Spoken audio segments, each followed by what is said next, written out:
day, ladies and gentlemen. I am the Ephemeral One, and welcome back to more Dark Souls 3. Last time, we managed to push our way through the Abyss Watchers.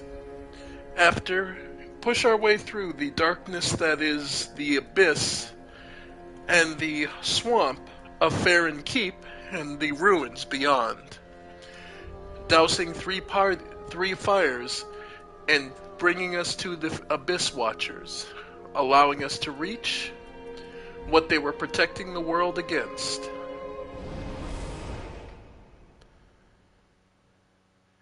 Then we decided to return as we were coming up against skeletal enemies. Enemies that our blades were good, but not satisfactory against.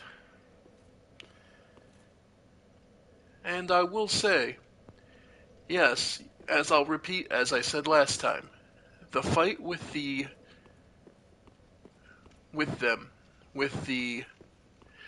Abyss Watchers is one of my favorite in the game. They are some of the most adept and fun enemies, and they require so much patience to learn their movements. But we decided to try out a new weapon. A blessed pair of double maces.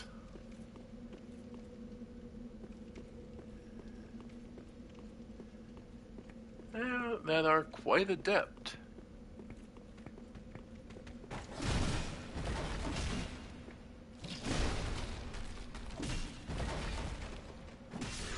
As you can see, blunt damage,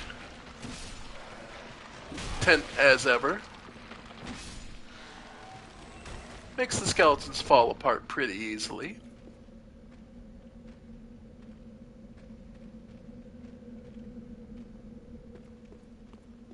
And you might have noticed there's a way we can head down.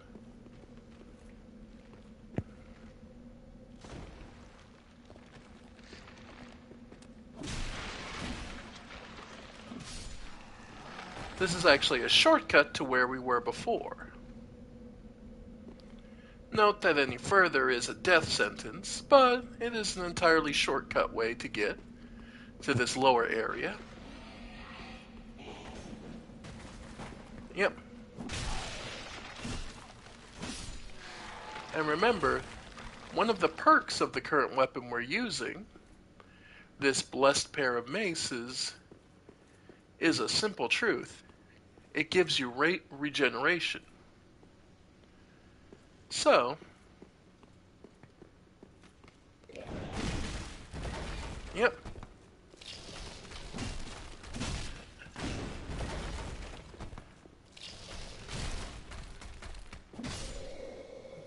And since blunt damage, in addition, knocks down enemies, knocks down skeletons, this can be quite useful in this area down here.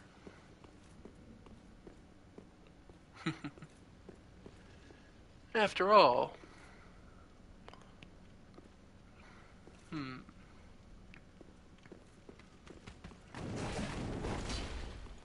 Alright.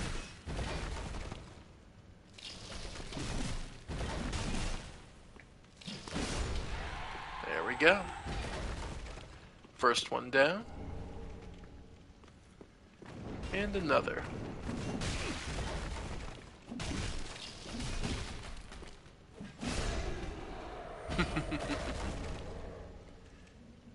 The Drang twin hammers, fittingly picked up in a church, are actually quite adept at handling skeletons, so best to keep them on hand.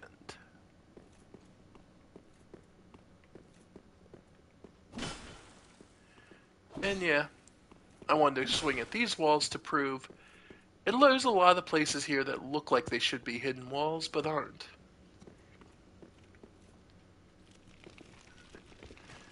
But there are a lot of skeletons around here. And again, the secondary effect of them being blessed is a instant regen, a constant regen. You'll still need your Estus Flask for when you start missing whole chunks of your HP, but...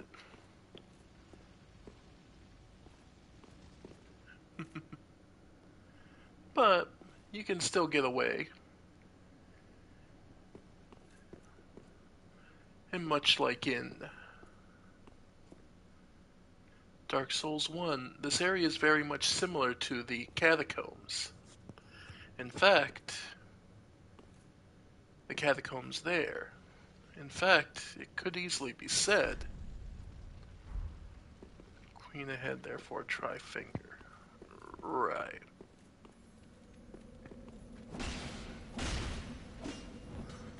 And of course,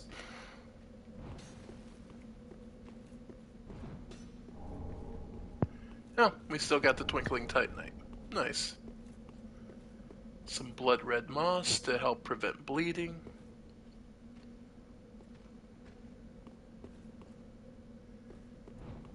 And that's a drop off. And not much we can do here. So, we'll just have to head back.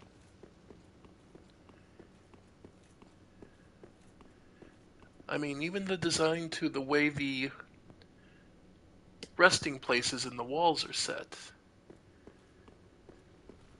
Of course, this is all reminiscent of the famous catacombs in, like, Europe,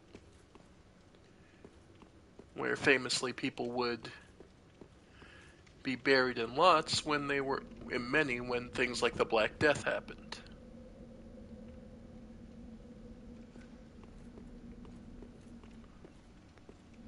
Alright, I see a skeleton heading up to us. Nope, turning around. Alright. Now, you'll notice there's a blood stain. That's because there's a particular problem with this. Oof! Okay, I did get away from it. That, ladies and gentlemen, is a skeleton ball. You know how skeleton wheels were kind of a pain? This is worse.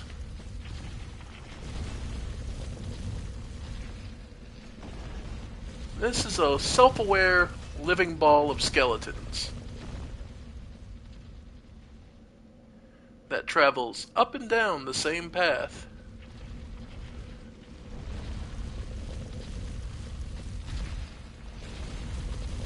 I don't think you can actually harm it.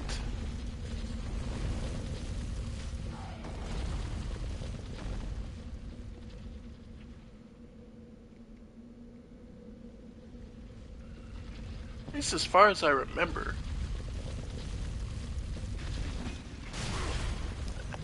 Ow. Yep, and that's the real problem with it. Yeah. And that's the real problem with the skeleton ball. Is it knocks you way farther than it has any right to.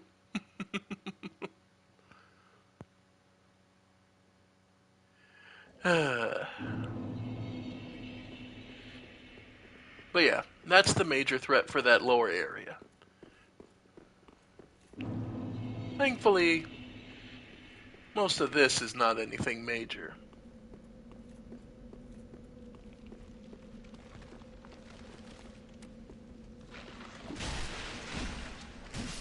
And yeah, if you're using a blessed weapon down here, the advantage you get is A, you don't have to kill enemies twice. Goodbye. He'll roll off the cliff and die. Yep.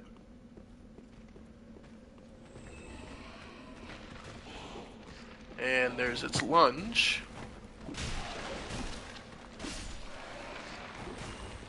Yeah. Nice. Hey, Survivor.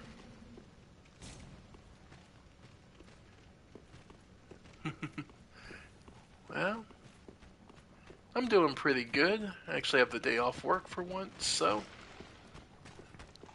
By the way, anytime you see a skeleton with its sword down in that angle, it's actually in a counterattack stance.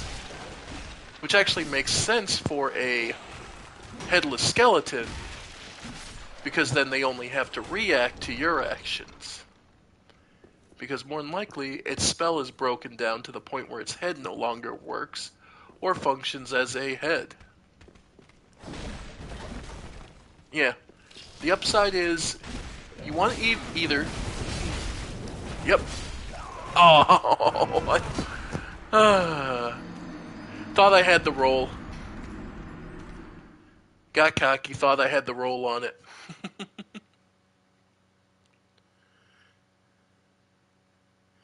Yeah, no, you can take some serious damage down here, but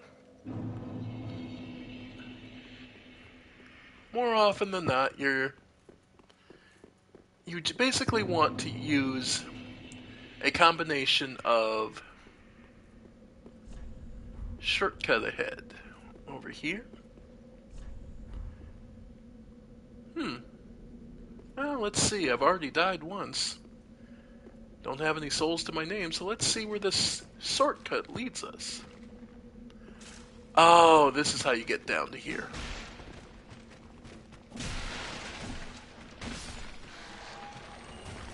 Oh, okay. You know, I do not recall this shortcut.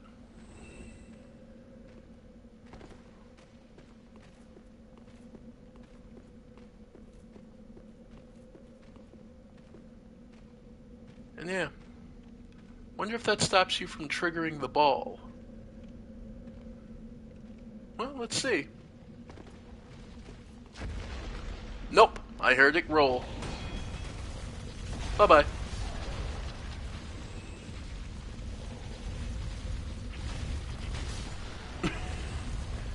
Okay. Let's see. As you can see, it's also managed to break. Yep.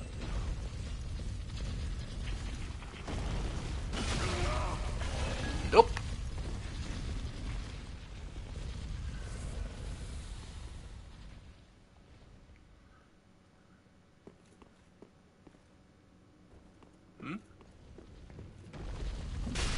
You.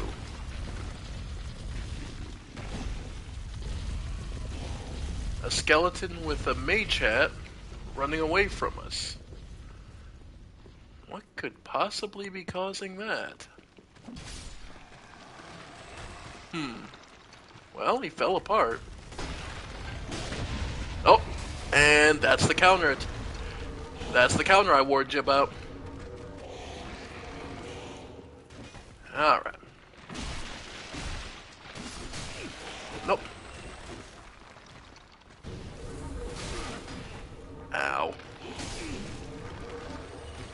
And yeah, hex jars, they suck. But, as you can see, there's all kinds of tricks for these skeletons down here. They're very, I guess you would call them utilitarian. They'll use whatever it takes to accomplish their feat.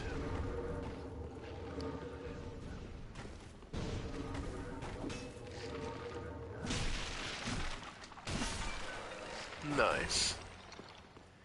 And now here's another area that's built to trap you and trick you. Jars and jars of bones just scattered around. The trick you need to know is these sealed jars here have more of those hex spirits in them. So, be careful where you go, and you won't have to worry about it. Of course, naturally, they're all hidden. The Karthus milk ring. But yeah, hidden among the jars are those sealed ones. So you just have to pay attention, right?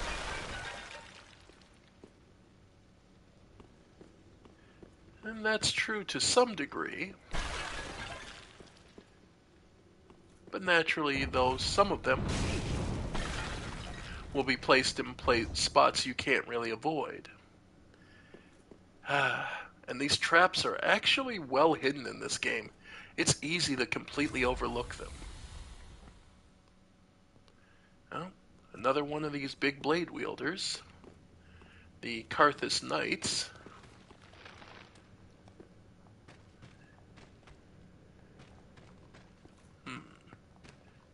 Alright, and this one's got a sword, so it's... Yep. Yep. Yep. Got him. Yeah, these guys are the reason I was able to... I got enough practice to dodge the Undead Knights. The Undead Legion so well is because these have the same damn flip. If anything, it's that technique that allows them to do flips that makes me truly believe that a good chunk of the Undead Legion came from Karthus originally. Which wouldn't be surprising. It would explain why they were from Karthus originally, but as they've traveled through Farron, they've probably picked up new techniques, abandoning the shield that they favored for a second dagger. Or at least that's what I would think the process went. The actual? Who knows? There's only so much you can piece together from the way the story and placement of characters is. But it would make sense, wouldn't it? By the way, yes, that skeleton's sitting on another trap.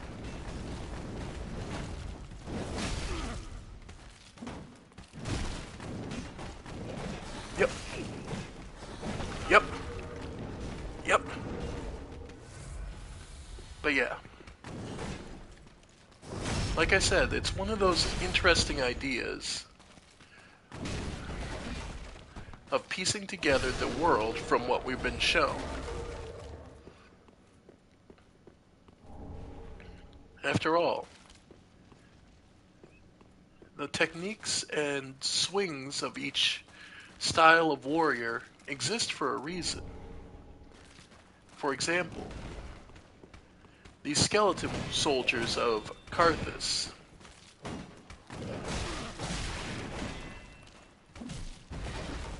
Yep.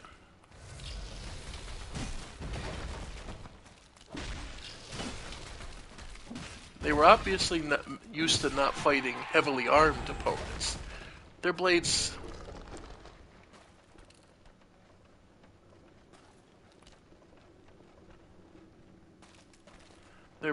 are curved, meant for bleeding. You don't bleed somebody in heavy armor. You bash, you break, you stab, you pierce the armor. So they were used to more lightly armed. We've heard Karthus referred to as a desert kingdom. So it makes sense, in that heat, you wouldn't want to be stuck wearing lots of heavy armor.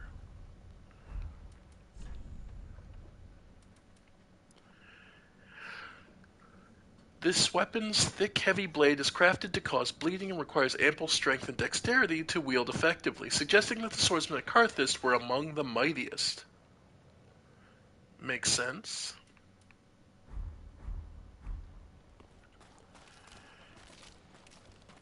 Their individual strength needed to be great. Alright.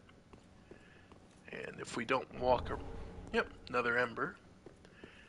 And we notice there's a way down, but we don't need to necessarily take it immediately. After all, there's another one of these skeleton balls around.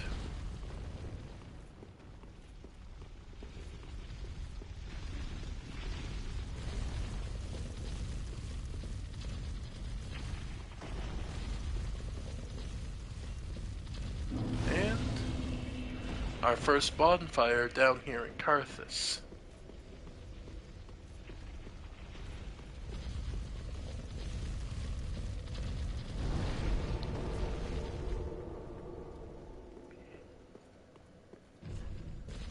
Ah, may the flames guide thee. Yep. Not too much you can really do.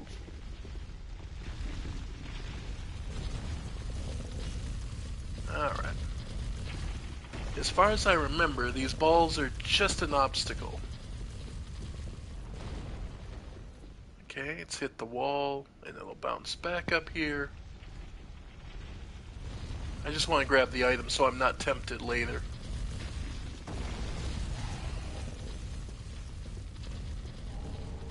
Yeah, just some Titanite. But there's no point in getting yourself hurt.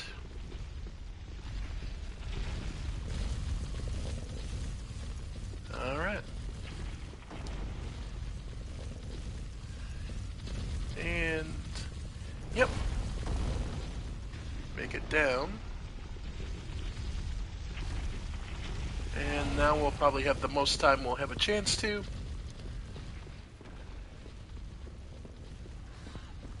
Alright.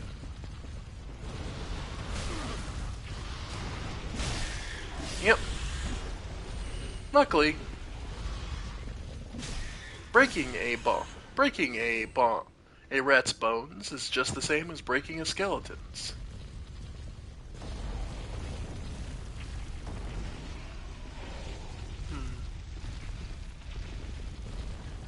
Naturally, we are now in the rat's domain. On the upside, these sewers, compared to Dark Souls 1's, are at least not as rough as...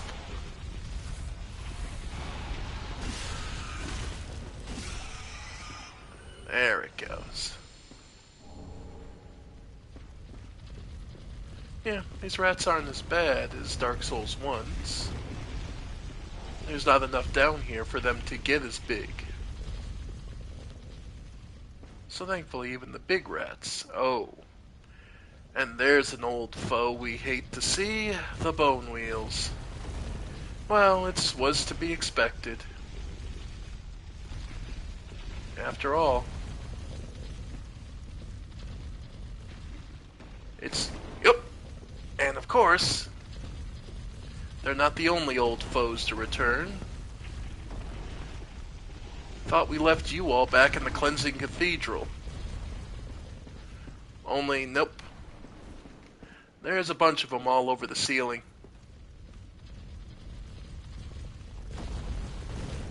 Yes, they were. Luckily... where's Hazel's pick?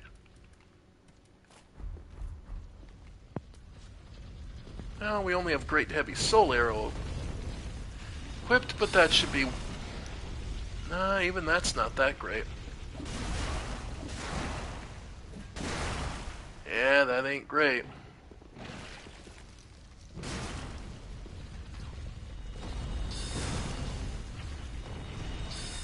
Okay. Nope, we're going back to the dagger.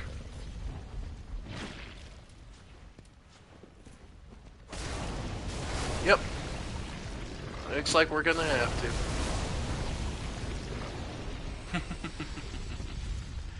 Well. I've never been a huge GTA fan, but I'd be interested to see what they do different this time. I mean, they made so much money on 5, surely they're going to try and replicate what they made. Of course, I'm more excited personally for the Game Awards. And possibly, yep, didn't fall for it this time. And yeah, there is another one up there. Okay.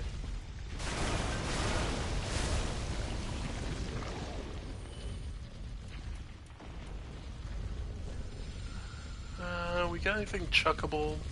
Oh, we do have some firebombs. Okay. Get down here. I'm looking forward to the Game Awards to seeing possibly more of, well, the DLC for Elden Ring, which I'm sure probably will show up. Or at least I'm really hoping will.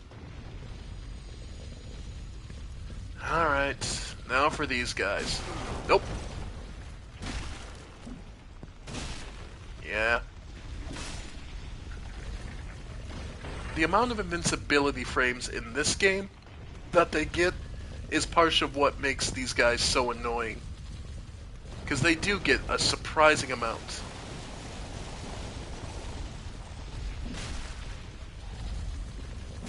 Yep.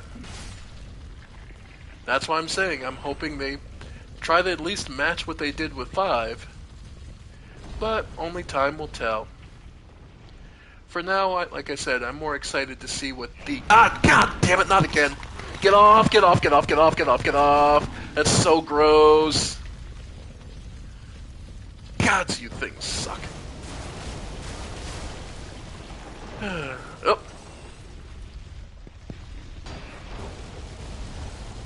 Yeah, this is an annoying combination of enemies.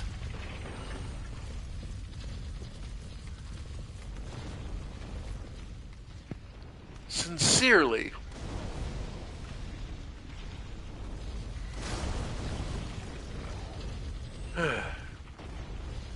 Of course, it could be worse. I'm kind of taking the back route, because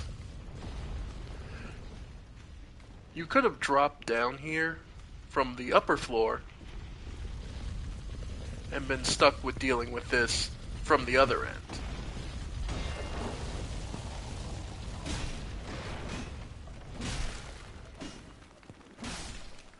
And that's why I didn't fall down this hole. Yep. Yep.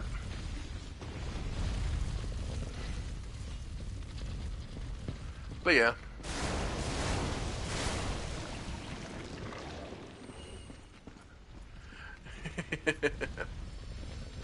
Ah, wait. Oh, he noticed me? Jeez. I'm just having no luck today.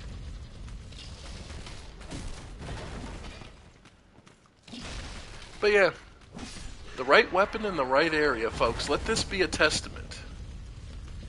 How you just saw me handling it. You just picked the right weapons for the right area, and this game becomes far more manageable. Okay.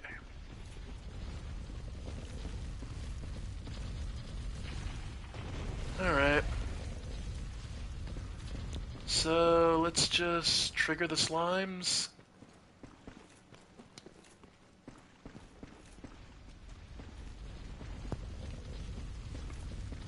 Alright. Well, it makes sense. I admit it makes sense lore-wise why there's slimes down here. Slimes are formed from an excess amount of corpses. And if there's anything the Carthus catacombs had, it was an excess amount of corpses. For a different reason than the cleansing cathedral, thankfully. Similar, but still different reason.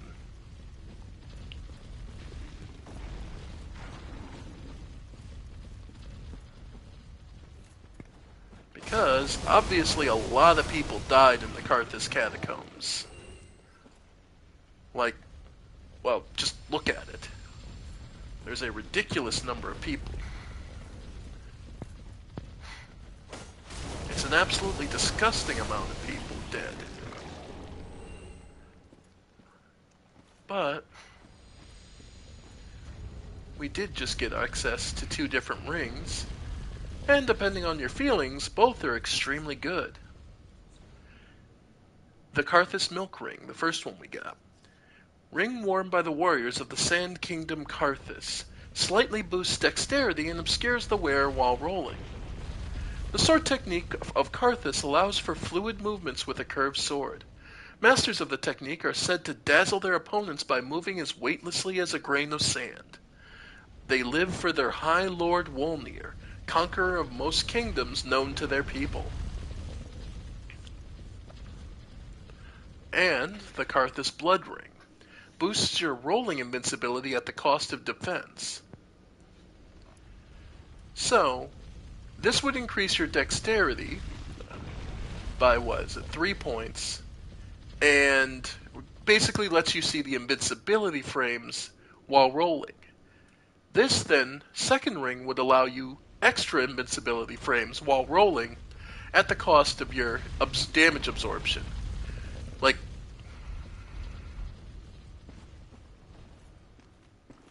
well, it's not that they were working only on the Elden Ring DLC, though. Remember that. So these two combination of rings could give you a huge evasive buff.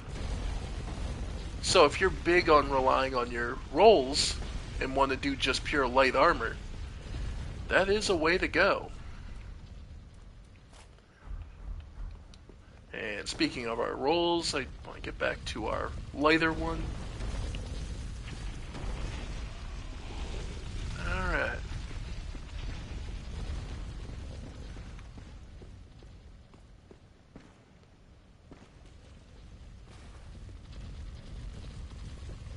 Alright. Titanite shard.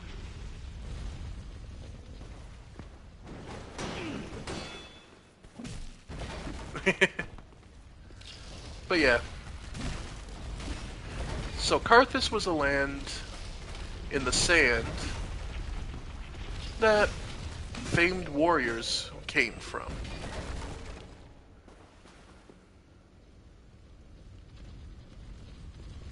We'll get to the demons eventually. They're far from where we are now.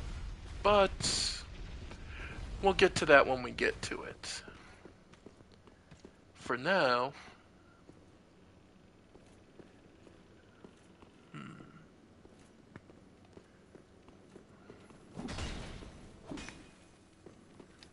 oh, and that one just clipped through the wall.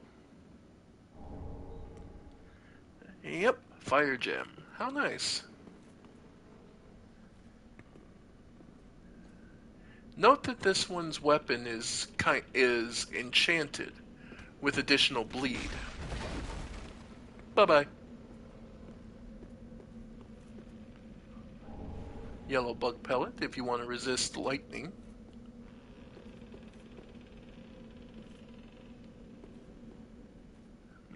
That bridge does not sound stable. It's just creaking endlessly. That's not encouraging. Well, a switch. Generally, switches are a good thing.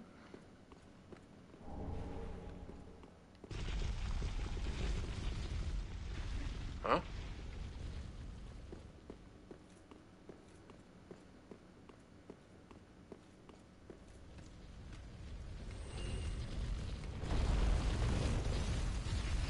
Oh.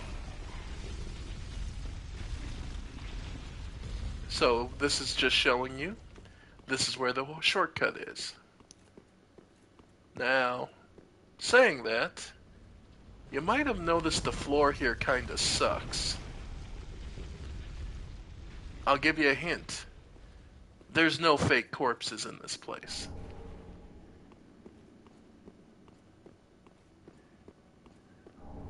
Black bug pellets to resist darkness. And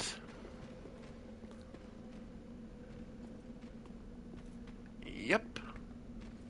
Oh, only one's gotten up. Okay, we can handle this, right? We've got a holy hammer. We're fine.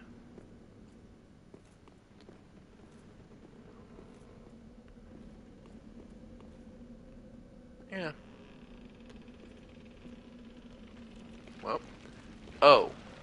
Well, shit. Nope. Not dealing with that. Here's a trick.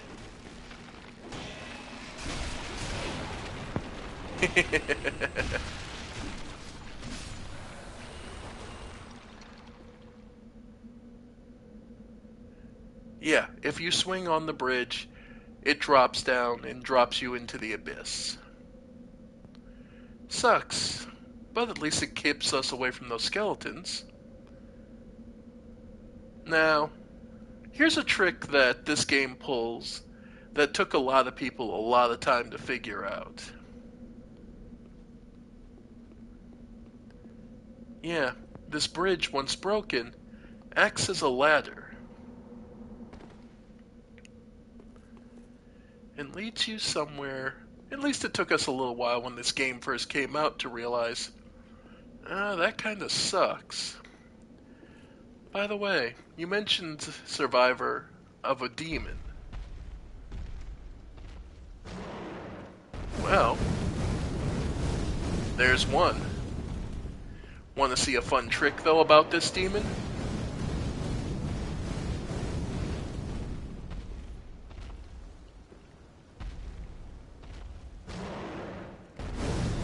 There we go. That should do it. Nope.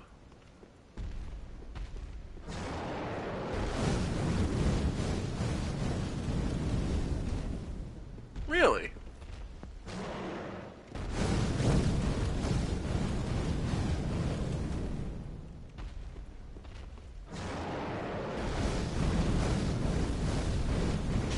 There it is.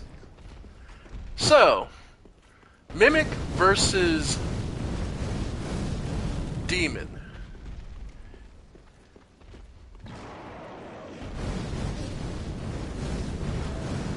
Huh. Would you believe that's the first time I've ever seen the Demon win this fight? That is the first time I've ever seen the Demon win the fight. 90% of the time, the Mimic manages to... The Mimic gets in close. And Mimics have a stupid amount of attack power. It's actually devastating. Ow. Yep. And of course he has skeletons helping him. But... note, the skeletons keep going after the demon.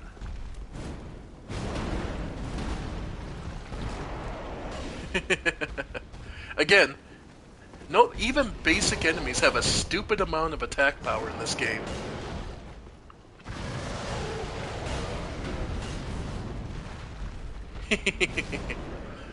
No, I've not been wielding my weapon much this fight. I've been letting the enemies take on each other. That's one of the things you learn about this game. When you get the chance, let the enemies do the work for you.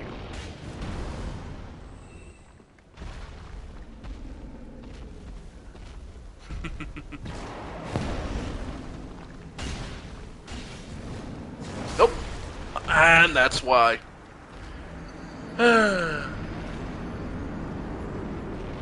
Like I said, the enemies have a stupid amount of attack power in this game. Even your most basic enemy hurts.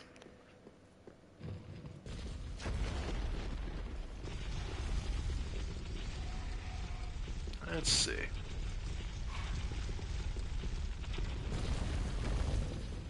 Yeah. And I was at full HP. I admit I don't have the most points put into it, but...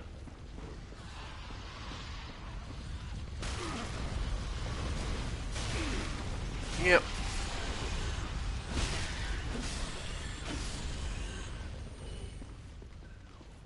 Oh, big rats noticed me. Okay.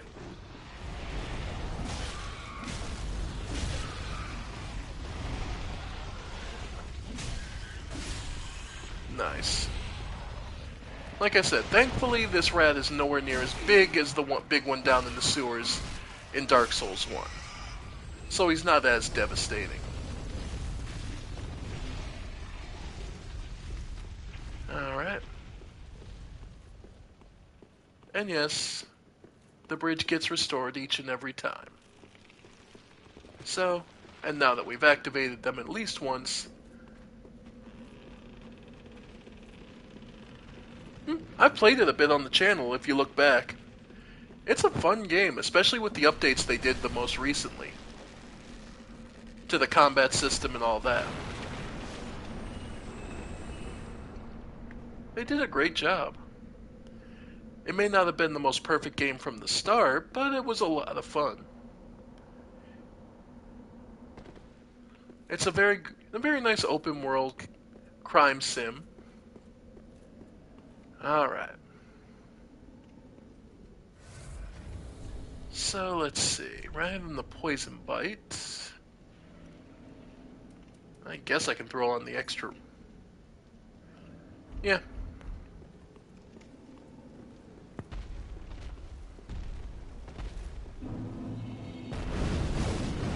Yeah.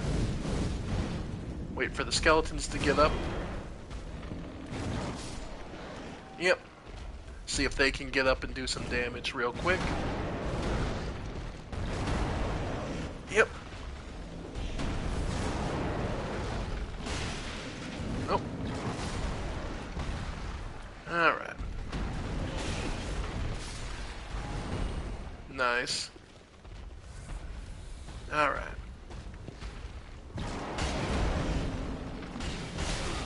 Ow. There we go. Come on. Yeah. Alright. Yeah, he hits hard.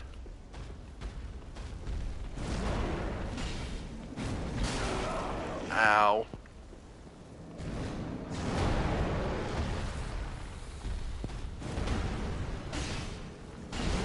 I really should. I really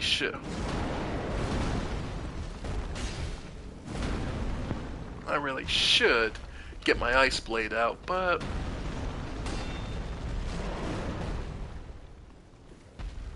ow. Ow. Yeah, if I need reinforcements, they do exist. After all. And it's not like I can't just run past the guy.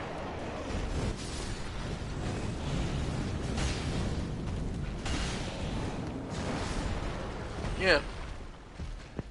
And he will attract... Yep.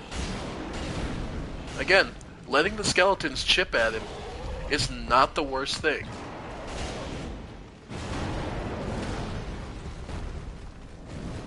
Yep. Because he will go after them. Oh, here comes the big explosion, so... What? I was out of the range. Such a pain. He was almost dead, too.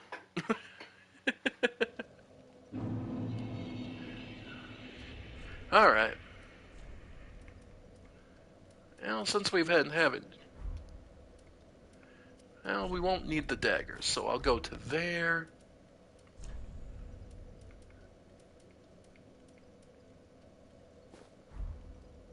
There, that gets us back under 70, so we have that. There we go.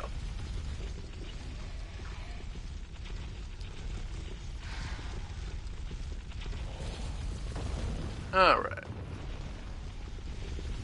So using the right weapon for the right time, and I think our ice weapon will be the most adept thing we'll have to deal with.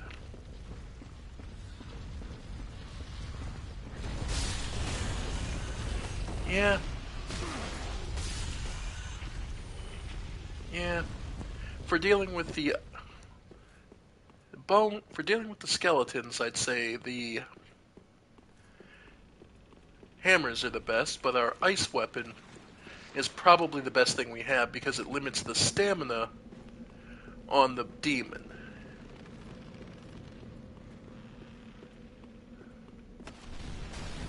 There we go.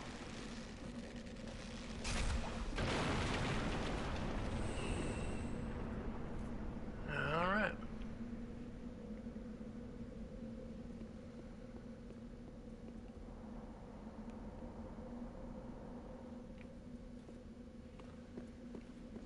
Okay. By the way, the mimic doesn't. No mimic respawns. Mimics are always one-shot enemies.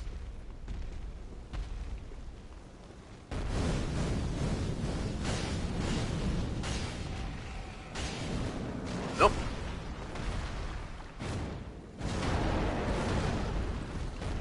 Yep. He's angry. Yep.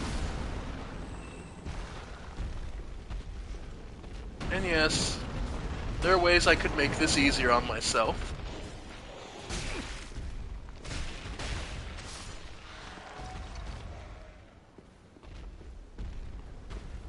Alright.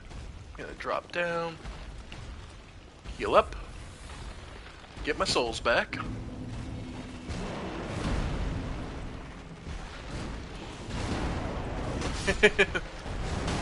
Ow. And getting the hell away from it. Yeah, he's pissed. But they only need one more hit.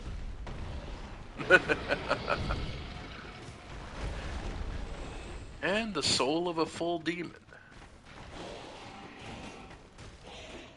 Well, let's get to work.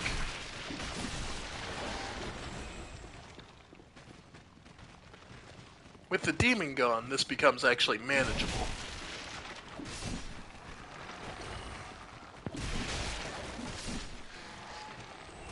And let that what we just witnessed to be a testimony that in combat, in medieval battlefields, you would always prefer to fight well-armed and single enemy versus a militia. The reason being is that the militia will eventually win.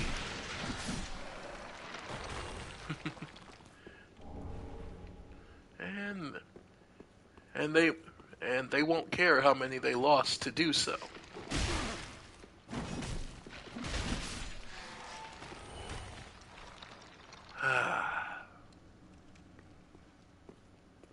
Made it. In the soul of a demon. Demons were born of the Chaos Flame, but the flame has not survived, and the demons are a dying race. Well, after all, the Chaos Flame was sealed, as we saw in the DLC of 2, by a Child of Dark,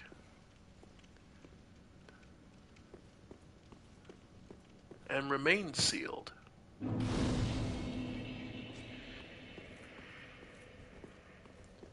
So, speaks volumes of how much... the Sage Blindfold. Attire of pyromancers of the Great Swamp, particularly favored by old sages. The large blindfold blocks out unnecessary light, allowing one to observe pyromancy's true essence. The flame reveals all and obscures all. And...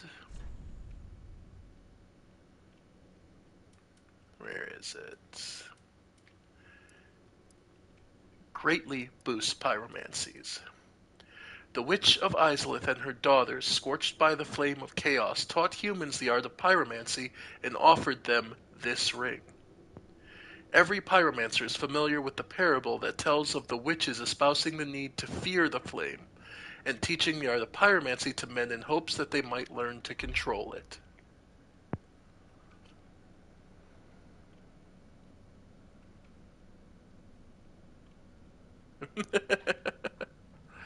I know.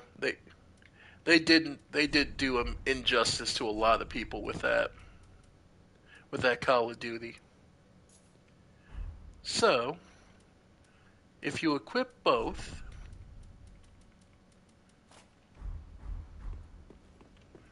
well, it is a cheaply made first-person shooter, so can't say I'm too surprised. And we've reached the abandoned tomb. Let's head back to Firelink for a moment.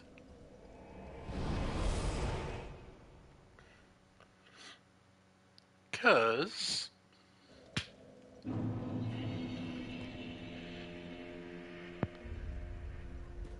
Ah. Our friend is returned.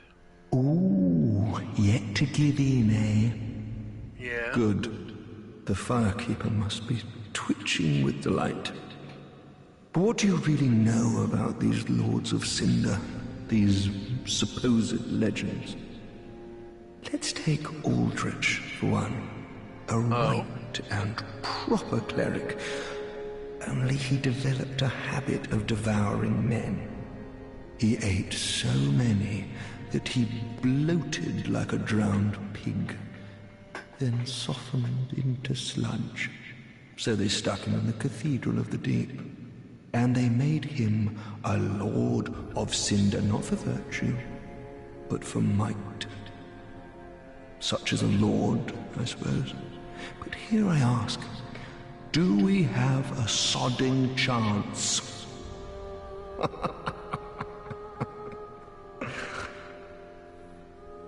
At the foot of Lothric Castle, an old path still runs below the tower in the undead settlement. It was used to transport sacrifices to the Cathedral of the Deep. You should see where it leads, if you've the stones for it. You haven't given up yet? Then you're a brasher lad than I thought. You can make better use of this. Heavy gem. I don't need it. Not now I've flown the coop.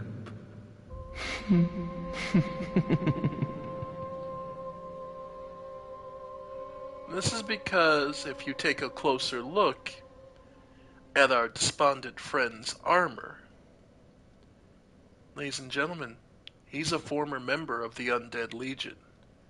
He fled and ran from his duty, abandoning the helmet. But you can see his cape is covered in the dark sludge the same. His knee pads the same. His armor the same. And I imagine if he was to fight us, he'd have that second dagger hidden somewhere. The Undead Legion of Farron is a caravan of undead. Indeed. Sworn by wolf's blood to contain the abyss. The Legion will bury a kingdom at the first sign of exposure. Joyous bunch, really. Gaining admission to the Legion is a matter of some ceremony. Inside their keep, snuffing out the flames of 3 altars opens the door to the wolf blood. Which we've done. Even accursed undead want to believe they're special, it seems. I pity the sorry souls.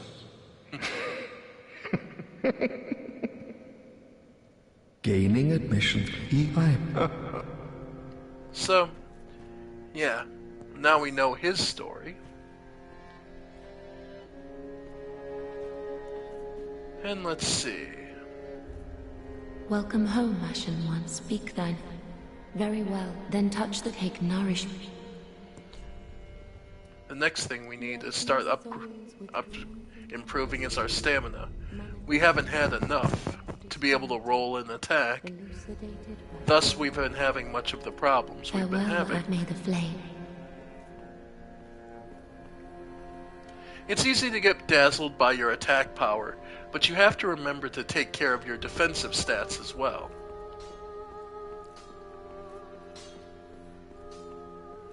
Also... there I am.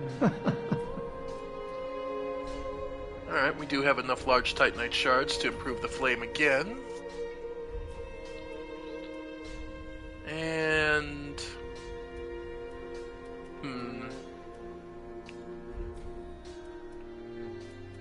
Do not be gone. What is it? Alright.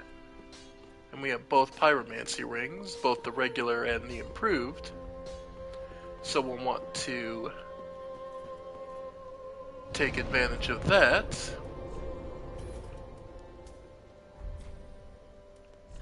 Alright.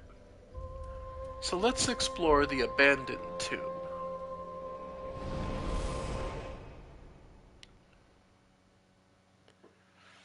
After all, this seems to not be the way we were supposed to go, but rather an extra thing that leads us down into the dark, beneath the catacombs. And in fact it does, bringing us to a smoldering lake.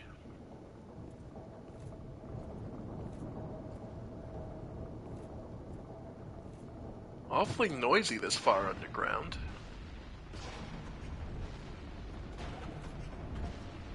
I mean, what could possibly be making that much noise down here?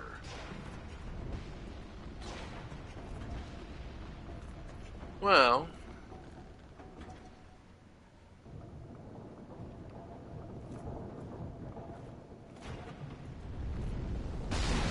oh, it's coming from there.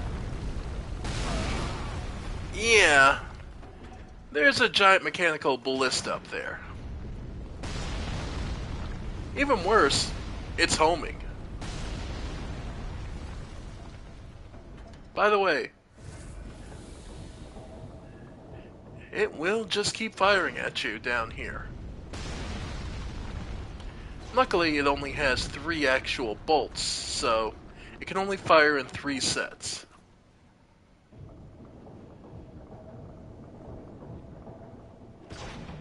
One, 2, 3. Then you have a chance to run. Alright, well, if we run, we should be able to get past. Only... Oh, you didn't think this was going to be easy, did you? This is a battle for survival.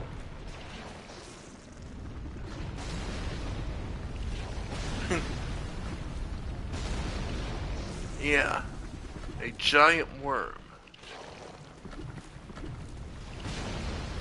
that knows a lightning elemented laser beam.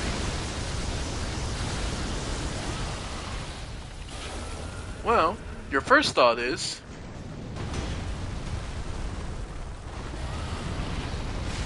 nope. If you think you're just gonna trick the ballista into hitting this thing, you're wrong. Yeah. Between the worm and the ballista,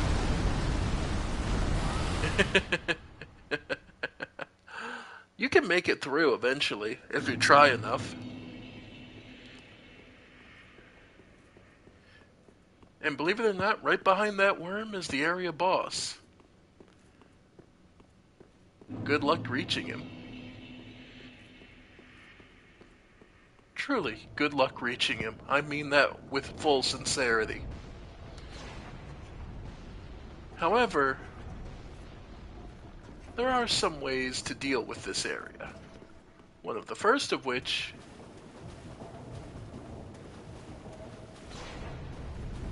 is learning where it's shooting from so you know where to take cover.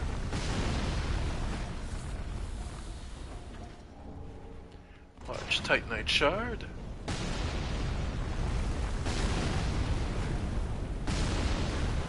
Alright. And... hey, there's a cave.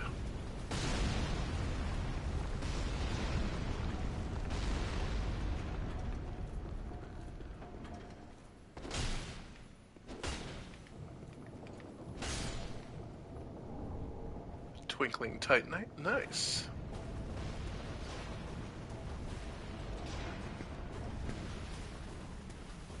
Now,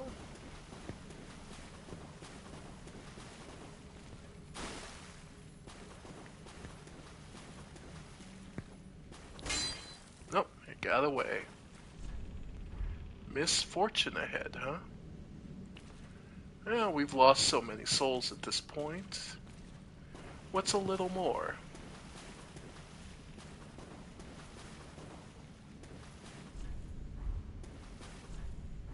wary of misfortune.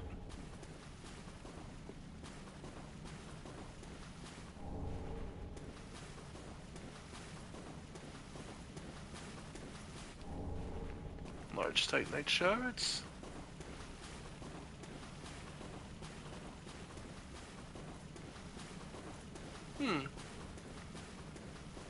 Yeah, there is a particular misfortune that will come here.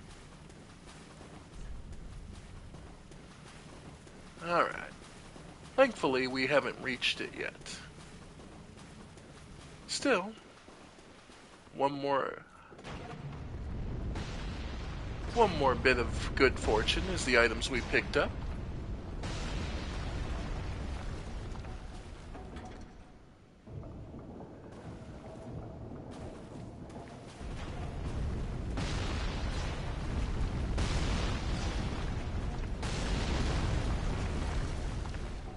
Now, another way you can think to use the bolts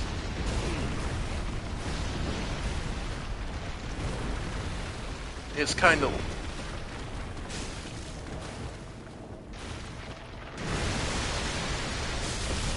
yep. All right.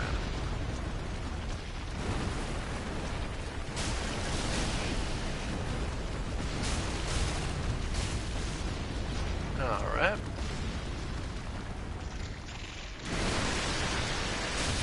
There it is.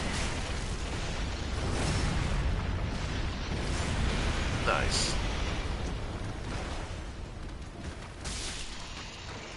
Alright. We're getting better at fighting these crabs. And note, these crabs actually do a decent payout. Titanite shard. Only...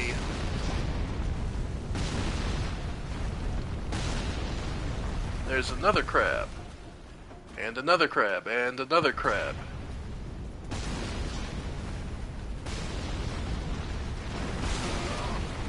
Yep.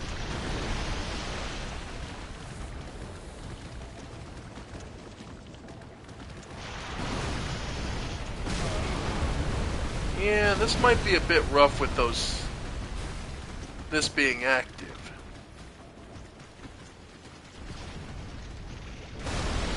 Nope, that ain't working.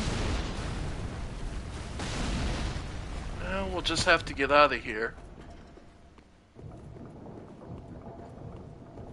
Alright. Oh! The force of the explosion opened a path down. Well, when opportunity knocks... And now, down here, under the smoldering ruins. Thank you, dude. We find a demon pyromancer?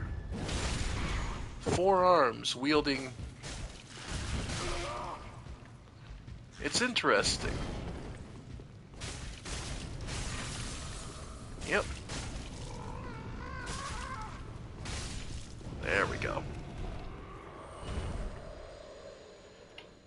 Yeah.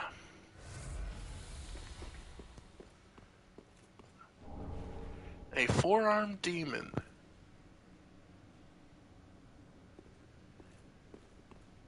And more of the Gru?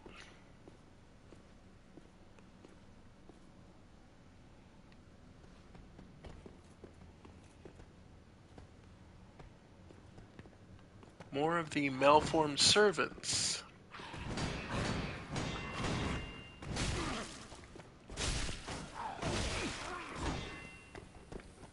The malformed servants of the Undead Legion.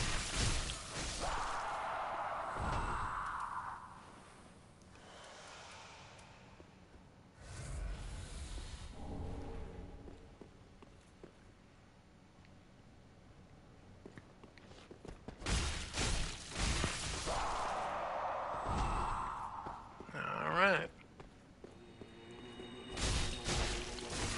No, this one's capable of casting a miracle.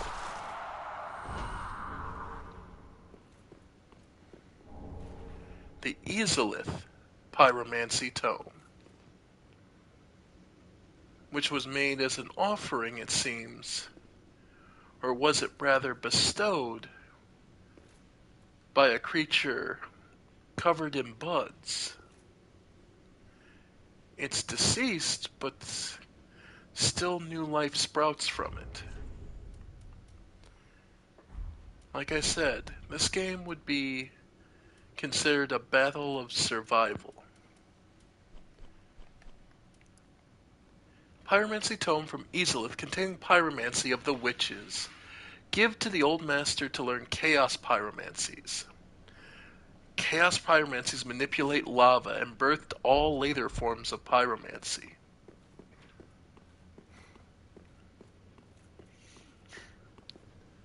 So,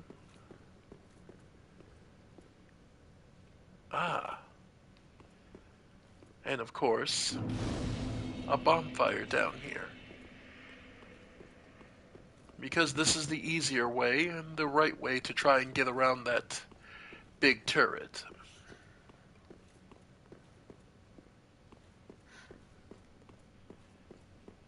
The lake is designed so that eventually one of the shots will show you this lower area and make your life a little easier.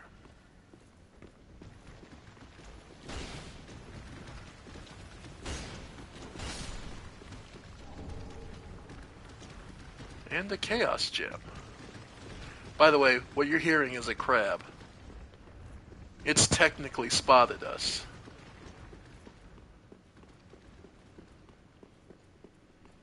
But yeah, chaos magic. For those curious,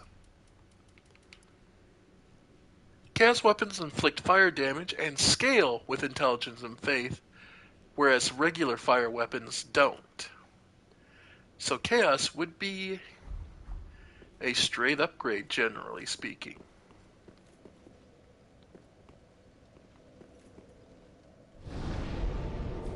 So, let's take a moment and appreciate what we've just gained access to.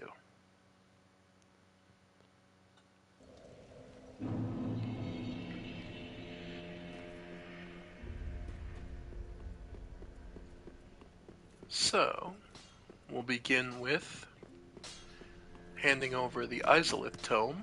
There I am. What have we here? A pyromancy tome from Isolith. Then you found the home of pyromancy. Brilliant. I will never curse being old and undead again. Now, show it here, quickly. Let us channel them together. The primal pyromancies known only to old Master Salaman. Great Chaos Fire Orb. Chaotic flame melts even great boulders and creates a brief surge of molten lava on impact. The Witch of Islith and her daughters birthed the flame of chaos, but it devoured them along with their home. Or Chaos Storm. Art of the Flame of Chaos erects multiple chaos fire pillars in vicinity.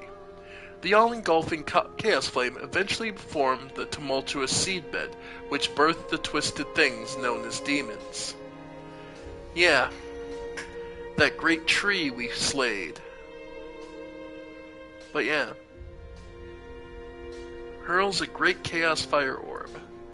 Note, however, that the chaos fire orb, well, it's a 32 cost spell and doesn't have any stat requirements, but it uses 2 slots. Do not be... What is it? I'm trying to remember the exact term for it, but they work on a different scale. It is good, wasn't it? Now, like I said, with our daggers, we want to infuse them with chaos. There's just one problem. We don't have the forge yet. So, Pretty big, I don't.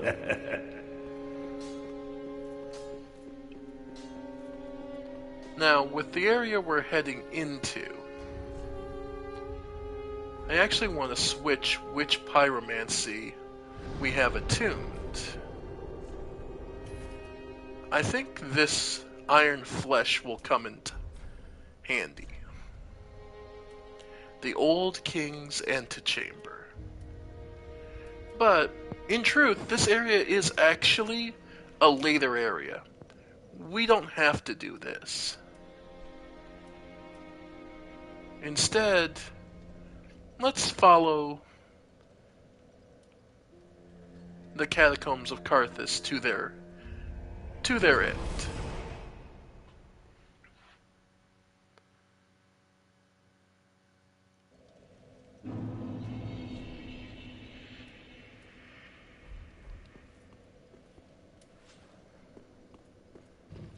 So,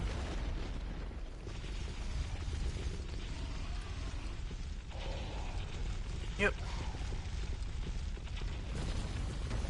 Let it roll down and roll back. Ah, I got the rats this time. Oh, nice.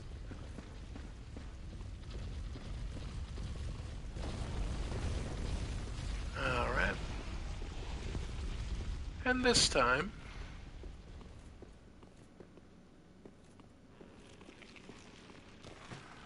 let's not fear these skeletons.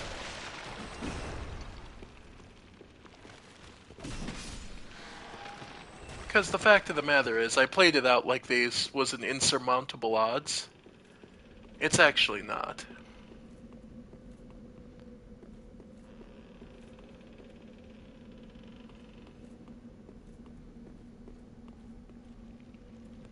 There we go.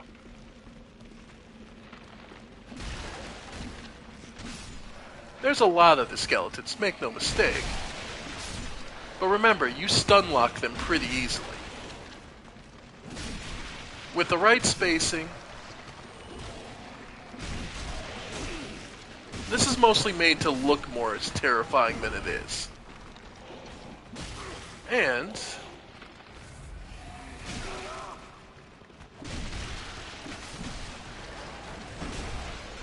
if you keep this area and head to this... Yep. It's actually not that bad. I'm just being silly.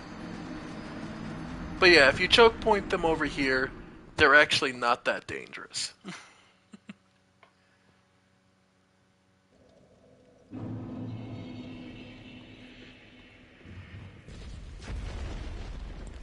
Especially if you do something like cast iron flesh on yourself.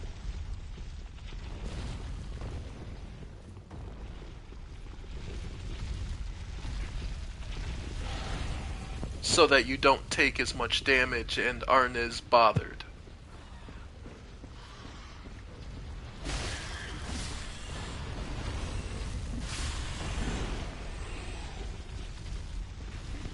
If you're coming, come.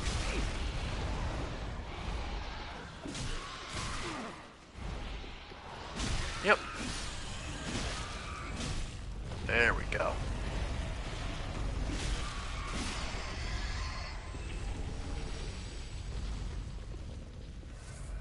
Alright. I mean, there's also an easier way to deal with this.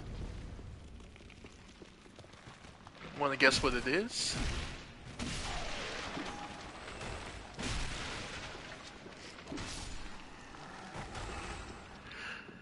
If you don't touch the bridge, they don't spawn.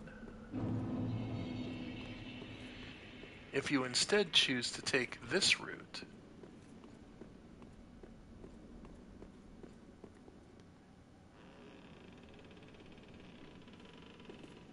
and walk just along here,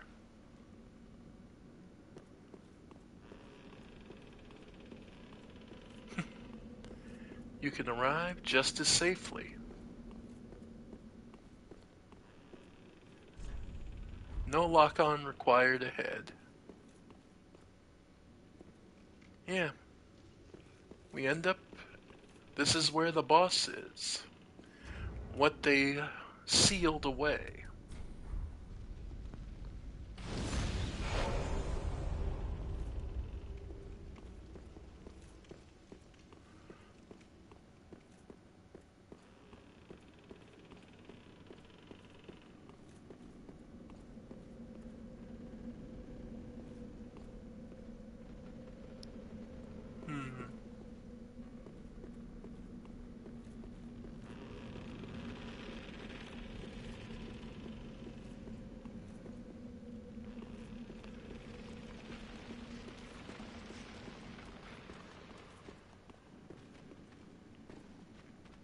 Alright.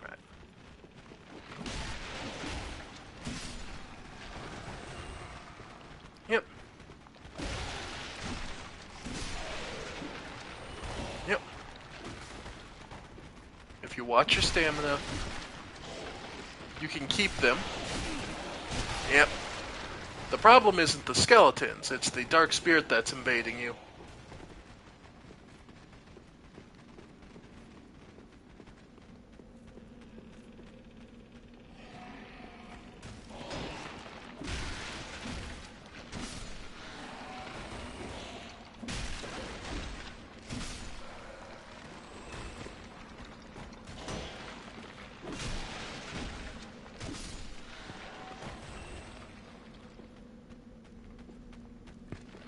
And like you see, if you don't actually hit the bridge,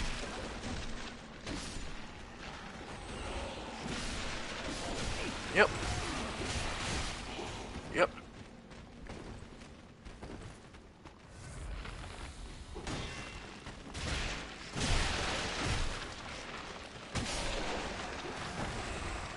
Yep.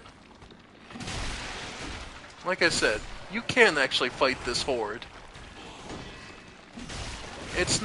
It's not easy necessarily, but and there's trust, which is an actual player, so they're gonna kill me more than likely, yeah.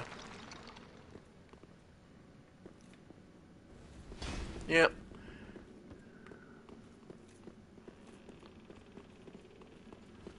So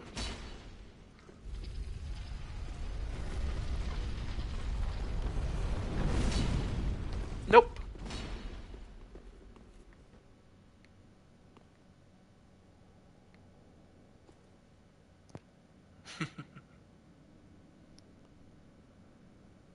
Nah, I'm good. Alright. And in the depths, just making sure.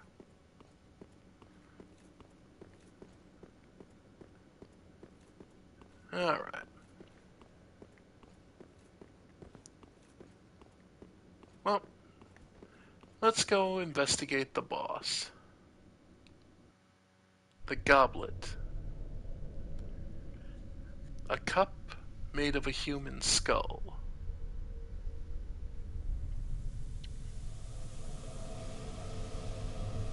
If you wonder why I don't spend much time with in the Ember form, having the extra HP, it's precisely because you get invaded, and this game is still actively being played, so I constantly get invaded.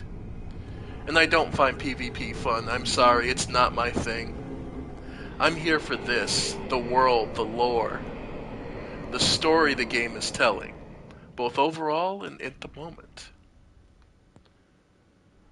And here, in a place of darkness,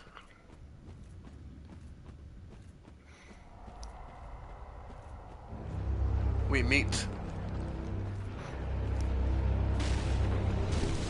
High Lord Wolnir. Oop! Ow, ow, ow, ow. Yep. Yeah, he did the Dark Breath right off the bat. Okay.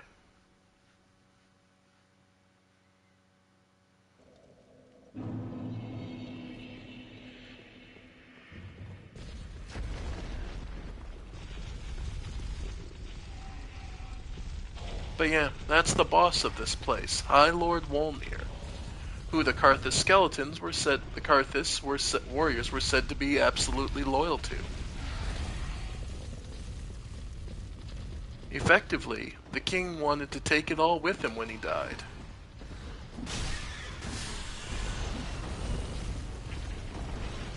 And so, he commanded his warriors to kill everyone. To kill and kill and kill. And bring them all down here.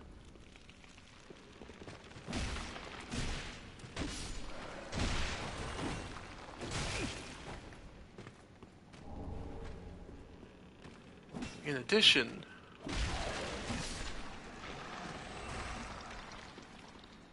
we also see that the Grave Wardens, pyromancy tome we were given,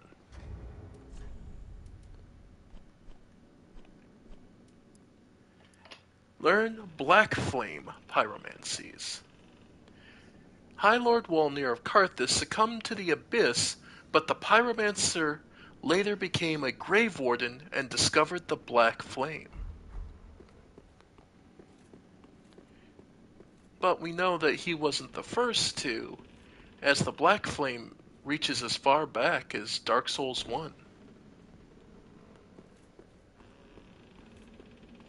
Hell, it reaches even farther back. If my timeline's correct, it reaches back to the Queen of Death herself.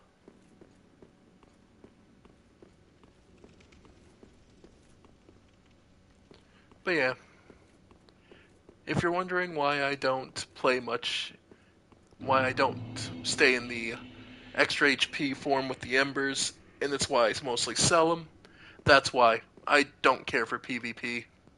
I find it boring. Alright. So we've seen, we touch, and we get brought here, where High Lord Wolnir is. Alright. Alright.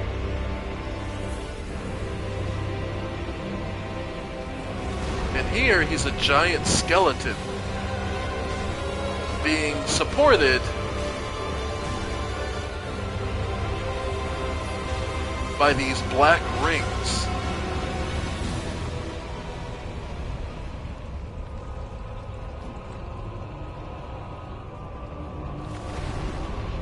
Wolnir is actually what most people call a gimmick boss.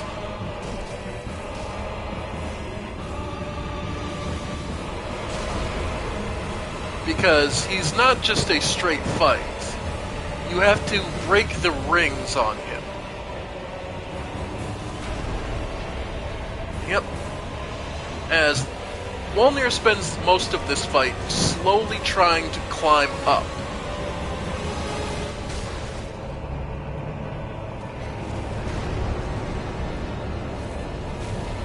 And the mist around him is deadly.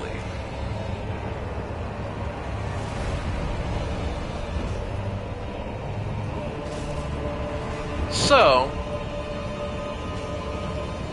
as he's ascending, what he's trying to do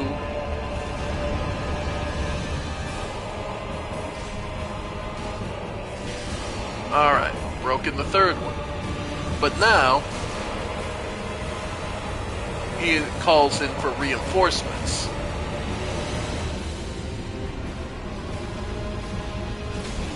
Like I said, the mist around him is deadly.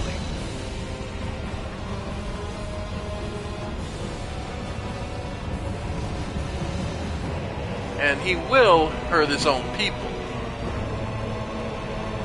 Alright. And here, he summons his blade.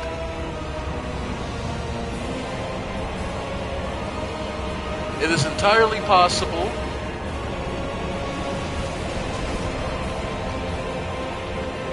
note that the blade breaks after a single use.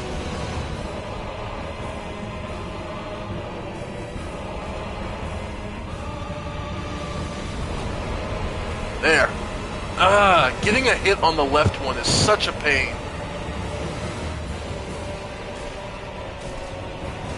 Yeah. There we go.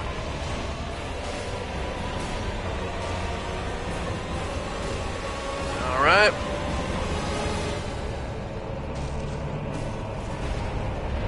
Yep. And if it breaks, without the enchantment of those three, he falls into the abyss.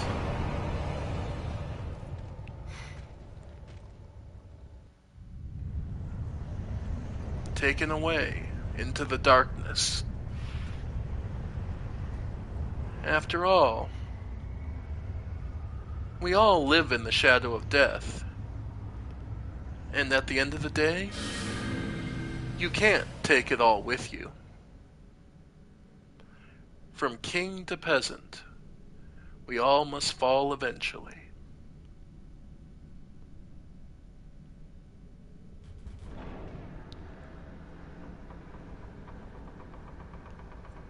And so we've consigned him into the dark, where he belongs.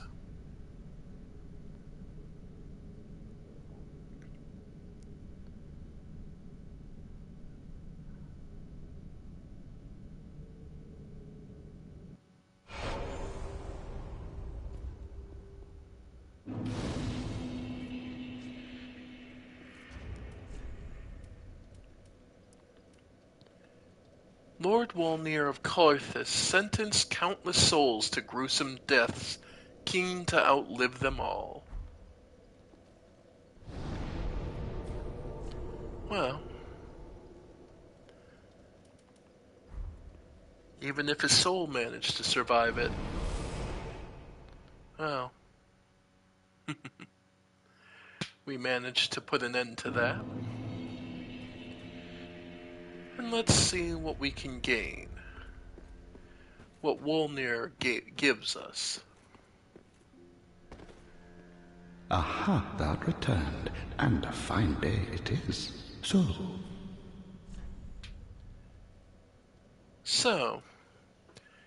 the soul of High Lord Wolnir can become a black serpent pyromancy. Releases an undulating black flame that runs along the ground. Be it sorcery or pyromancy, all techniques that infringe on humanity lead to the same place. That is to say, they all seek a will of their own. This great axe, favored among demons, contains the strength of fire. The demons born of chaos harbor fire, and yet they are twisted and malformed, such that they were never meant to be. Note that it does require not only 28 strength, but 12 faith and 12 intelligence. This is a powerful weapon, but you have to be fairly dedicated to it. And the Demon's Fist. A demonic fist that burns with fiery essence. Its wielder can release this power through use of its skill. When two-handed, fists are equipped to each hand. Yeah, it's a pretty decent weapon, especially if you want to go melee. Because the damage output plus the fire can be fairly good. But finally, Wolnir's Holy Sword. A holy sword eroded by the abyss. When Wolnir fell to the abyss, he was gripped by a fear of true darkness, and pleaded to the gods for the first time.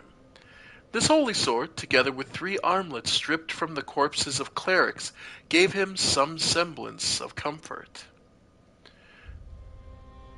Thrust the weapon to the earth to emit a powerful shockwave. The wrath of those swallowed by the abyss is a thing to be wary indeed.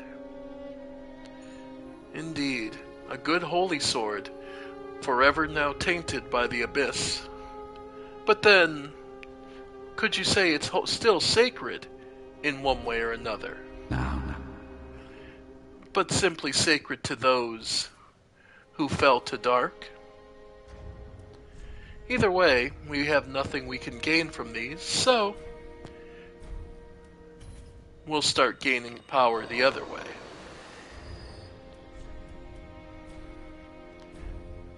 As Wolnir did, we shall take his power for our own.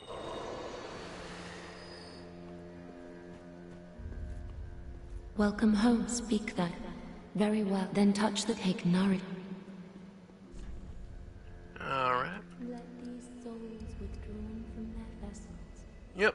4 more and... Manifestations of disparity, elucidated by fire, burrow deep within me, retreating through a darkness beyond the reach of flame.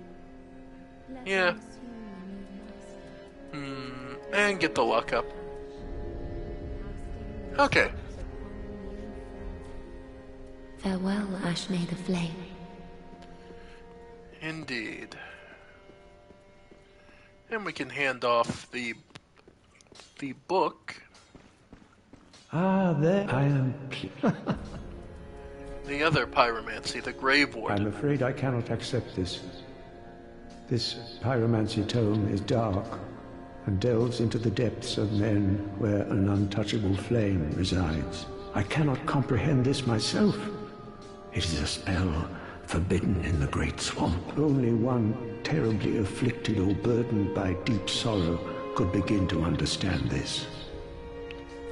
So no, this is one case he can't teach you. Because he himself can't understand it.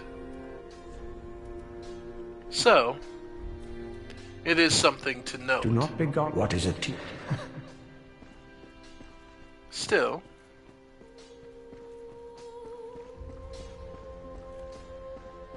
and how about you, Arthur? Ah, there you are. I was thinking. You know I'm a petty thief. Well, perhaps I'll go on the prowl. Everyone's dead or hollowed away anyway, right? So I might as well fetch some weapons or treasure for you. Well, Alright. You know what?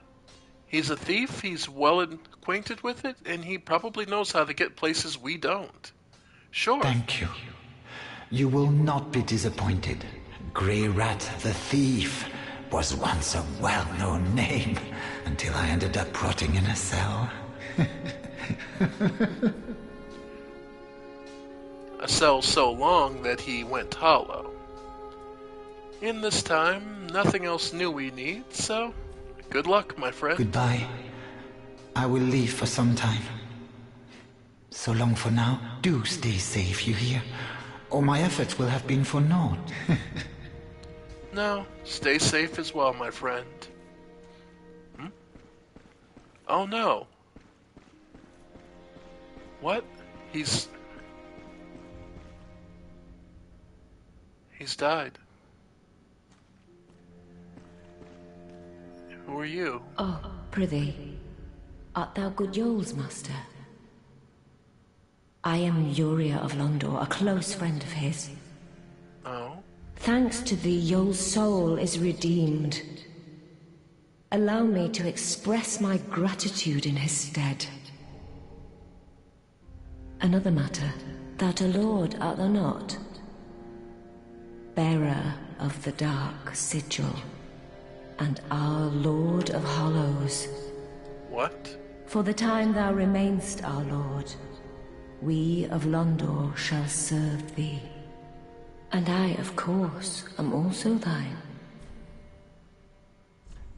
So, she picks up where he left off, offering us some sorceries, some unique rings for PvP. Weapon that allows its wielder to evoke an art unique to Londor, the land of Hollow. It is also said to be an ancient relic of a primordial serpent. The dark hand mercilessly saps the essence of its victim and can also double as a special shield, but cannot be used two-handed. As far as being a shield, it's not horrible. It's 65% resistance and 30 stability. Not the greatest, but it can hold its own. In addition, it does significant damage and scales based on, well, every major stat, while requiring almost none. In addition, a Braille Tome of Londor, first spoken by Liliane of the Sable Church, given this to a storyteller to learn the miracles of Londor. This is a forbidden tome as it offers salvation to all hollows and conversely curses all things living. Well, at the very least, having more knowledge can't hurt. Oh, good Hollow. I'm afraid I must say, Orbeck of Vinheim is a cause of much consternation. Oh? He proclaimeth himself Lord of Hollows. If left alone, he may one day imperil thy rule, fall to this matter yearly, else we are unraveled. Decisiveness is the mark of a true monarch. So what she means is she wants you to kill Orbeck. Our lord, Emily, knowest thou of a maid named Anri? She is Hollow, and will join thee in wedlock. A fellow of mine guides her at this moment. When the time is ripe, thou mayst make thy salutations. For what lord taketh no spouse? So, as she says, they expect us to have a wife and become the Lord of Hollows, the master of all those who live in undeath. Our lord, Emily, knowest thou she a fool? Till we meet may the dark. What she represents is one of the alternate interpretations and alternate paths, because this game has multiple endings, as do the others. But especially here, there are many ways to go about and bring this story to a close.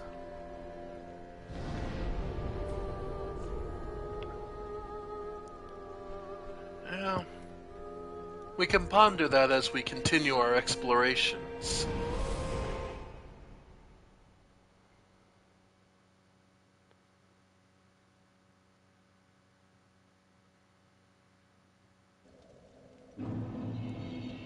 Because from Wolnir's position,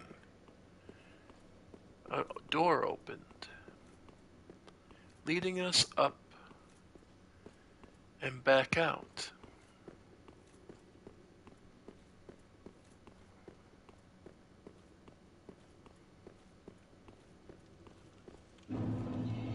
To Irithyll of the Boreal Valley.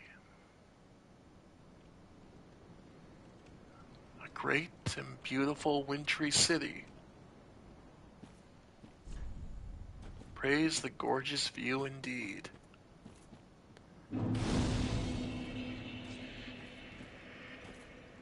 A city built in a cold and wintry place.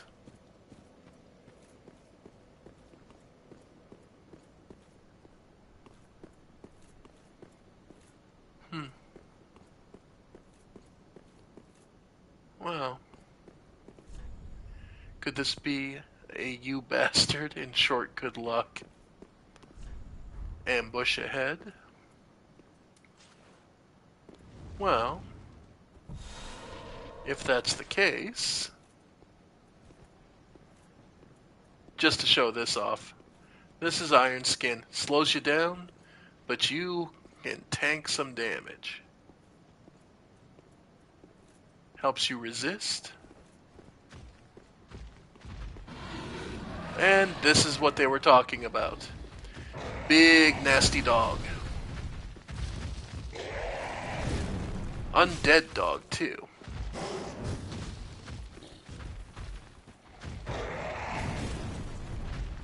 Big. Ow.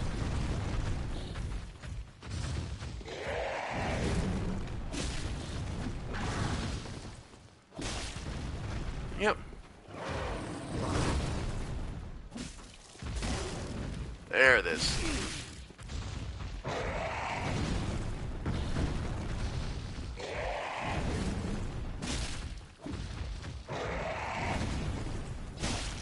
Yep, just be patient. You'll get it. It's meant to throw you off by how sudden its attacks are, but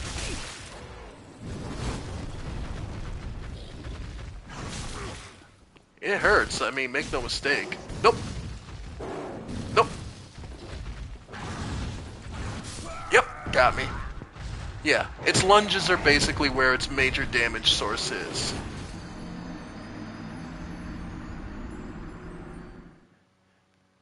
It's built to try and trap you.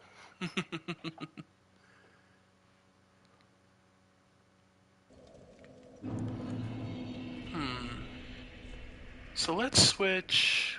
Let's go to our daggers. As you might expect, very few enemies around here are going to be susceptible to the cold weapons. So, our fiery daggers should work just fine. Also, for those curious, your first idea is, well, just run away. Nope. Those who do not hold the doll cannot pass. Unfortunate, but no.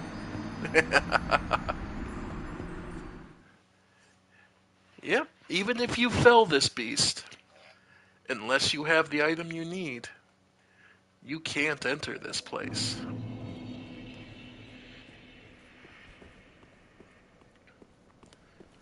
So, what we'll do, switch back to the basic fireball. Alright. We have both pyromancy rings equipped after all.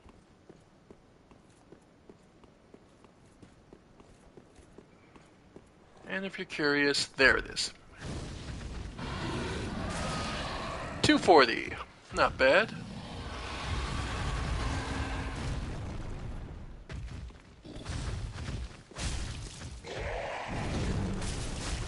Yeah. Yep.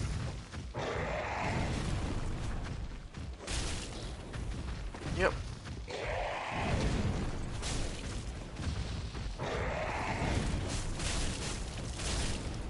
Yep, that fire damage builds up.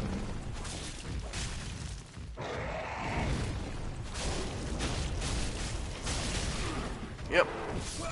Oh, rolled just off the timing. I was just off timed. Oh well.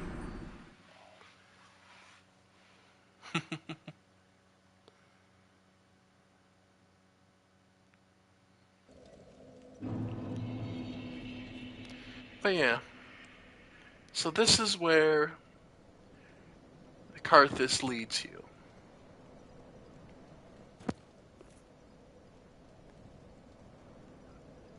But there's also a bit of a hint. Take a look up there. The only place visible that overlooks the Boreal Valley, that's the Cleansing Chapel. You can recognize the huge tree and several of the towers.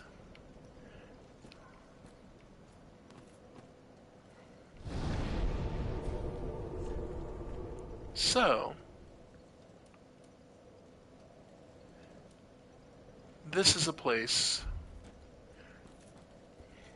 where we need to go next. Or rather, need to finish up.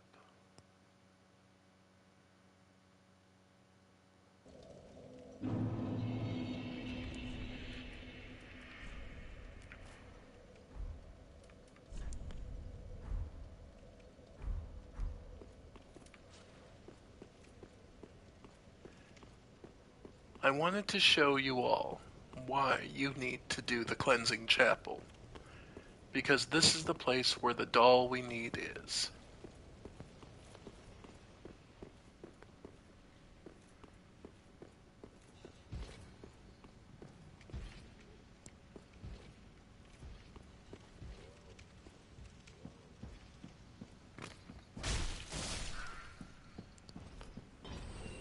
Alright.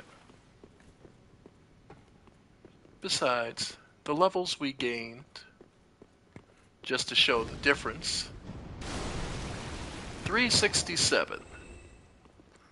The same FP cost.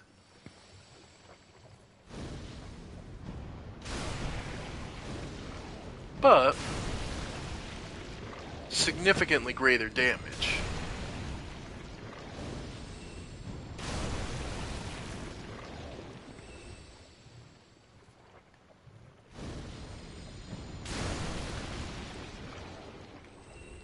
And yeah, the worm guy is just up on the wall to ambush you.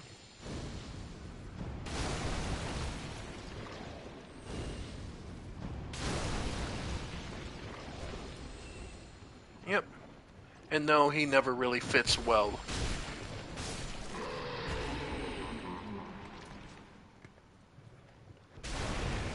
By the way, yeah. That's another way to use the flame fist. You can just punch people. So even if you're out of FP, you can actually fight back still. It's actually kind of funny. Oh, meant to do the other one. But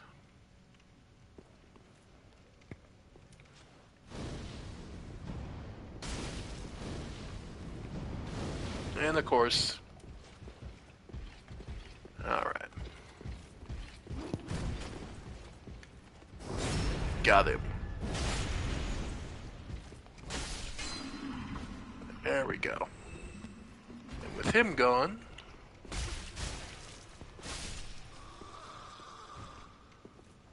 this becomes far easier to deal with.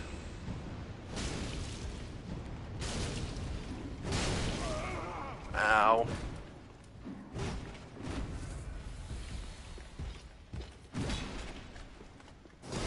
Yep. Wow.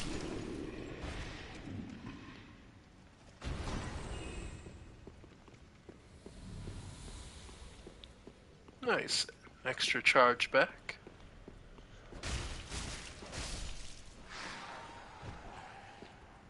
And without the priests, note that these deacons are just at the point of worship and couldn't care less about us.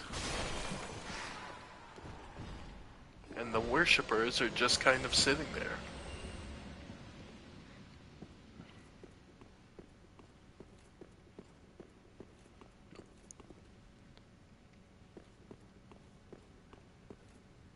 The red robes all along the altars and statues here.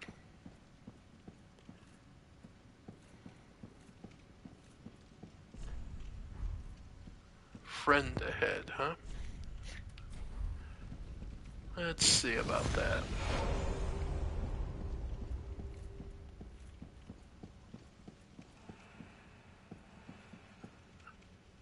Henri of Astora. And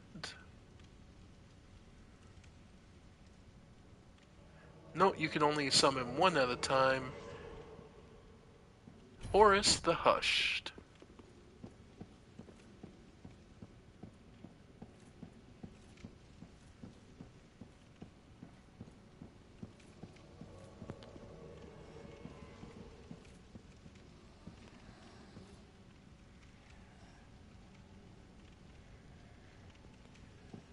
Two allies. Wow. That will be welcome as we face the Deacons of the Deep. Now, this is a horde fight.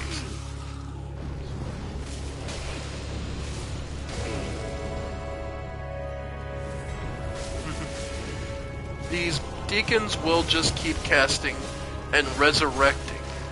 Note that no matter how much damage you do, the HP bar is lowering. That's because you need to target the specific deacon.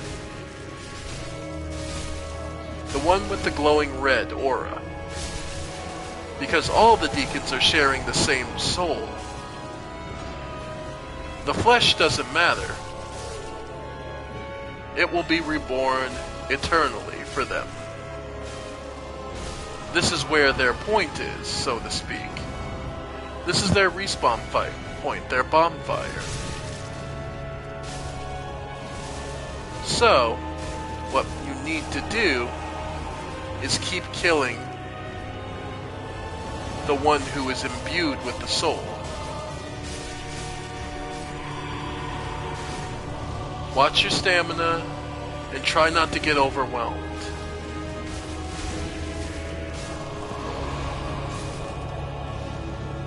Keep moving, and when you see this is the second phase of the fight.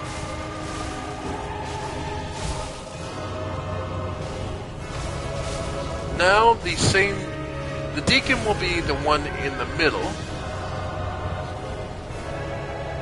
He's summoning power.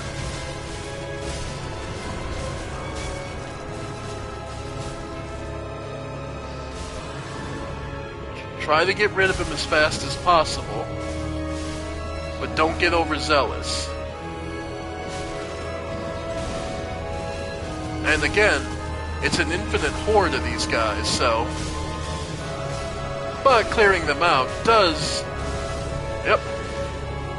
Still hold benefit.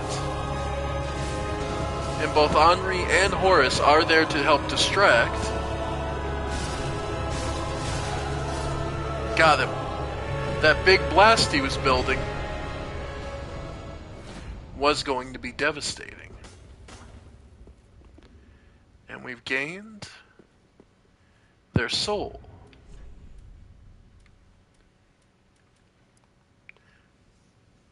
Soul of the Deacons of the Deep. After Aldrich left for the Boreal Valley, Archdeacon Royce remained in the cathedral with the high priest to keep eternal watch over their master's coffin.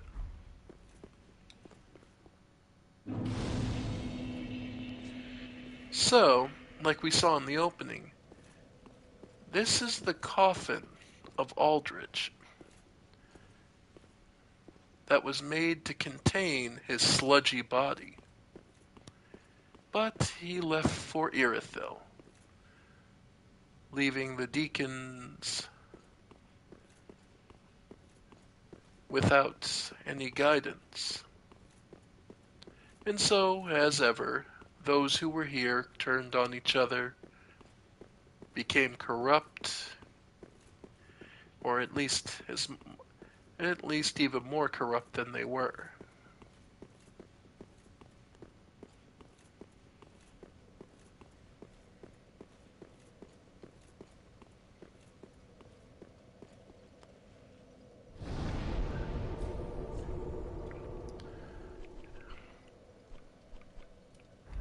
And back to the Firelink Shrine.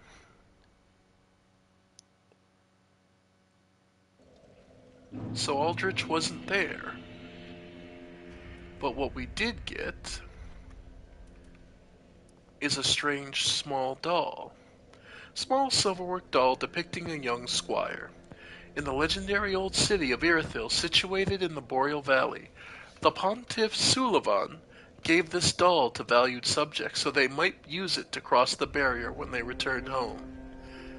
Listen carefully and you can hear it say, "Wherever you go, the moon still sets in Irithyll. Wherever you may be, Irithyll is your home." Note the design behind it. It's like a broken moon or halo behind the doll. Let's see what we can make. Oh.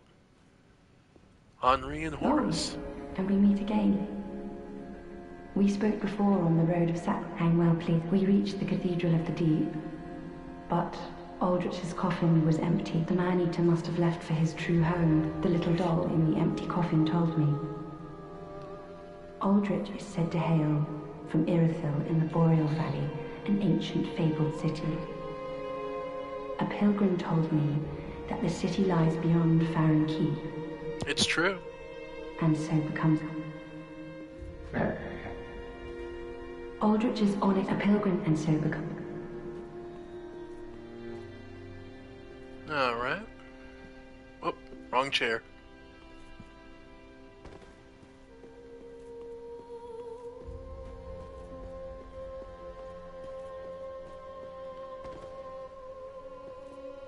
Aha, that so. So, we can gain Darkened Soul Sediment. Sorcery of Archdeacon Royce and his deacons. It is said to have been imparted to them by MacDonald of the Boreal Valley. Fire's dark soul dregs. Souls which swell from the deep pursue their target, drawn towards life. Or their casting implement. Note that it is a faith requirement, but it benefits from intelligence.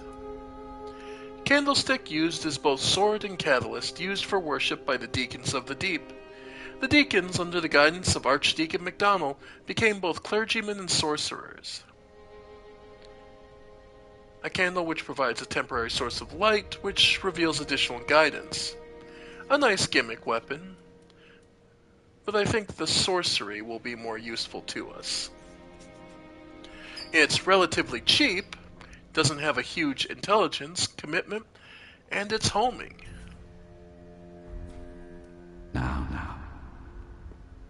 So, if we were to say, take Hazel's pick,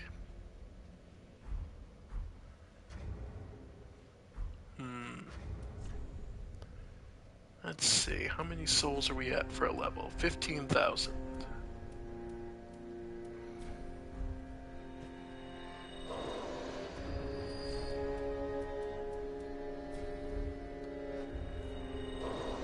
There we go.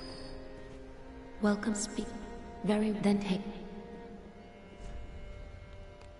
Alright. These souls withdrawn from their vessels, manifestations of disparity, elucidated by fire. Farewell, Ashne the Flip. Let's see. So it's how much to the next one? 16,274. Ah,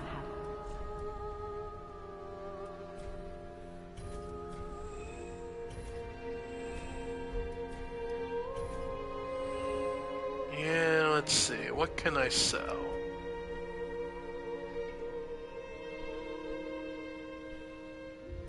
Any double weapons? Not really.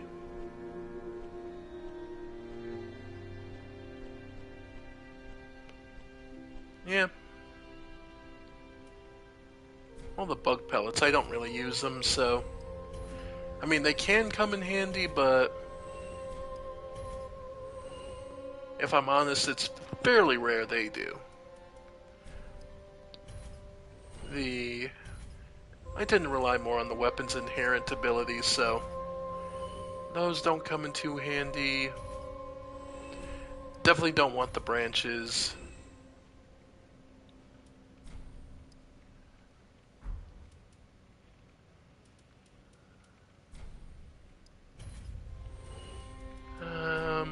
Okay, we're low enough on embers, I'm not too worried.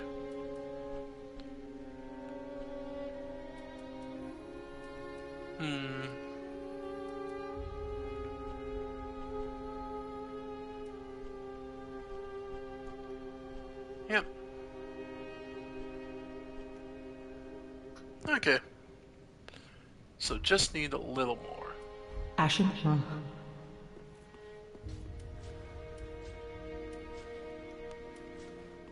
Still.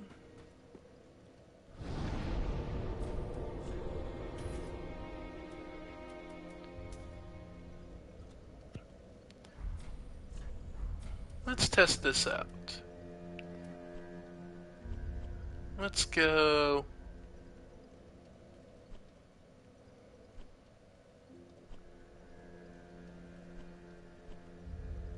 yeah, just the high wall.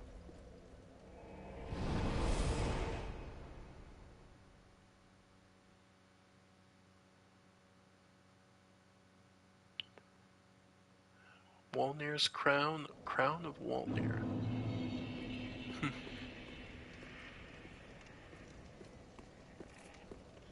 So let's see.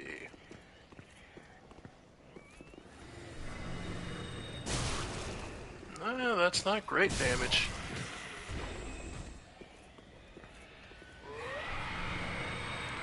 It's slow. Alright.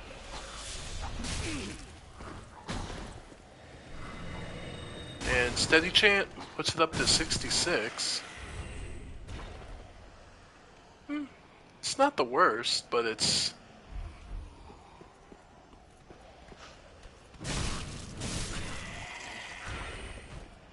Well, at least now we see why it's... We also don't have any rings buffing it, so... I guess it's unfair to compare it to the Pyromancy. But...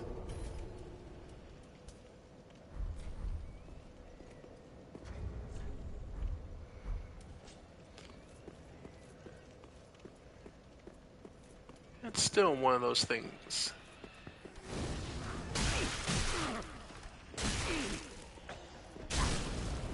Just to show off how strong we've gotten.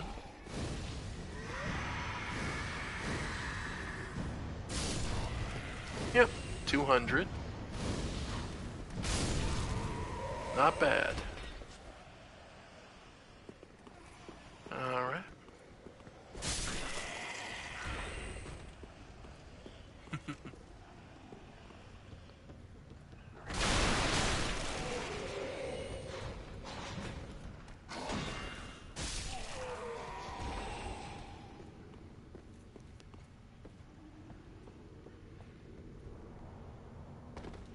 Well, let's see how much stronger we've gotten.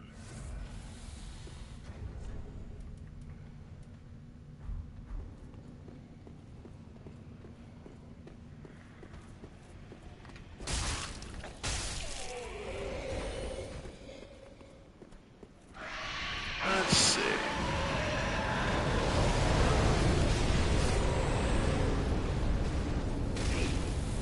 Well, the chip damage still hits us pretty hard.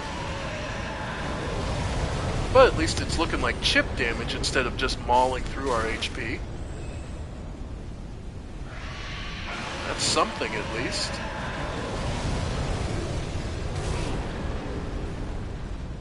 But might do even less if we put on...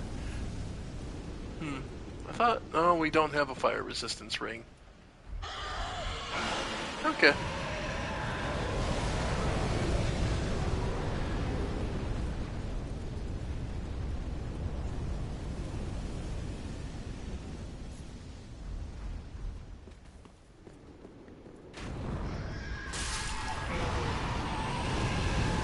Alright.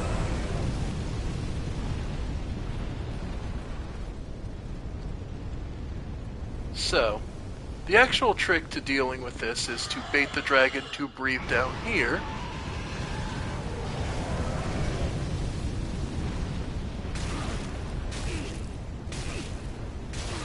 Yep. Just till you tank it.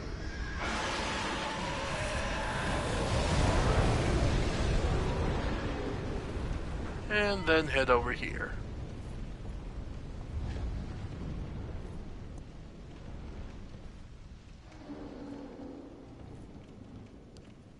And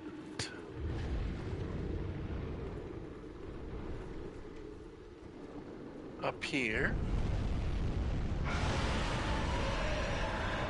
you can unlock this.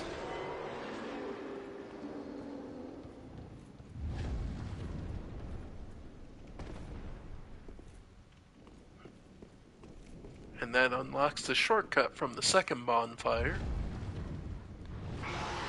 In addition, yeah, it's a mimic.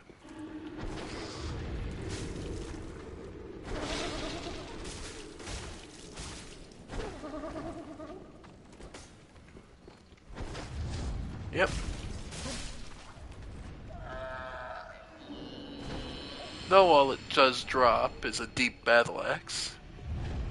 So if you're really desperate for some early game dark damage, that is one way to go.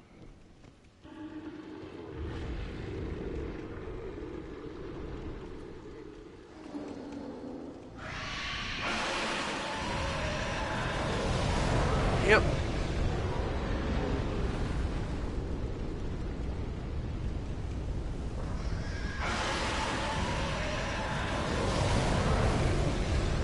And if you want to drive the dragon off,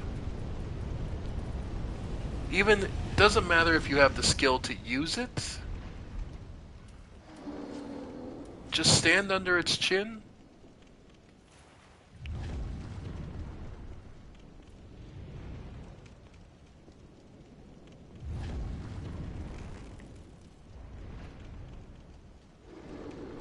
And will eventually stick its head down.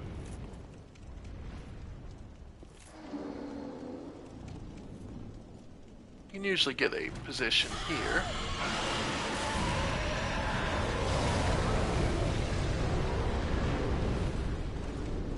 Hit him a few times.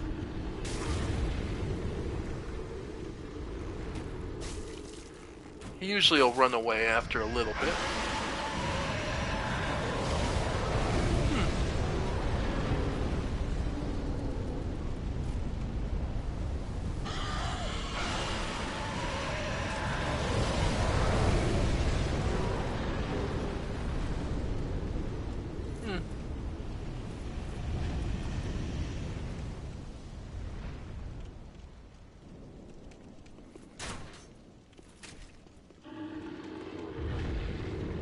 Oh, I forgot, you can free aim with the...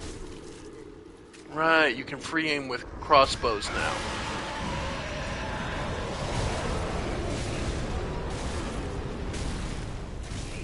I forgot that was one of the changes, is you could free aim with crossbows instead of just bows.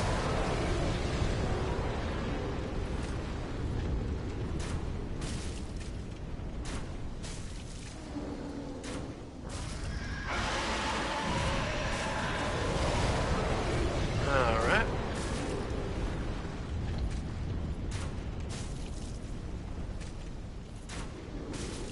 Yep.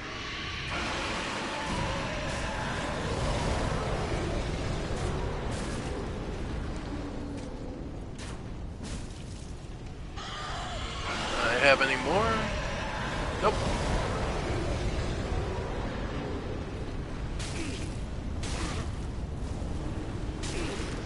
Yep.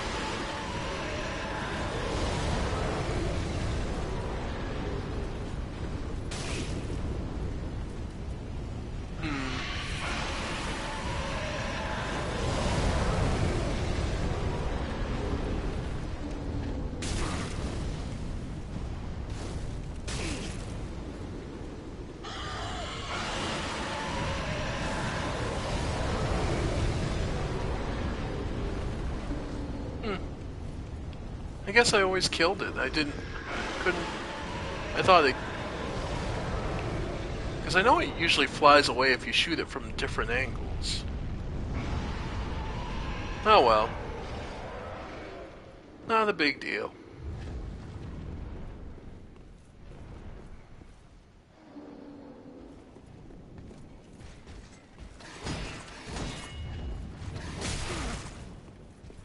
Alright.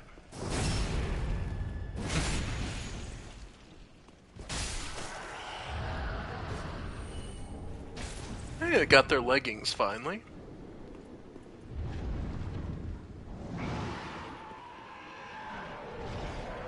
Note, I don't believe there's any way to get up to that where it is perched. So there's no way to get it from melee.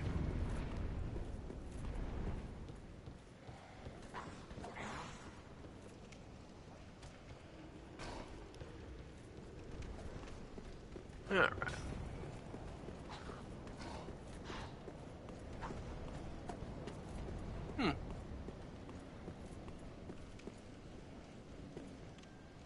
Yeah. Thought he was still coming up the stairs after me. I was like, that's impressive considering how dedicated that requires them to be. But...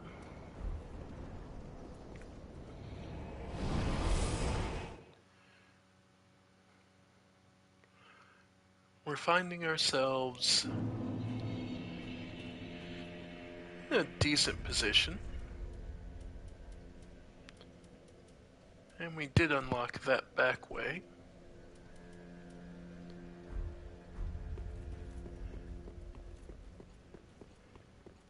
And let's see. Right, we did get that cheap Braille book. Let's see if she'll learn that. The Stories of Londor. Oh, Champion of Ash, do you wish to hear a tale? Oh, what's there? Champion of Ash, these are dark tales of things that lurk. Of course, only the little creature. So, we now have access to some of the Londors. For example, the Dark Blade. The third daughter, Liliane, one of the founders of the Sable Church, is said to recount tales that portray the suffering and conflict of Hollows. Members of the Sable Church are all trained swordsmen, each sworn only to their weapons as they bear their leaden silence of Londor.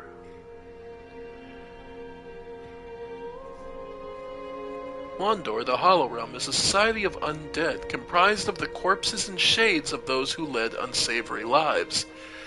Is such blessing really something one must ponder? So, Pleasant, I pray for you. Even as she fears for herself, you have to give her Rhea some respect. Back again, I suppose. Let's see. The Fair and Hail we can't, nor the Great Fair and Darts. Come again. Alright.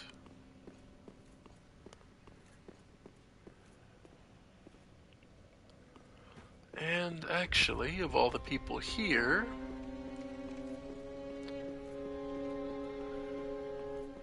if I'm not mistaken, one we've missed,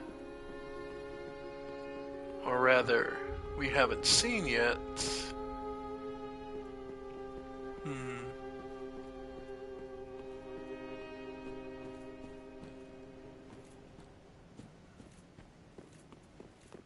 Let's see. Nothing there.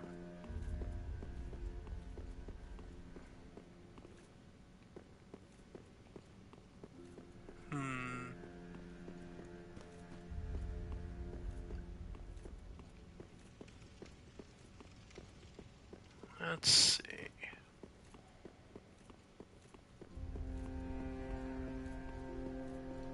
Nope. Nothing up here still.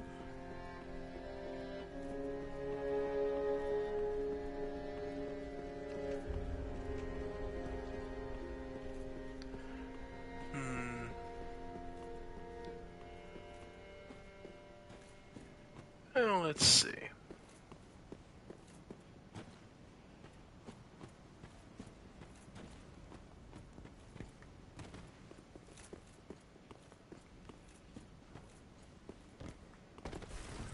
I know there's been ways to glitch yourself onto this, and it takes like an exact jump.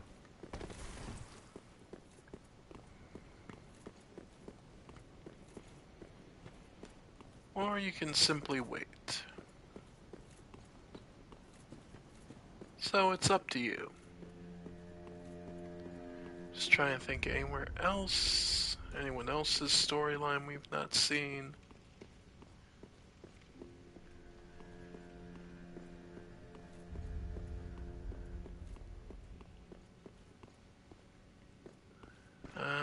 Is our buddy back? Ah, he's back. Looks like he does have a few more things. Oh, hello. It took some prowling, but I finally made a score. Go on. So, he managed to find a divine blessing of all things. Some newer weapons. The Pontiff Knight Curved Sword. Curved sword wielded by the Pontiff's Knight, frigid spirits that linger in Irithyll. The large blade appears to be eaten away by insects, making it lightweight but also brittle. a war pick. A warhammer with a hard pronged head was originally a pickaxe but refitted for battle. The simple but deadly weapon hits heavily with thrust damage to easily puncture metal armor. Heavy glaive. The Pontiff Knight Shield. Light and brittle. And allows you weapon skill, but it is a 73% physical resist, so it's not really that worth it. But he also picked up some new arrows. And these are quite useful. And between the crossbow... Goodbye. Oh, this... There's a crossbow, let's see, or the bow.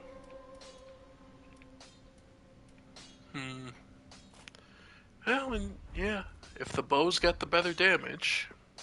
Just wasn't easy.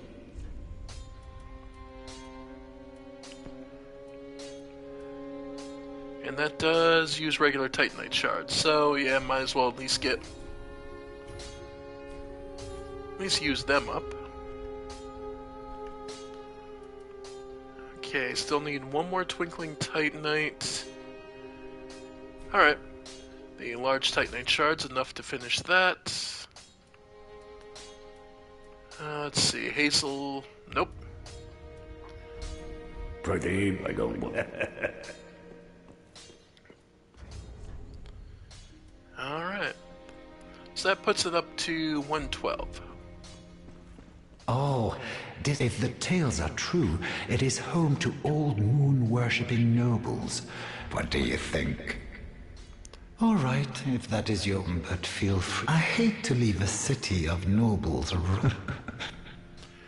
Yeah, he's asking to prowl in Irithyll, which would be a very different case than prowling around where he's been so far.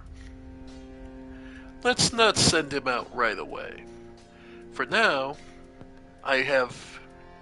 Let's see... It's only... The thing is, for the 40 points of for the 10 points of damage difference, just use standard arrows in my opinion. Like, and from the... Okay, because you figure, they do 65 points of damage total versus the 45. It's technically only 20 additional points, just that they're focused on fire damage. So unless you have an enemy you know is specifically weak to fire, you're better off just using a ton of the fire arrows. So, let's do about 100.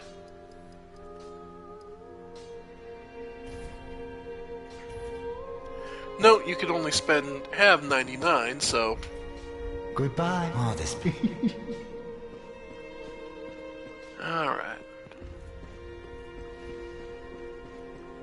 Speak thy dishonorable lord of... I must admit, I'm kinda tempted.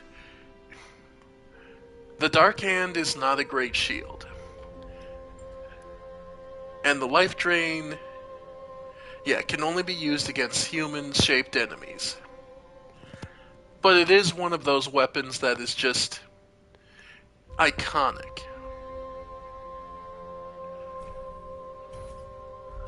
I know I'm... Till we meet, may the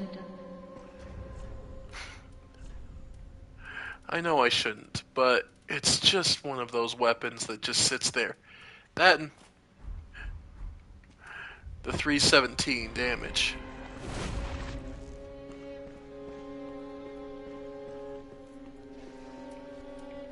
And you can block with it, just the same as the hollows.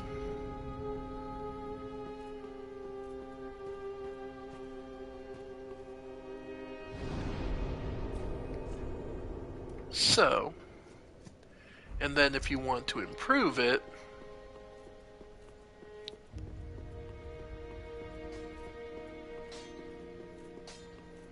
just good. Wasn't easy.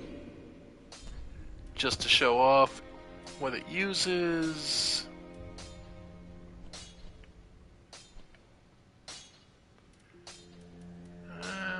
Oh, is it not on... Okay, it doesn't get improved. Okay. Okay, good to know. Pradeep, I go. Alright. So let's see. And just to show it off...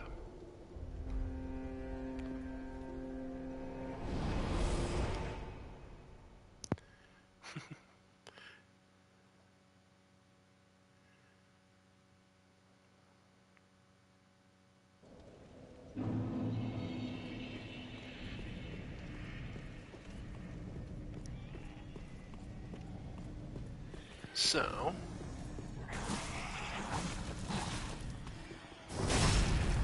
Yeah, not great, but it does reduce the damage.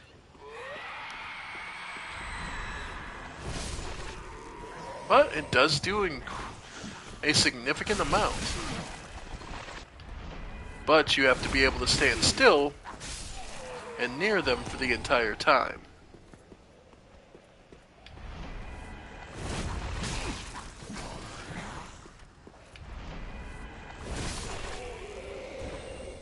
No, I don't get any HP out of it when used on hollows. But it still does a remarkable amount of damage.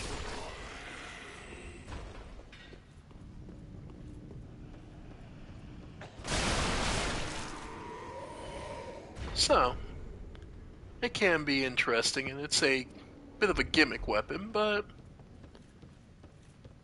well, nothing wrong with that.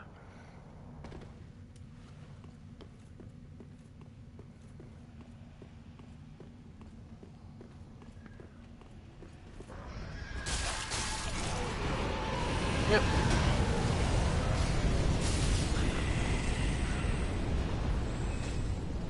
Alright. So then from here, we have a range. So all we need to do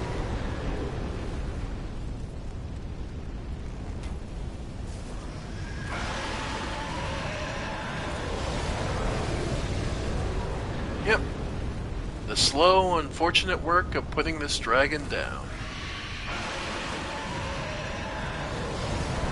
Not the most fun and exciting thing, but honestly, it's better to be done now.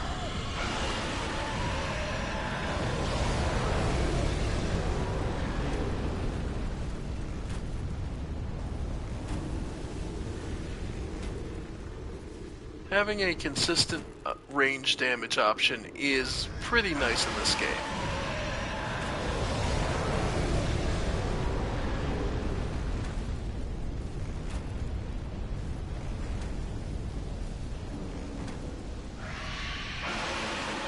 Alright.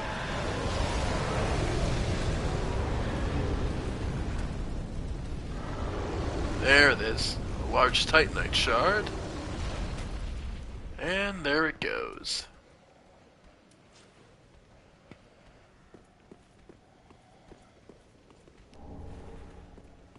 And it's not that you get much from this, but it's at least moving the dragon out of the way. The claymore, large soul, yeah, you don't really get too much. Though one could argue the claymore is a nice weapon. Pretty just nice stats inherently.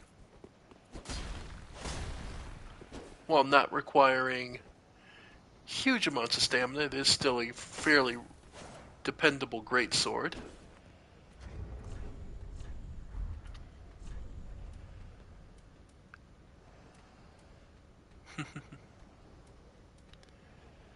Still,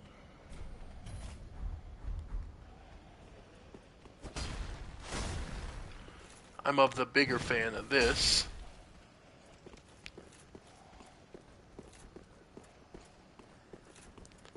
Still, we did pretty well, don't you say? The dragon's gone, leaving us with just the basic enemies.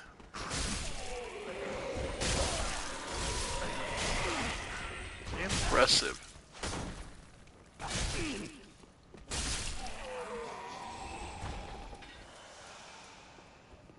Alright.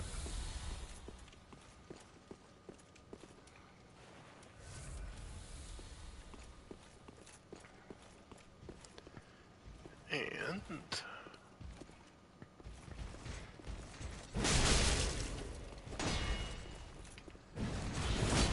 oof.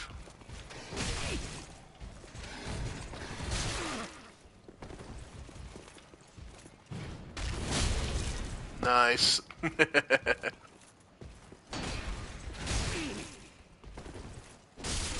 Oh, that... Yeah, my weight's getting to me.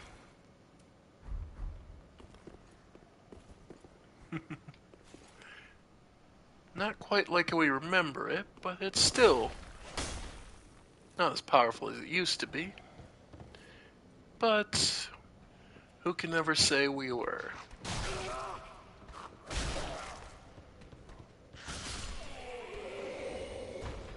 Alright.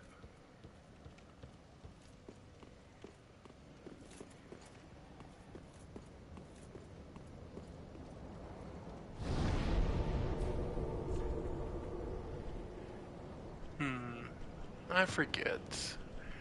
There's one thing we could also do, just to show this off. I forget if there's a soul cost or if it's just... Well, we'll see.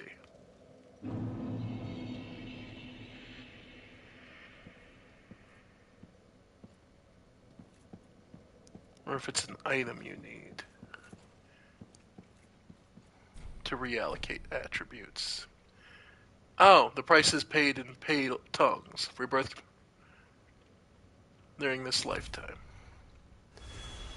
So, they're allowing us to reset our stats.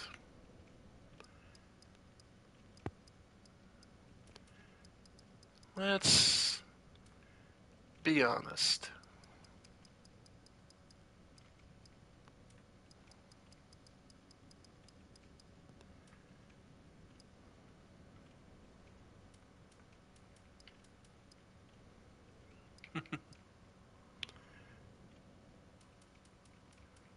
Let's do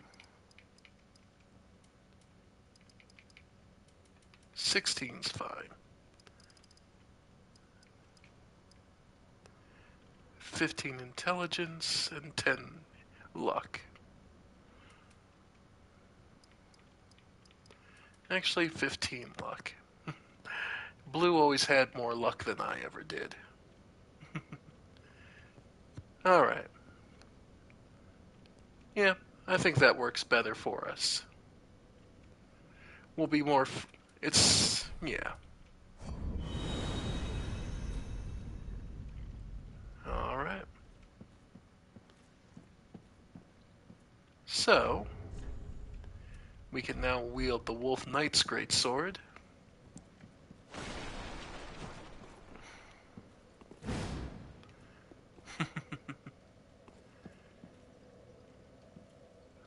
Just like we used to. We're not like the past. Let's see what the future holds for us.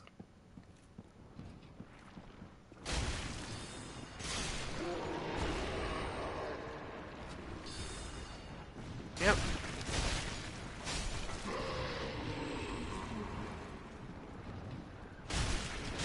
After all, this feels a little more appropriate for the former chosen undead.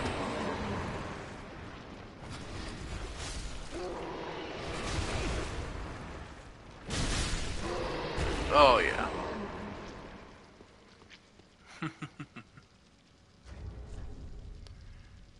Yeah, I'd say that works a little better. Oh. Oh.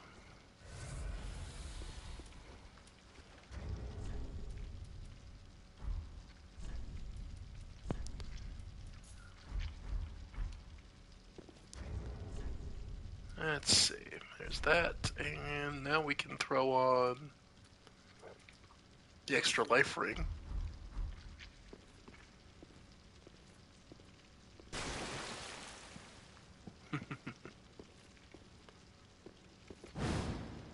Yep. I could definitely see where we're back to what we were at the end of the first game. A little stronger and a little wiser and capable.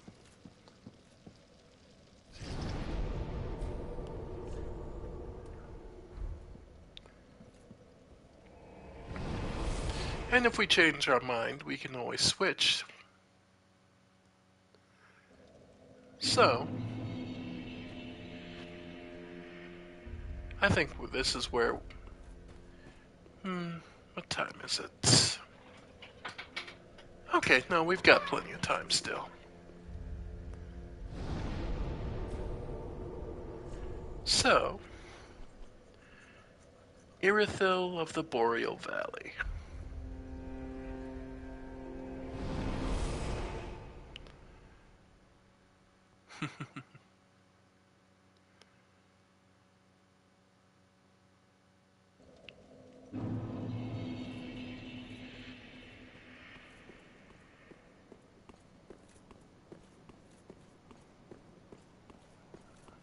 Now let's try this again.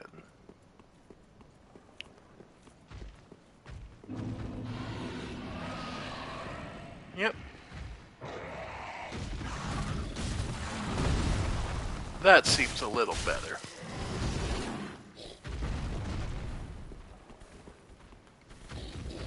Yep.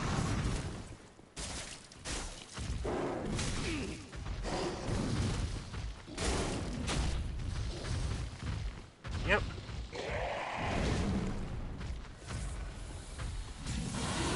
Oh. And this thing is capable of casting a miracle. After all, miracles are where you get lightning.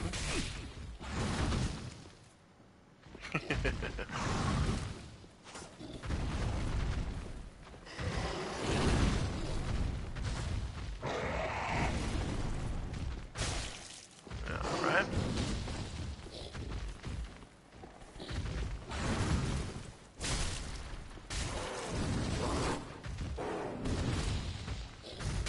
Alright.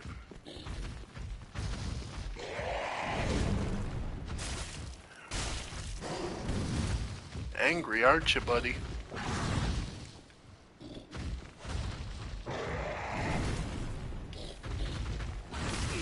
Ow. Nope. Heal up.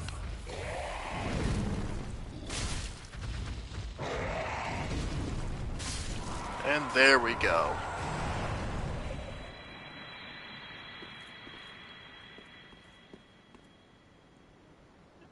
And now for free, we get a new ring.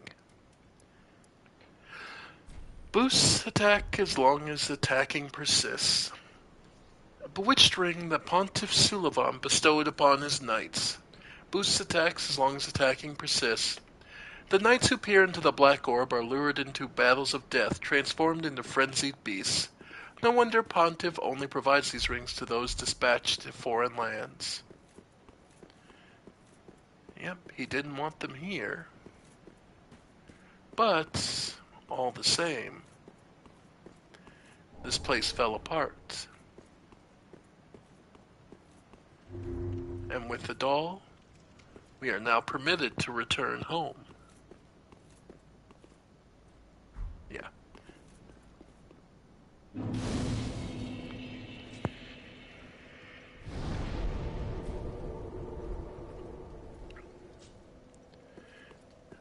And welcome, I'd say, to the first mid-game area. This would be on par with, I'd say, about the Smoldering Lake, in terms of difficulty and enemies.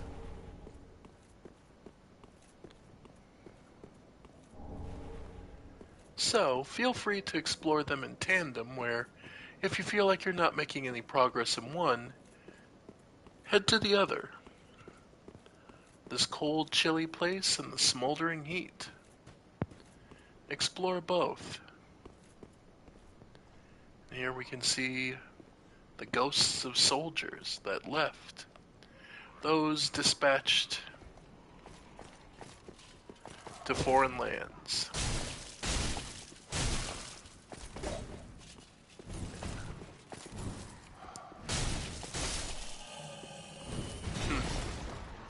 These are well-armed hollows, to say the least.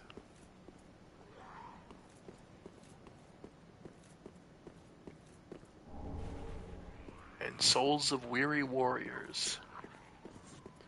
Those who fought well and fought hard. You can see their frosty swords, and you can see here they're actually able to pull darkness from their actual bodies.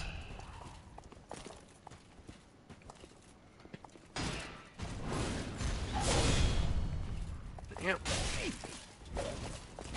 Yep. Yep. Yep. Yeah, these guys are great at roll catching.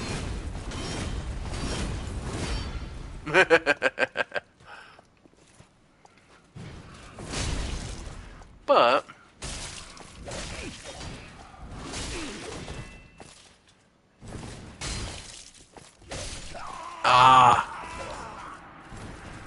caught me because I hit the wall.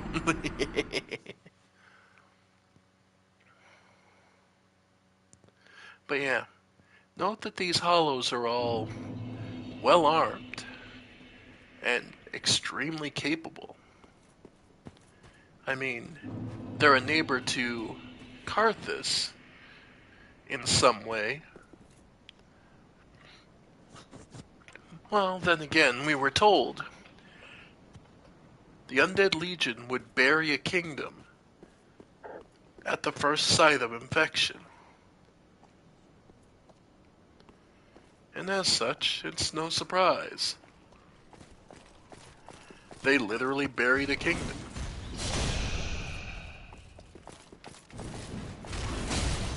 Nice.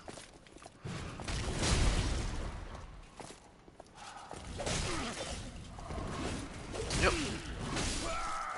Yeah, it's rough. Yeah, these guys are offensive as all get out.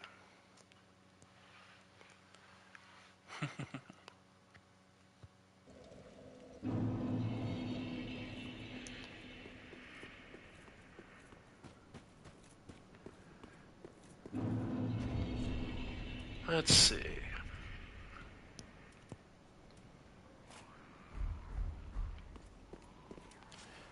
Let's see if maybe our fire weapon might get us some extra progress. Yep. That seemed to work a little nicer. Unsurprisingly, the ice-based enemies tend to burn pretty well.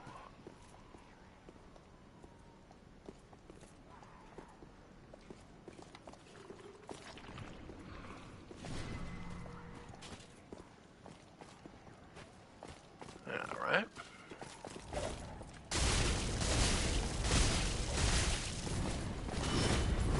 Yep.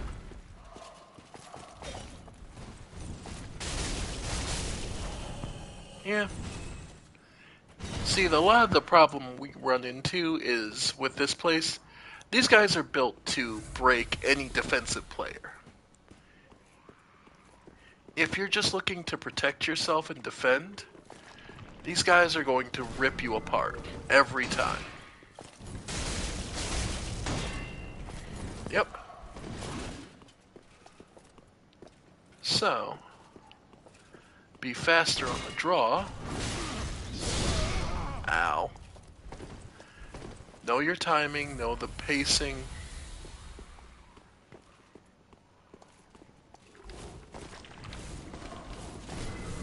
Yeah. And that's an option too. But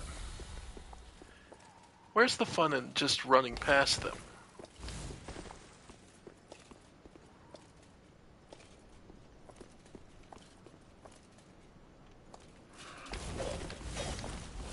Yep. After all, Quickstep exists for a reason.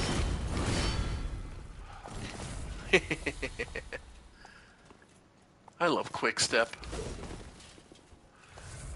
And yes, I'm chugging instead of just to mess around, because I'm remembering how I used to fight these guys.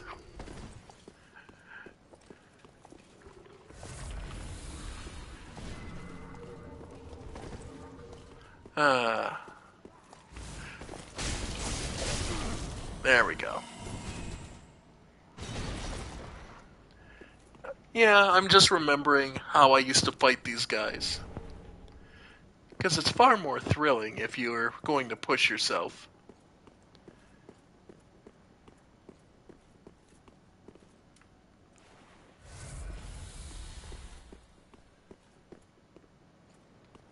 Let's see. Alright. The servants.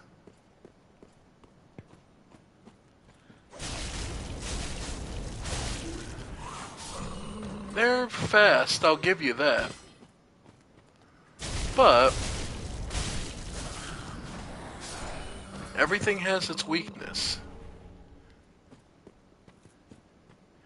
And it's possible to be faster than the Pontiff Knights. And then there's these guys. This guy is only majorly dangerous because he has backup right there. As long as you're moving, this guy really can't hit you much. So honestly, my best suggestion, in general, is to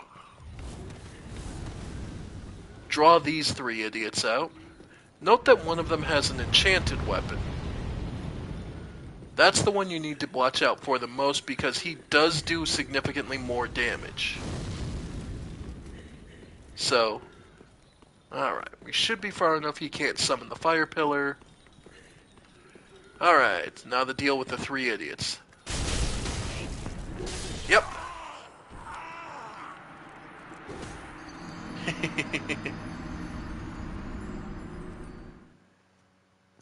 Oh yeah, they're only... Yeah, the Irithyll Witches, they're basically the best support.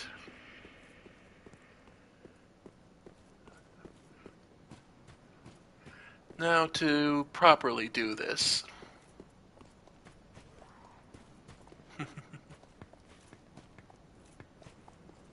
Alright. Over here. Come on. Again.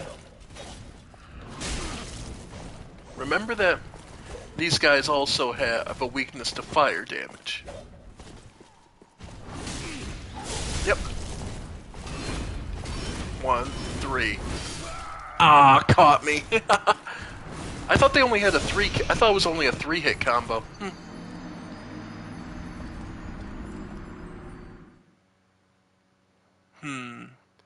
And yes, you can just run past them. And since we lost our souls, I'll show this off, because this is the way most people deal with this.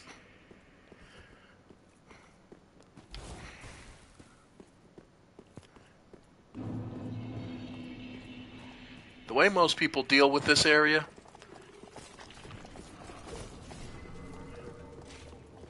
Watch your stamina, don't ever run completely out. Run low, don't run completely out. Then this way. Like I said, watch out for the one with the magic blade. Oh, wrong one. Wrong Estus Flask. Yeah, hit the wrong one.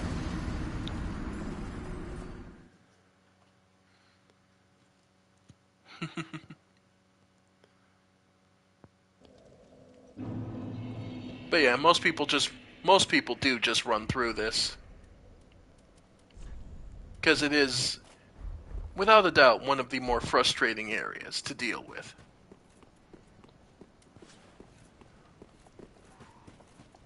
Alright. Yep.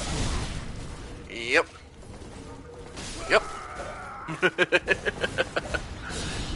Yeah.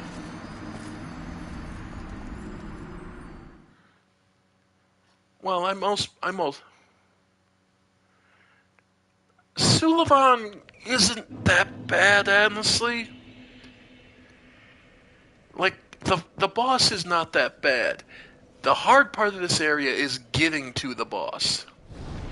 This is one of those cases where the boss isn't horrible. He's rough, and he can really put you through through your paces. But again, you don't have to do this at this time. There are plenty of other places to go.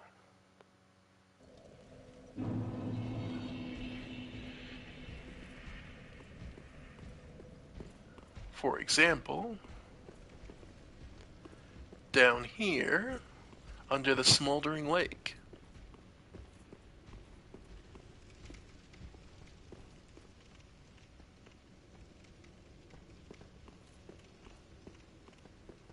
There are plenty of things to see down here. There it is. I'm waiting for the Gru to attack because I know he's around the corner.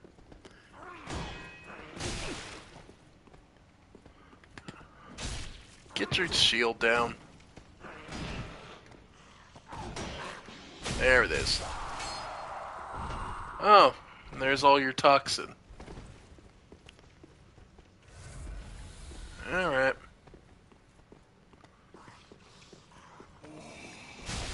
Yeah. And note he builds up 2 types of poison. Because there's poison, and then there's... By the way, this is just a trap to try and get you to get those guys shanky in the back.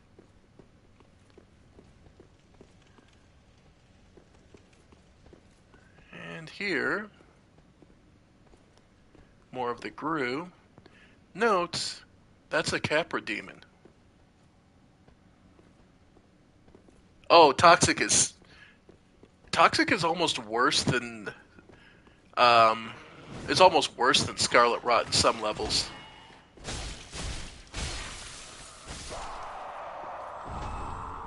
Because Scarlet Rot is by itself.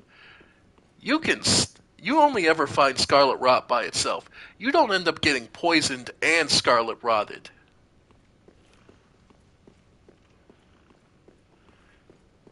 At least Elden Ring typically only throws you one status effect at a time.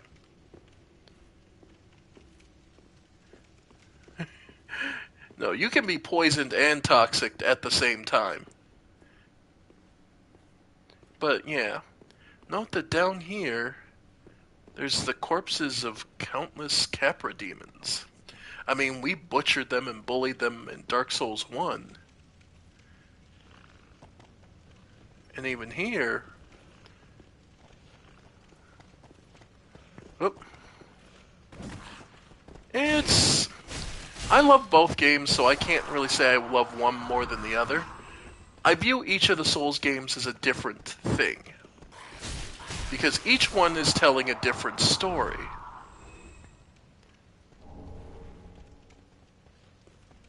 Like I said,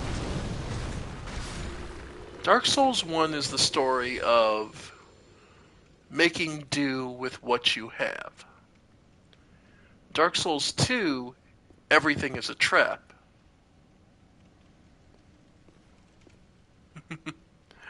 Yeah, that'll be up to you.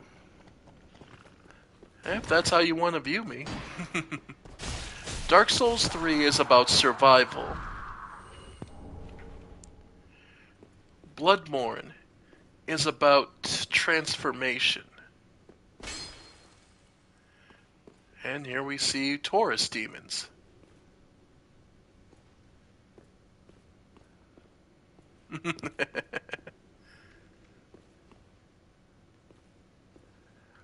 Yep. Lots of demons. and these demon statues from the Chaos Ruins.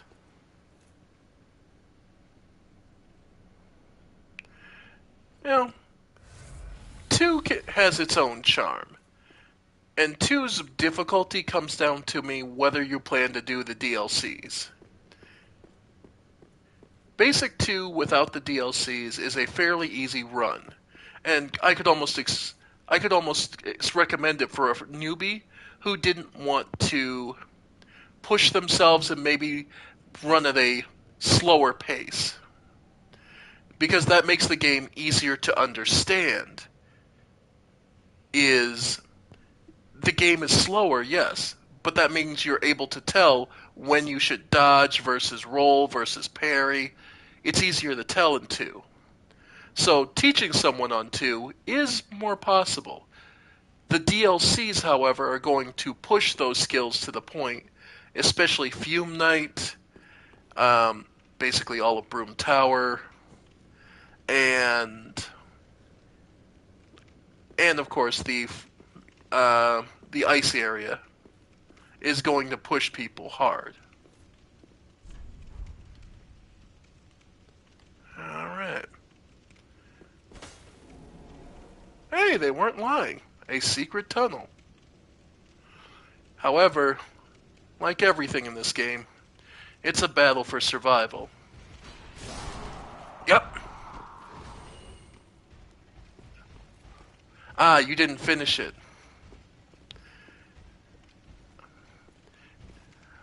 The ice area... Yep, there he is. I'm like, I know he's down here. I hear him. The ice area, you basically have to be the boss to turn off the blizzard.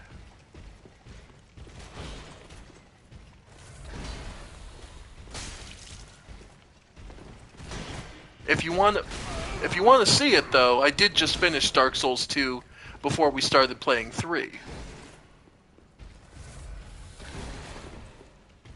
So, and now this should tell you exactly what happened to all these demons.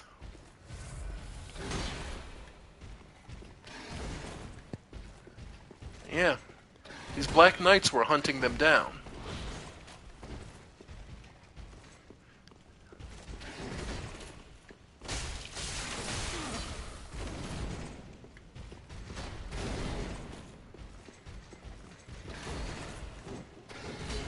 Well, it wasn't a wolf, it was a tiger in the ice area that you had to kill. But you needed the priestess's eye to be able to see him. Ooh, we just got something really nice. Black Knight Shield. Yep, that's just going straight on, because that's just a straight upgrade. Shield of the Black Knights who roam the lands. A flowing canal is chiseled deeply into its face. Long ago, the Black Knights faced the Chaos Demons and were charred black, but their shields became highly resistant to fire. And they give you the weapon skills, so... yeah, I'll definitely take that. And their sword. Yep. And I do have the ability to wield it. Yeah, they are great sword wielded by the Black Knights who wander the lands, designed to face Chaos Demons. The unique attack of this sword greatly reduces enemy poise, reflecting the tremendous size of the enemies that the Knights have fearlessly faced. And their special skill is Perseverance. Damage reduced while active. Well, we're in the area of the Chaos Demons, so it would make sense to fight like a Black Knight.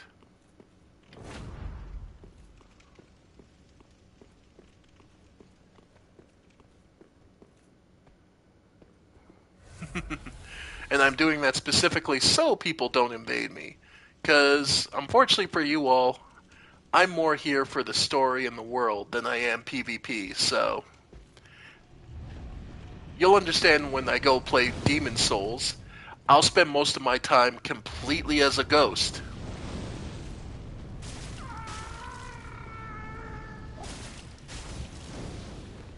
Alright. Like, I'm the sort of player, the cling ring in Demon Souls goes on, does not come off.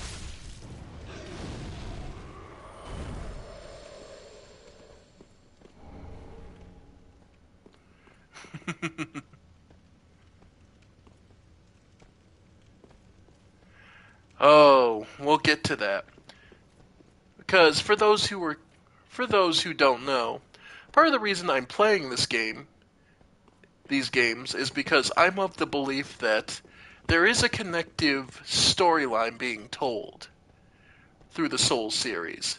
However, my personal belief is that the timeline goes Elden Ring, Dark Souls 1, 2, 3, Demon Souls, then Bloodborne.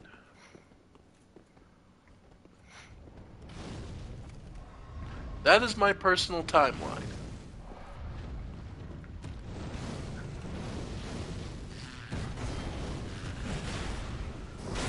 Got the backstab. Nice.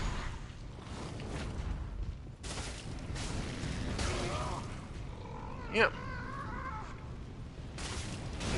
Ow. Nope, gotta heal. And as far as I'm concerned, the reason the games Elden Ring is the source of everything. The things betwixt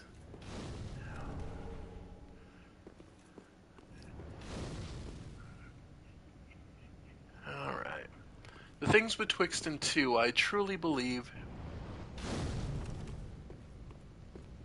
is part of the lands between. By the way, yep, Magmum Slime.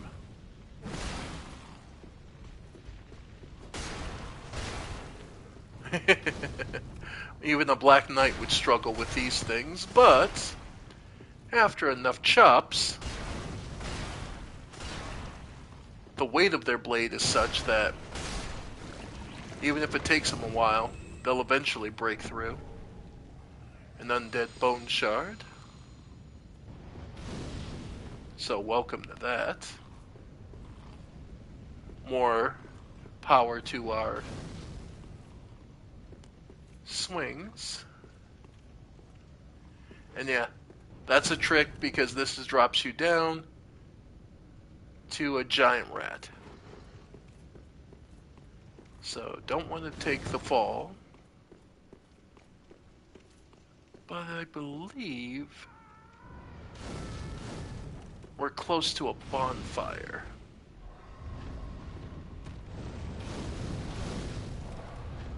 Though it's interesting to see these pyromancer demons.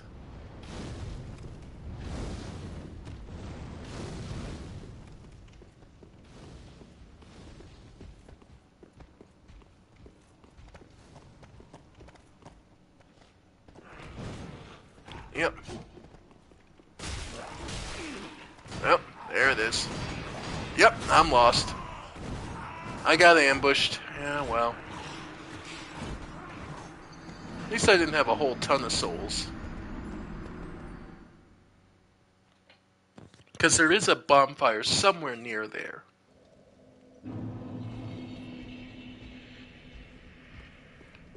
Yep, and you will die a lot in this game. That's just going to happen. But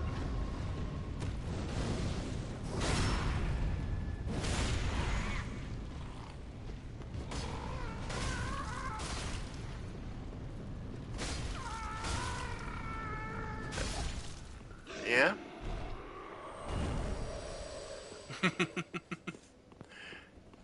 If you're looking to prove that you're better than me at this game, don't bother. You probably are. I just play the game because I enjoy it.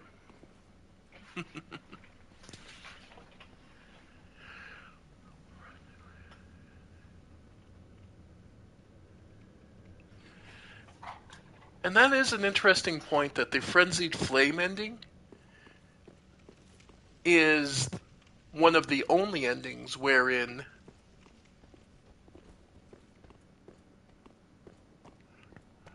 one of the only endings wherein it's one of the two endings where you could say Marika's plans get undone. Every other ending plays out just about the same, where you're taking the throne and everything continues on to some capacity.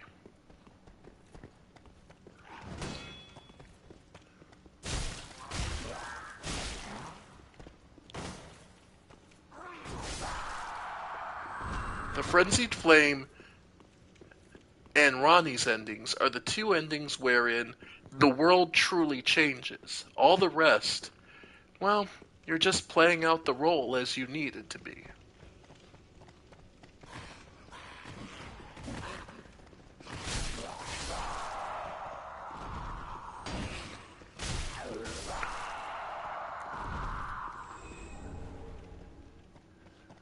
Alright. So now here's a question for you. Which do you think it was?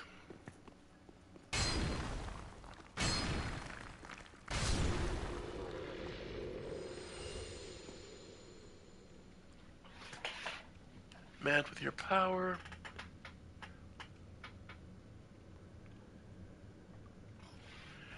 Very much so. And it's also very likely that the first kiln that Gwyn used to link the fire in the first place was being used, what he was channeling was the god of fire of the giants. And he didn't realize that by linking the fire, you're just sacrificing yourself. Which means it's the same over and over. That the reason no one links the fire and, survives or lives to really benefit from it is because it was never intended to be. That the kiln is simply an altar of sacrifice.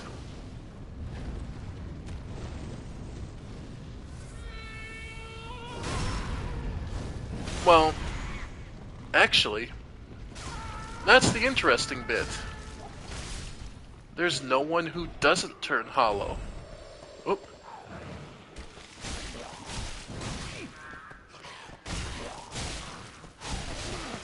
Yep. Ow. Yep, and I'm dead. Yep. Ugh. I knew it was gonna happen.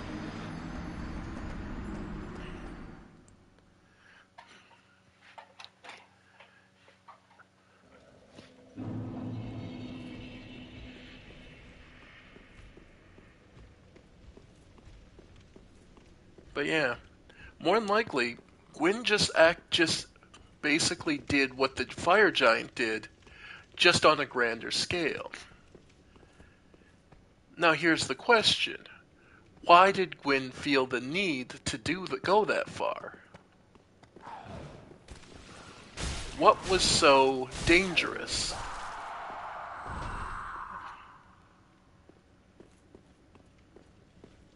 What was coming that made Gwyn think that linking the fire was the only solution?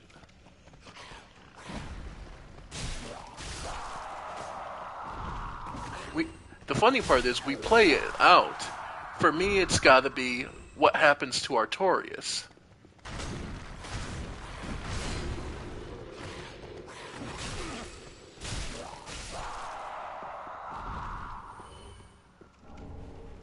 With what happens to Artorias, he effectively is drawn into the abyss.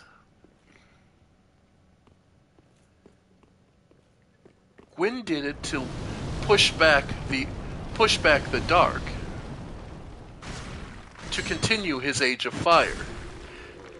he had spread his power thin between his children and others. There's also another reason. I talk about it when we played the first game, but I'll ask you here, see what you guys think. Gwyn has several children, measured throughout, and that we know of. And in this game, we meet one of them. Let me ask you all this. Who's their mother?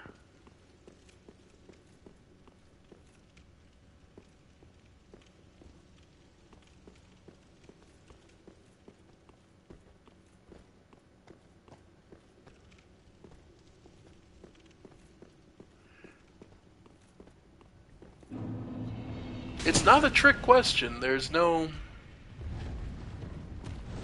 set answer. I have my personal theory, but there's no guarantee I'm right.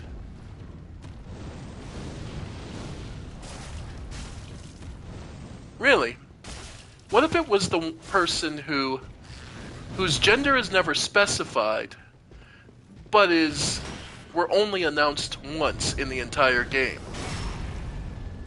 My personal theory is that the mother is actually the forgotten pygmy. The furtive pygmy. So easily forgotten. So much so, she's introduced in the beginning of the story, and we never hear anything about her. And again, their gender is left ambiguous, so very likely the furtive pygmy could be a woman. Then, as we'll learn here, there might have been a reason Gwyn linked the fire. Gods, I hate this ambush so much. Okay.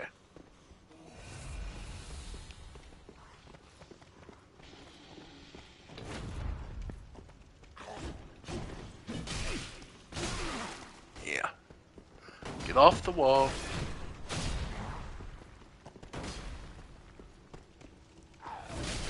Yep. Okay, I'm poisoned now. There we go.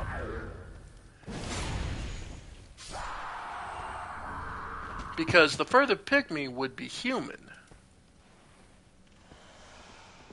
And as we know, humans, at least in Dark Souls, are not necessarily defined by their physical being. Oh, for fuck's sake.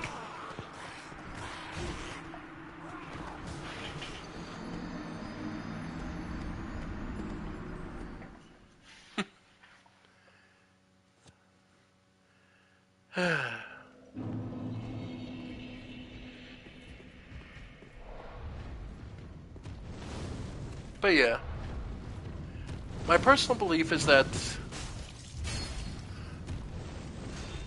well, and we'll see greater proof of that later on in this game. Who, after all, generally speaking, the pygmies aren't really brought up much in this game. In this series at all, actually.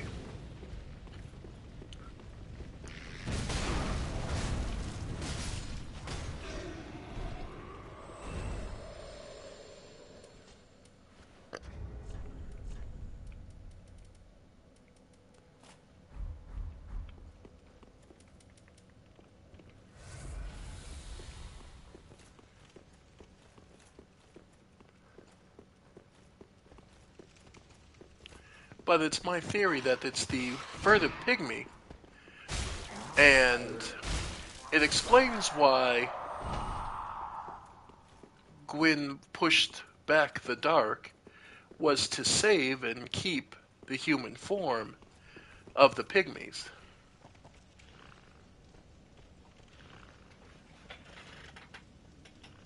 Yep. That's my point.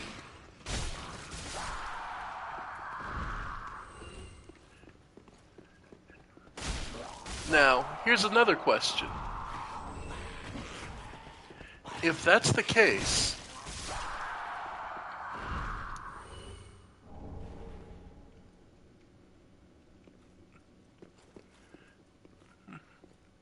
oh, they aren't that strong, huh? I wonder about that.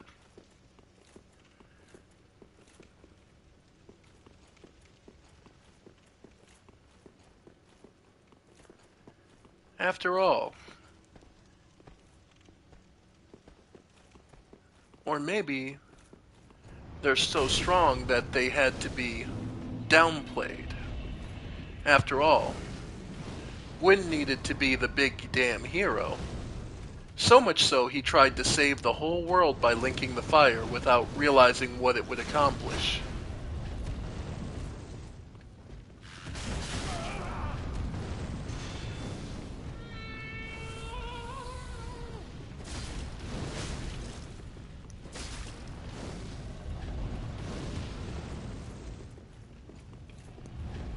And left his children to try and sort the mess out.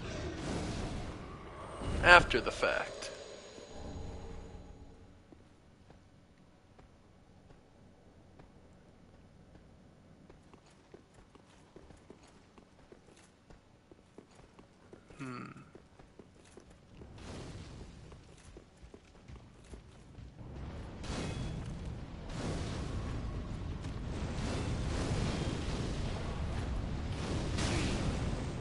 Yep.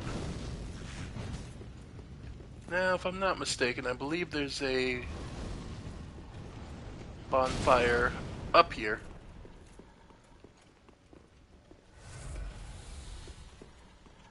Yeah. Alright. Just to get this.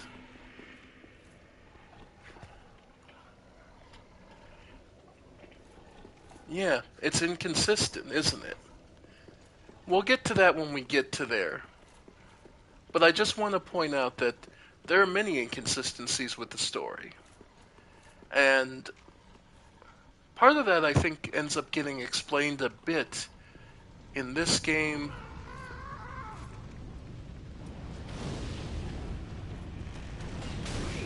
There we go.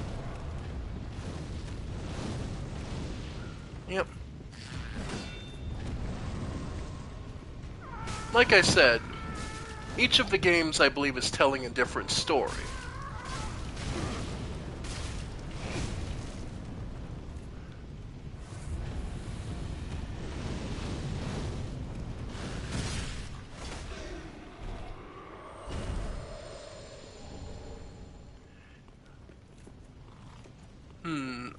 Oh, are you referring to Manus, Lord, Father of the Abyss?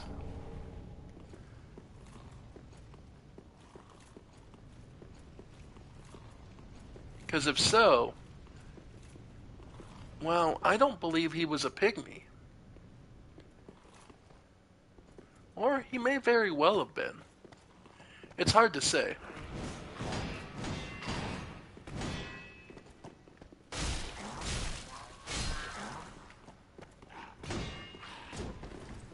Yeah. Manus...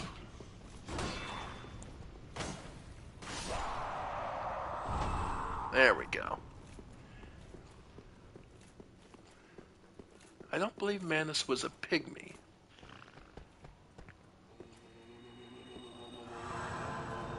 Yeah.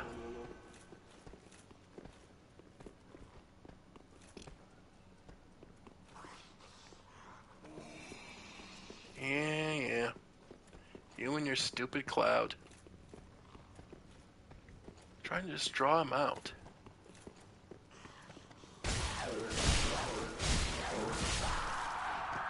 Yep, and that's gonna get me killed. Yep. Gods, this guy does way too much damage. There we go. There, finally.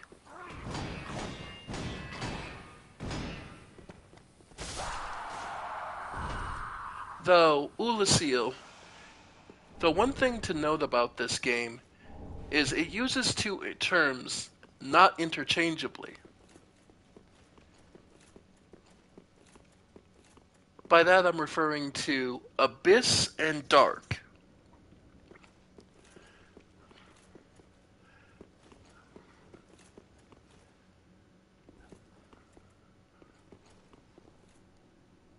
Because Manus being specified as the father of the abyss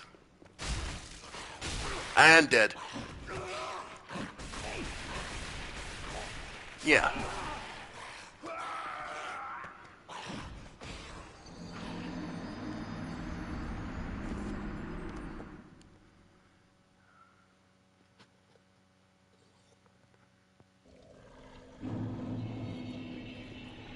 Alright. You know what? I'm just going to leave my souls there. It's not worth it at this point. Because we didn't finally make it up here. And this path gives you an easy way around and away from the crossbow bolts. And also,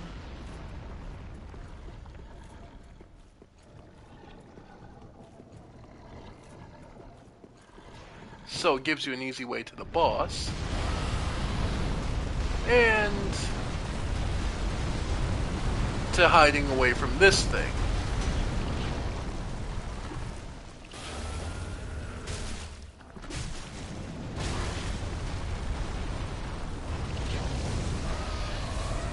This worm is a little interesting.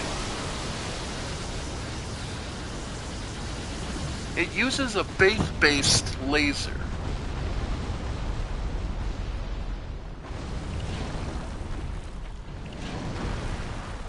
And it looks undead.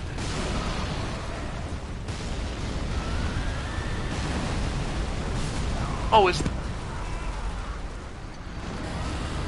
Wait.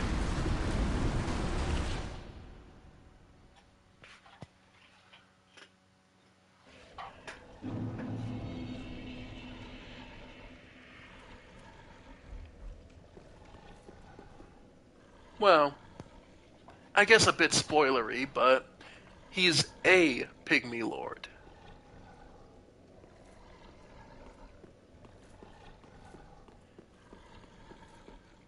I mean, when we...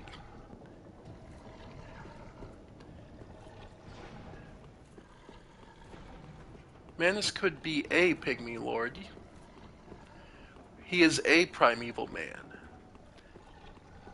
Or the last remaining primeval man that we come across at that time.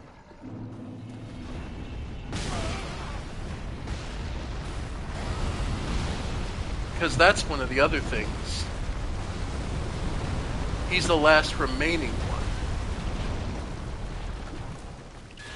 Because there's obviously a split at some point between the primeval humans and then the more modern humans like us.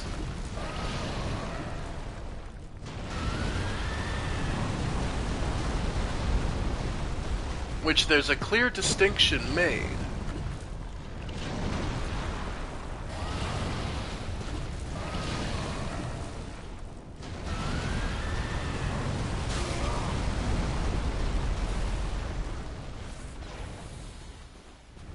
Alright.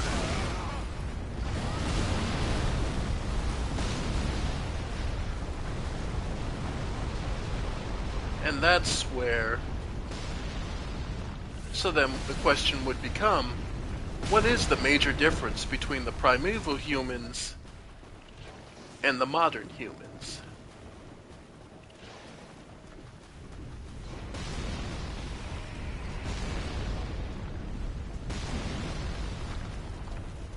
And it's true, Manus could be interpreted as the primeval pig, as the further pygmy.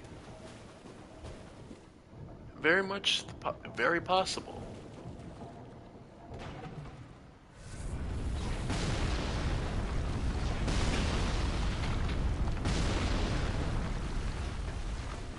And that's one interpretation, but you also have to remember, we're talking about the limits of what that particular NPC knew.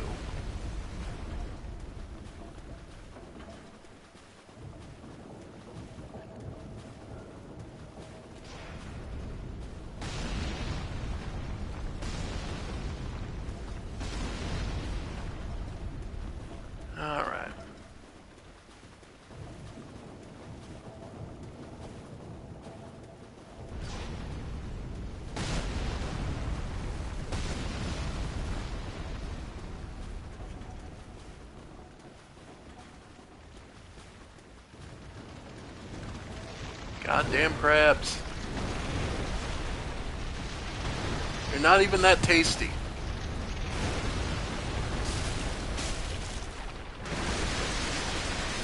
People think you taste better than you really do. I'm just gonna say it. Crab is not that damn tasty.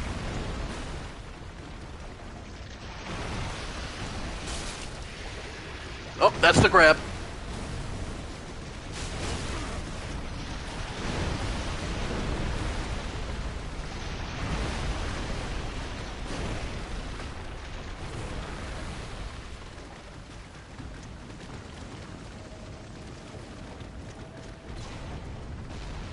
Alright. Manifestation of its darkness, which...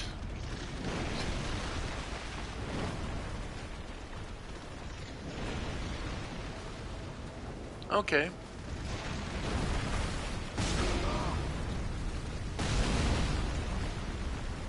Alright.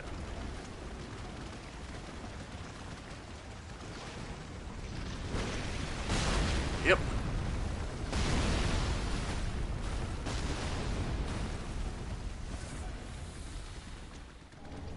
Get another chaos gem. Okay, not the item I was looking for. Okay. Ow. Oh well. There we go.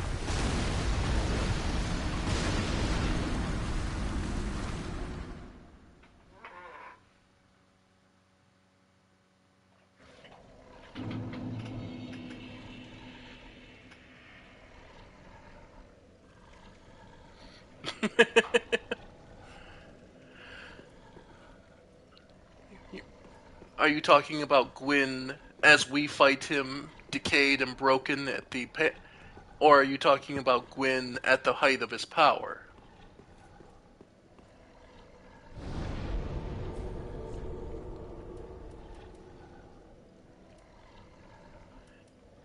Because those are two very different things.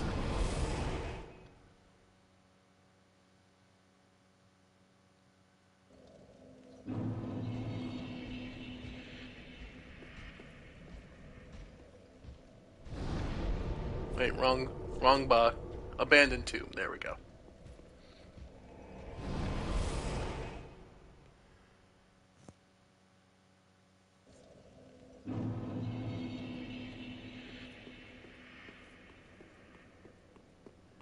Because, in all truth,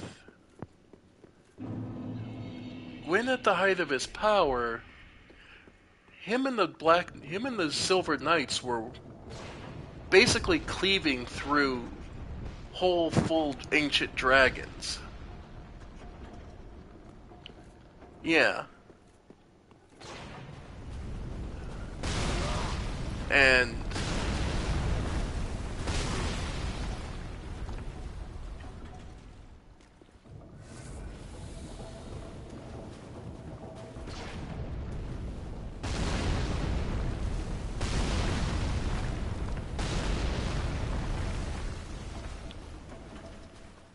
I was gonna say, because that's one of the biggest differences is Gwyn at the height of his power would have been able to stop what was going on with Manus. Manus slowly devouring and taking over.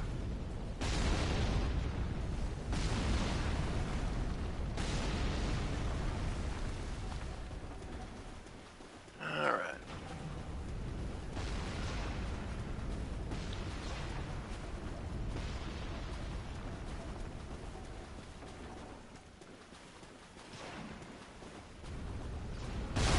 There we go. Pretty sure this is what I was thinking of. Speckled stone plate. Yep, that's one of them. Yeah. They are. They're dark reflect. Manus is the dark reflection of Gwyn. I'll agree to that.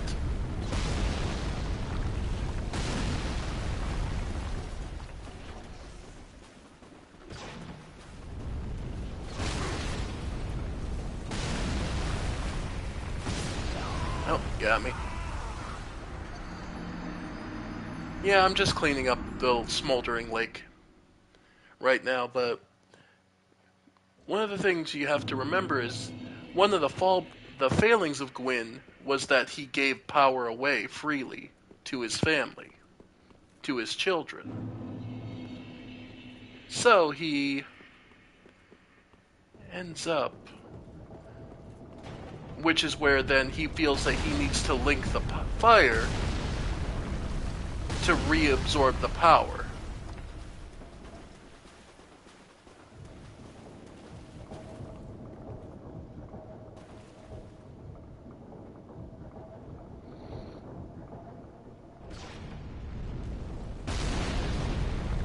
Yeah. I mean, it's one of those things where, like, at the height of his power, Gwyn would be one of... Well, yeah. But what separated the two was time.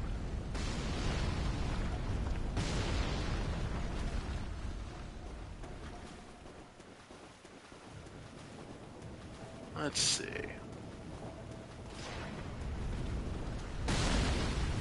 I'm truly trying to remember... Ow.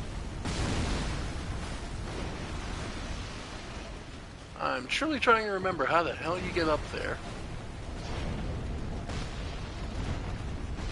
It's been a little too long.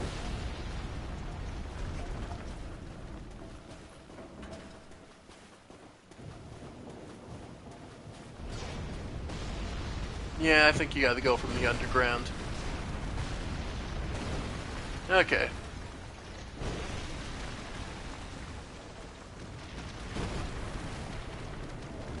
Alright.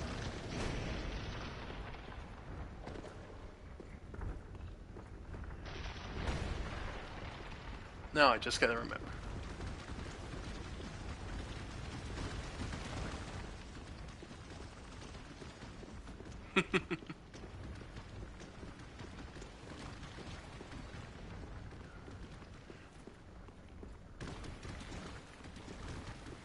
Yes, but Gwyn also would never be...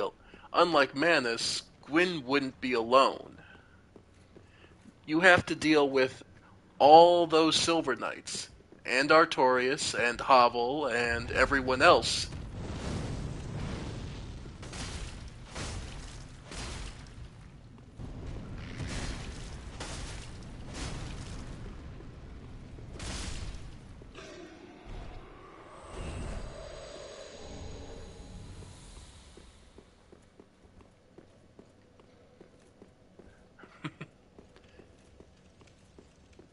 But by the time... But then what happens is effectively...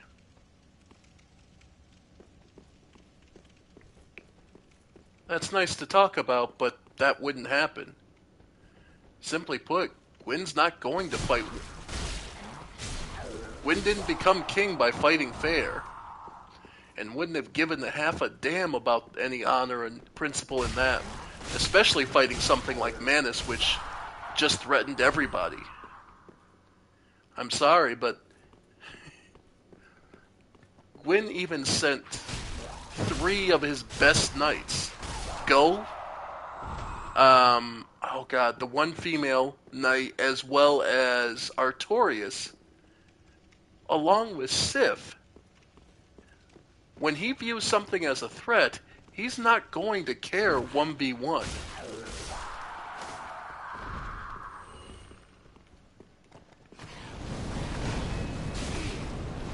That's a nice theory to say, but nah.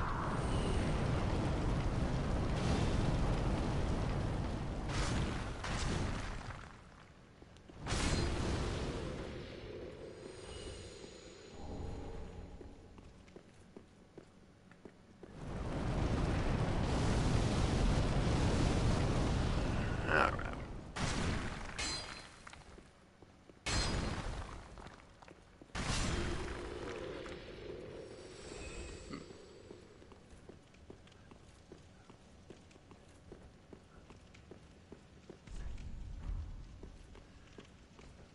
Manus, Gwyn.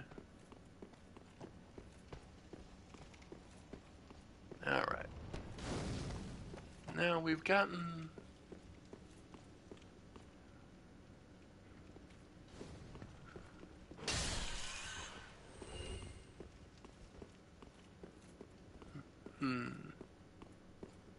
As I say, I remember this leading somewhere.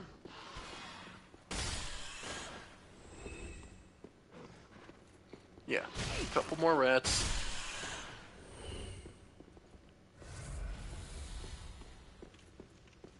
And...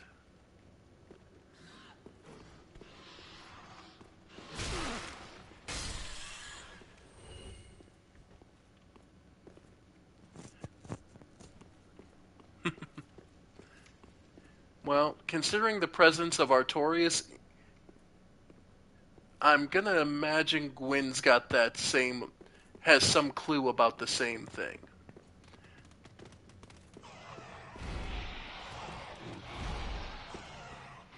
Or if nothing else, probably Seath had an ability to... would have been able to figure something out, but either way.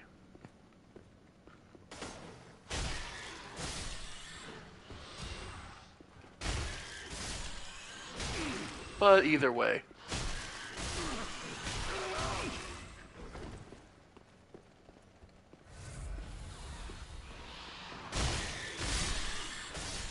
There we go. And lots of these rats nibbling on the roots of these ancient trees.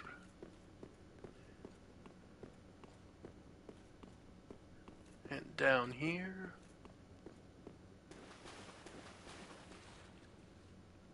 and you can see these egg sacs here are actually a warning to you,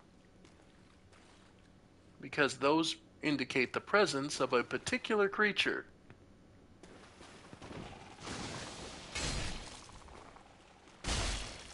Yeah, basilisks.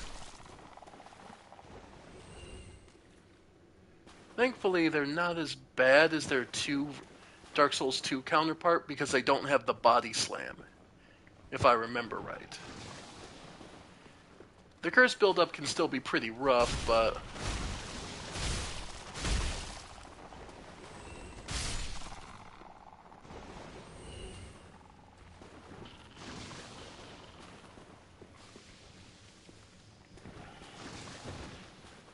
well, yeah. That's the entire point, with Manus being the dark reflection of Gwyn. He gets stronger as things get darker, but then all it'll take is one little hero to link the flame and sacrifice themselves to throw all that back out the window.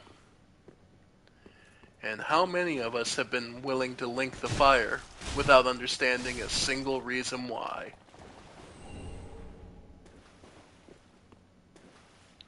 The first time you played through, did you link the fire? Did you have a clue what that really meant? No. I imagine the first time you went through and you linked the fire, you didn't have an idea of what that really meant. In truth, it's designed that way.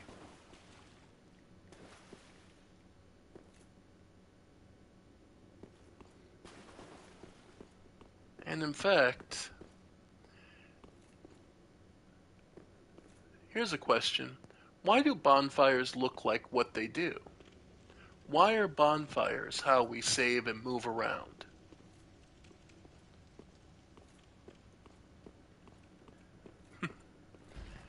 It's a simple question, but it's an important one.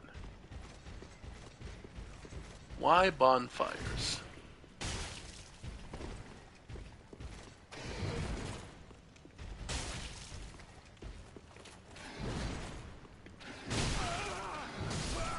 Well,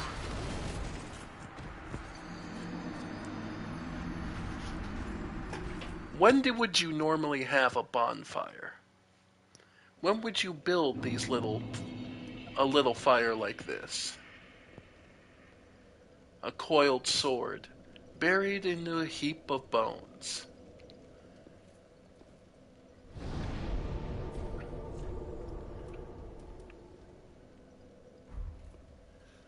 Well, the easy answer would be at night.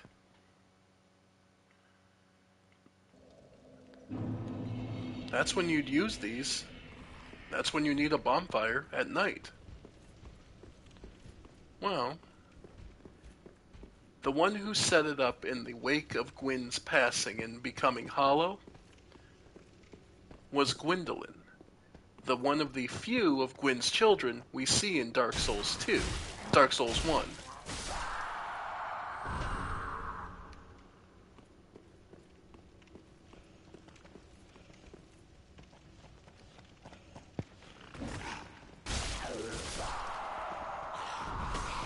In fact, out of all Gwyn's children,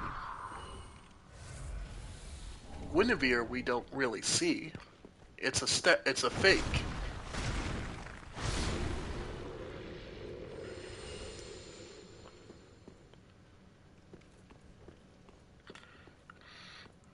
My point is more, it looks like a bonfire because it's tied to Gwendolyn, who, as we see as proof with this game later on, inevitably does survive the events of Dark Souls 1.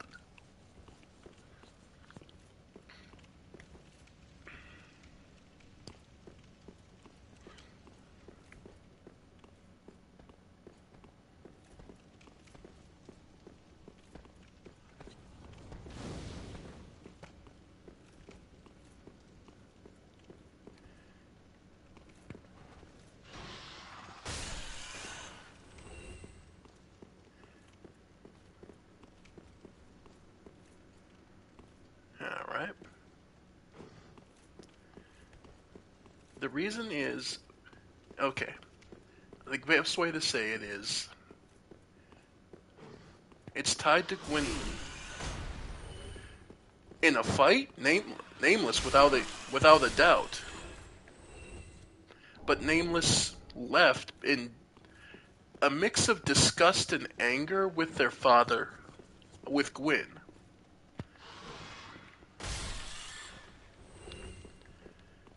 There was a whole thing to them about dragons. Whether they should be just outright killed or,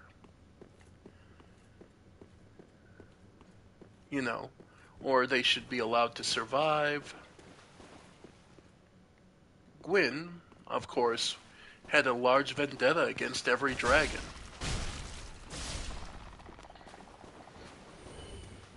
It wasn't without reason either.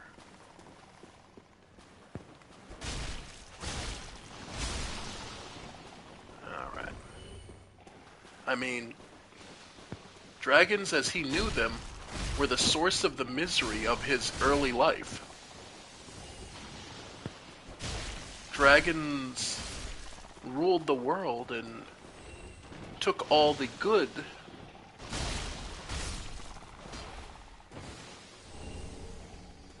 Yeah.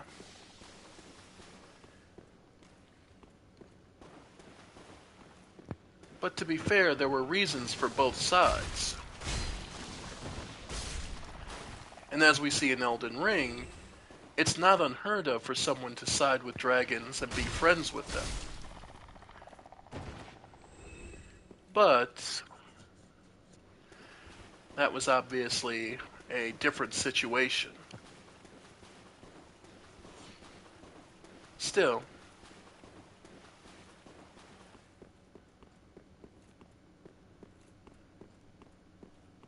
Nameless was definitely more powerful, but that doesn't mean too much, really. After all,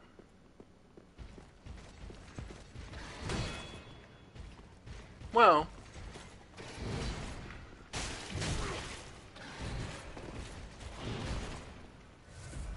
Nameless is definitely large, but so it wouldn't surprise me if maybe not all of Gwyn's children maybe are part pygmy. And Gwyn himself isn't that big. Or it could be something to do with the power of the dragons he got.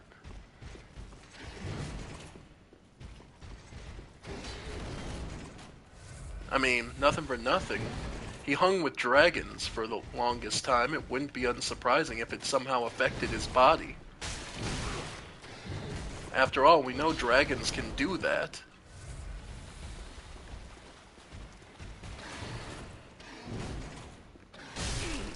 There we go. Finally. Alright. And yes, there's a lava pool down there with items in it. You want to go swimming in lava? Help yourself. Crestfallen. And now this was what I was looking for and trying to remember. Because this is how you get up to that big damn crossbow.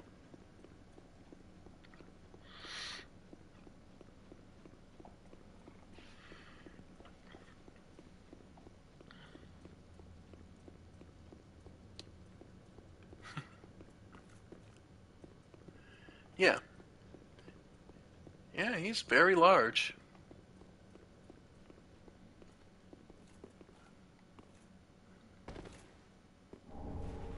Ah, the Dragon Rider bow.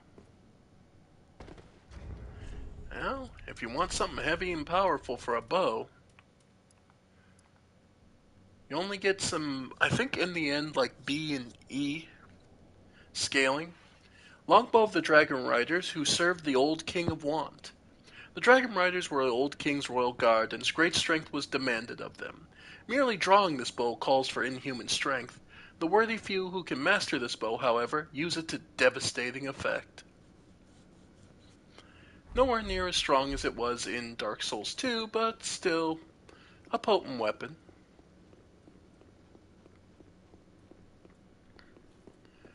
Again, much of the equipment you find, not quite as strong as it used to be.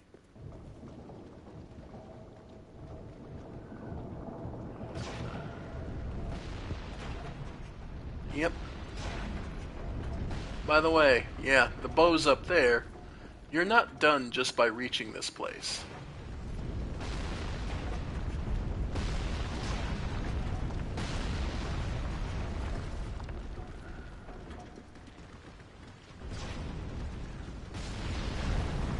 Yep. Alright. Because getting through to Homeward Bones, there's still some... You're still going to be able to get shot in a couple places here, so be prepared for that. And more skeletons. And bone wheels, the most annoying enemy in the games.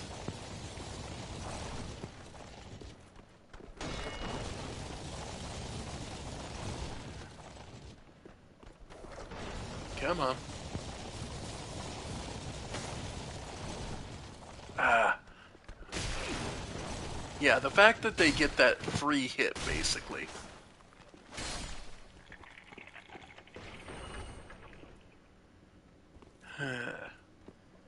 Like, it'd be fine if they did. Well, oh. Yeah, this game has some glitches. Well, what can you say? Nameless has his reasons. And he does have reasons not to trust us. After all, most of the people who came to that place looking for the dragons were looking for their blood to become stronger. After all, it was the Drake Blood Knights, the same ones who fucked up the Sunken King's domain, that made this all so problematic. But we'll get there when we get there.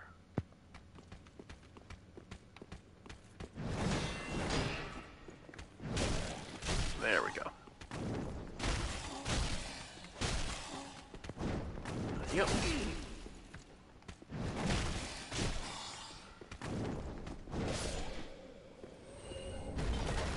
Yep.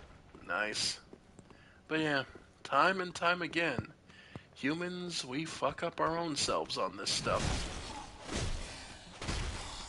I mean, it's the reason that you had to put...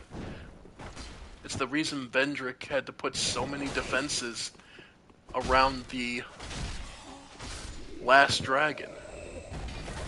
To make sure everything didn't fall apart on him.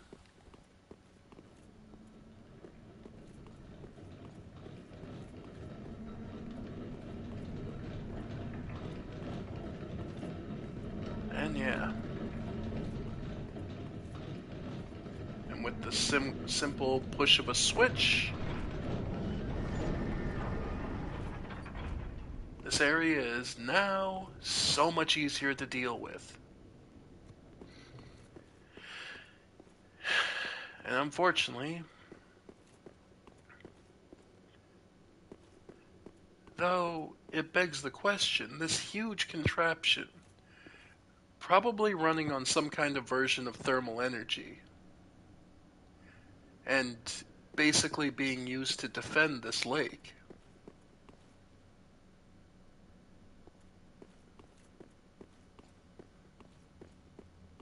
Who built this and why?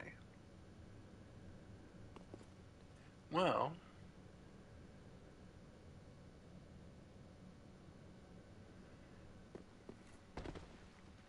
yeah, he has his reasons.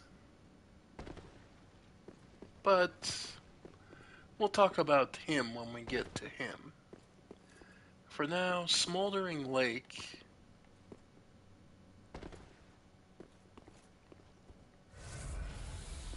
Now that the largest threat, which is that crossbow, is turned off, well, yeah, but none of those giants are ever there by chance. In fact,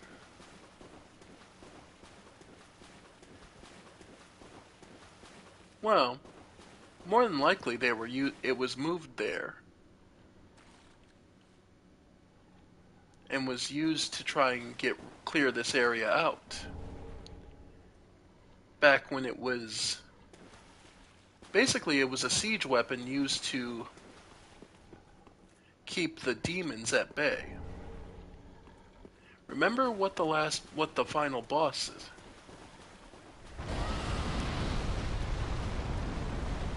This was a standoff. This place was a standoff. The demons had their final defense of this great worm.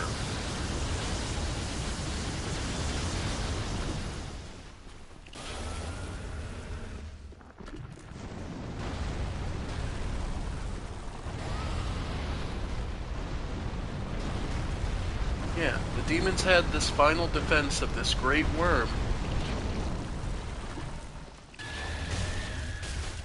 And the kings of the time, maybe Lothric, maybe whatever kingdom was ruling, perhaps even Karthus or the Undead Legion, were seeking to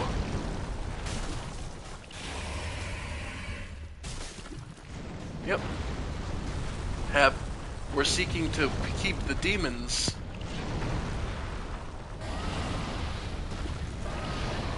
at bay and trying to starve them out. So they pushed an automatic siege weapon that would never run out of ammo, that would never stop, and keep them pinned here. But they couldn't push through because it wasn't. The underground area was so rife with fighting from both ends. The demons held control of it. So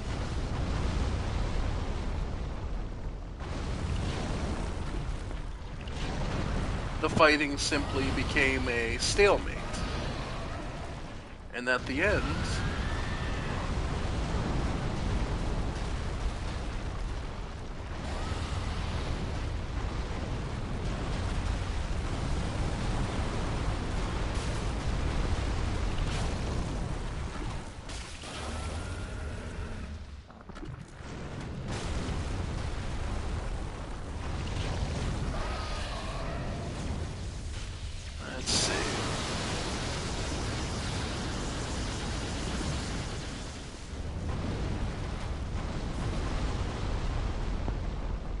Well, yeah. The Demon King here we'll get into. But this is their final defender. The last demon thing they could create. It's the reason this thing is kind of disgustingly malformed. It's the greatest creation the demons could come up with. A monstrous worm that would relentlessly attack whatever came close.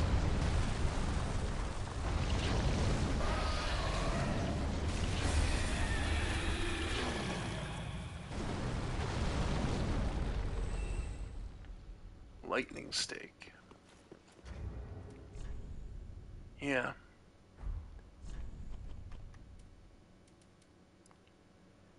A lost dragon-slaying miracle strikes with a stake of lightning.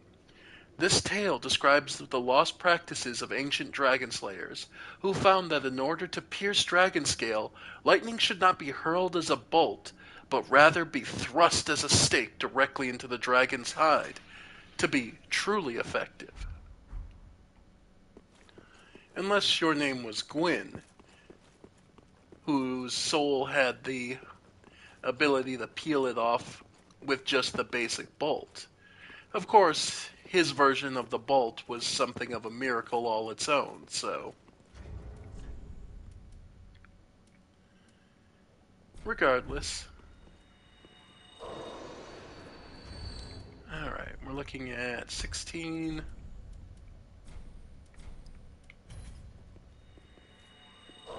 Nice. So we should be able to get 2 more levels.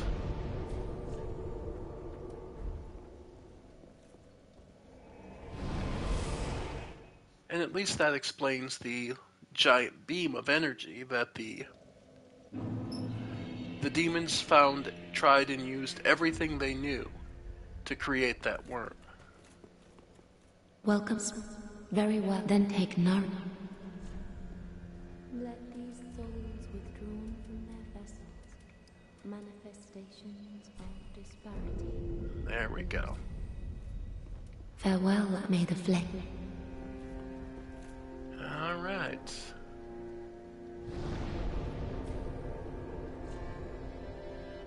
So, let's go see and meet the final boss of this area. We've managed to push through the demons, the Black Knights, who fought here contending for power and position. The Black Knights slaying any of the demons because that's what they've done. That's what they've always hunted down. So,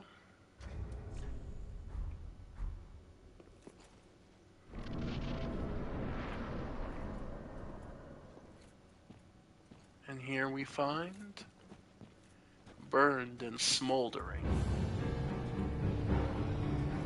Only a single eye left and a single great hammer. The old Demon King. Ow.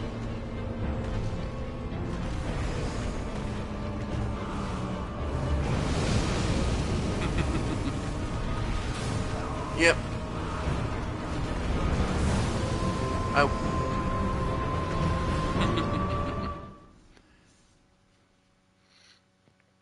I got a little caught under him. Not a big deal. Oh, right. I gotta take the bow off so I have my quicker roll. Okay. Now we're good. The gods in Bloodborne. Unfortunately, I'll have to leave that as something else. I won't make comment on that until we get to Bloodborne. Okay.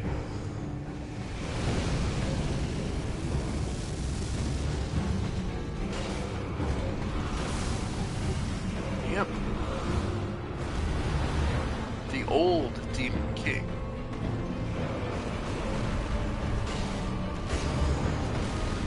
There we go.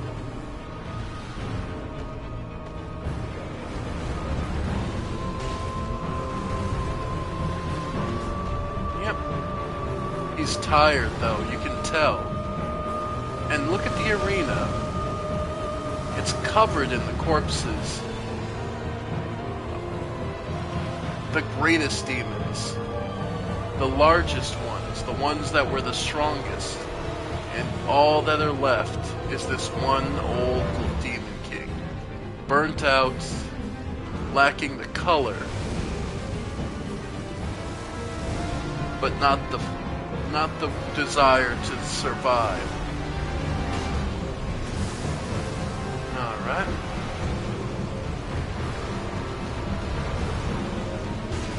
And you get to see just how much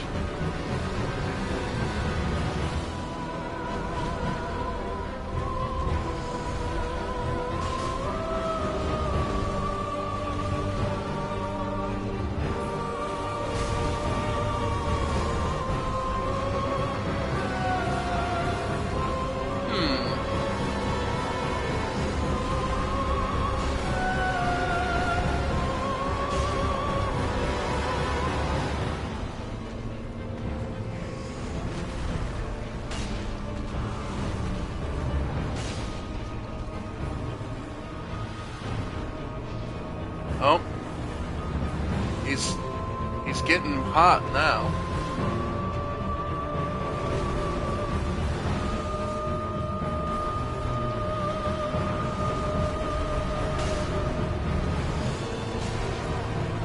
Yep. And now he starts a summoning ritual, calling forth fire down on his maelstrom of power.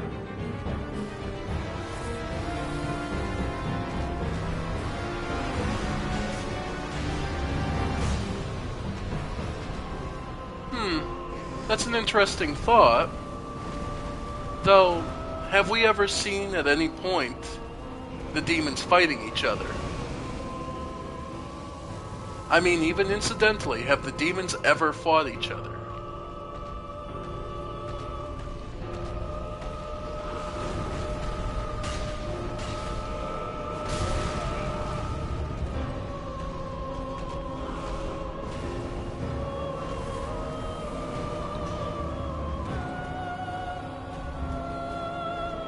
Because to my knowledge, no, I don't recall the demons ever fighting amongst themselves. They'll fight and kill other races, but demons have largely been united.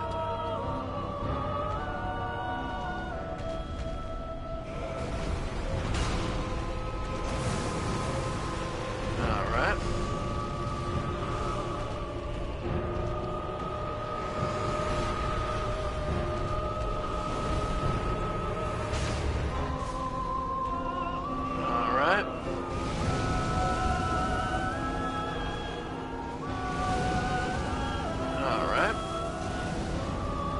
Take it on the shield.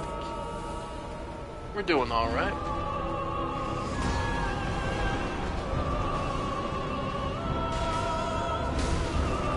Ow.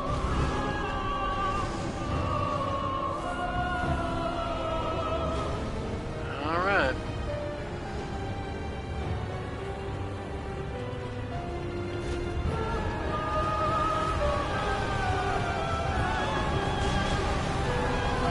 Nope.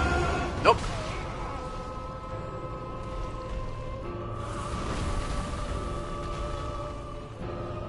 This old demon has still got a lot of power behind him.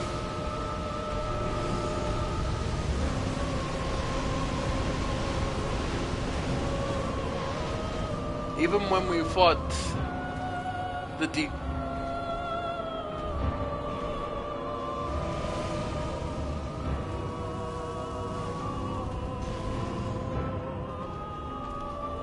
They're cannibalistic?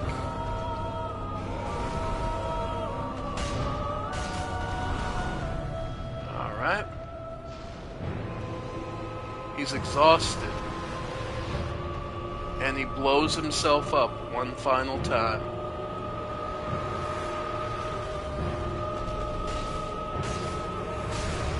Ow. And And as you can see here, that's it. It's everything he has left.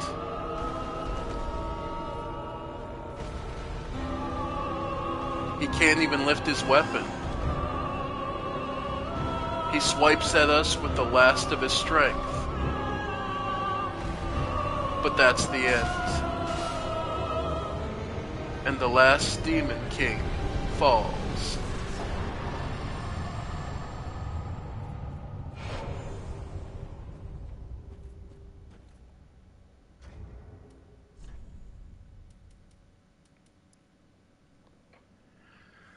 The shriveled old Demon King is now like a clump of burnt ash, but he is the last living witness to the chaos of Izalith.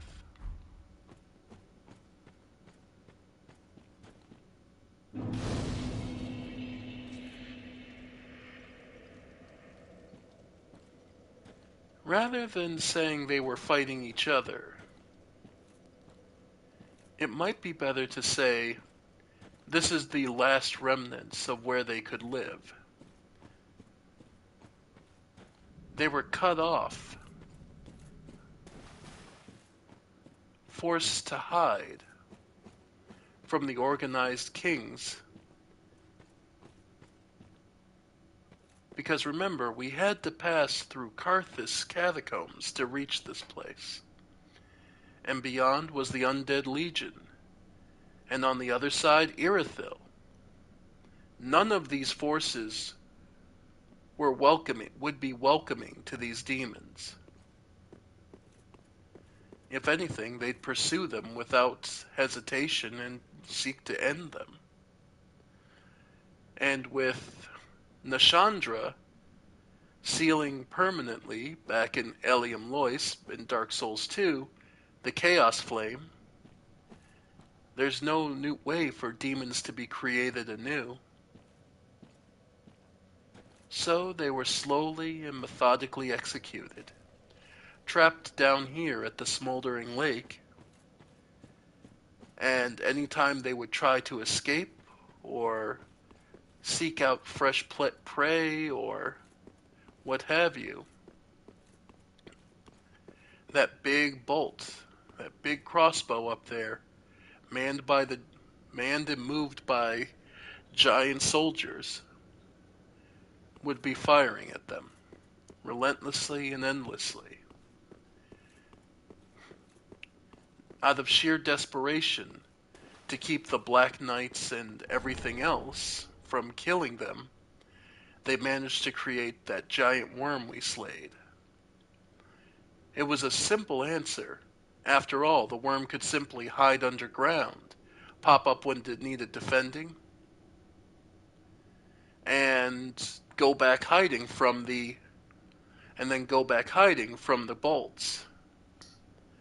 Thus it became a stalemate where the only way to get through this area was the underground passages, where we found the demons fighting the demons and the Black Knights fighting.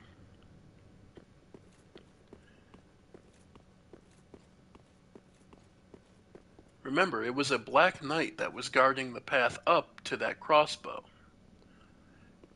They were just slowly and methodically working these demons down, making them unable to escape or find new sources.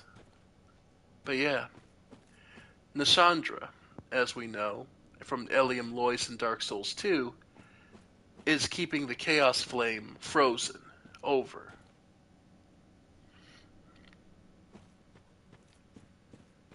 True, but it's mostly conjecture, but it's an understanding that the demons were trapped here, and they were being slowly killed one by one, without even a place to bury them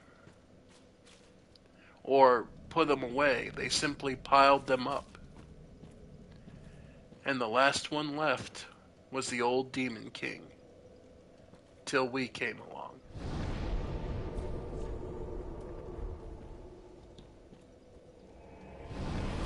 A sad and tragic tale.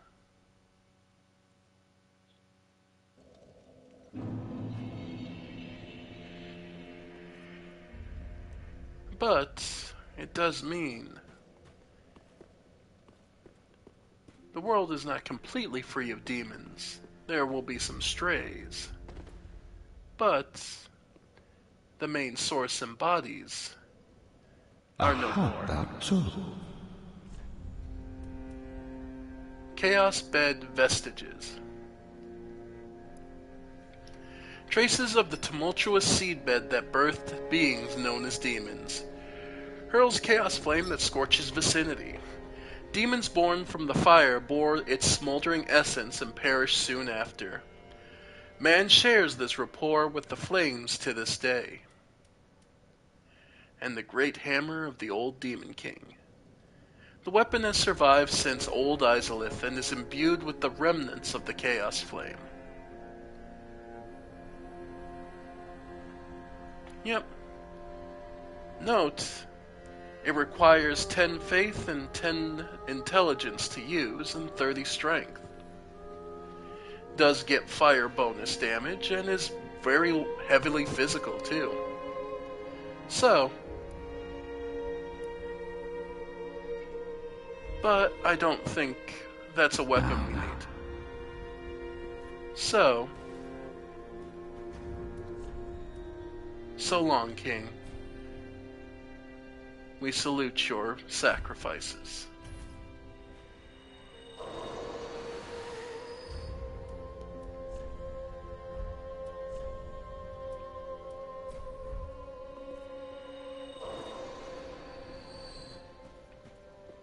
Welcome home, speak.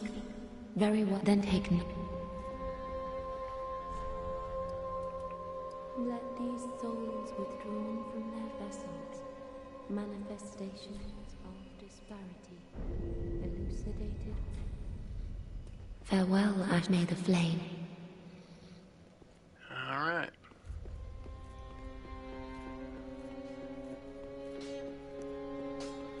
Ah, tis good. What needs? So let's see, I do have enough... oh yeah, because I've spent so much time messing around.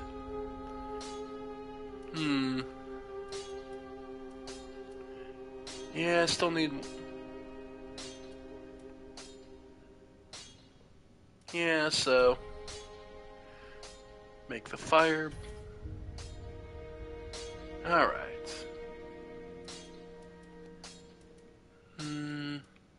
Oh, Titanite Scales, yeah. Can definitely use that for the Wolf's Knight's Great Sword. Need a few more. And... Do I want to keep using the Great Knights? Pretty, I don't.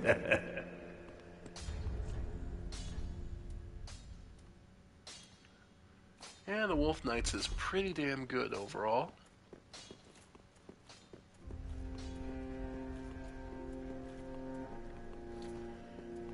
Alright. Oh, before we forget, burn the bone shards.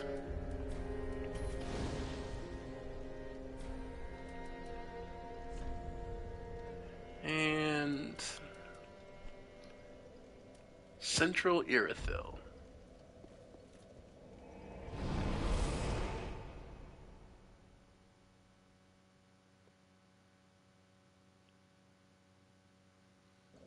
We're a little stronger and have a bit more HP. Let's see if we can't handle this now. Or at least put on a better showing. We also do have the Black Knight Shield.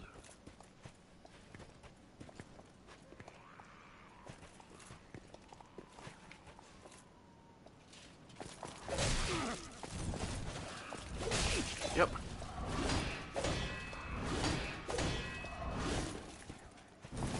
Yep. Nice. That went pretty well.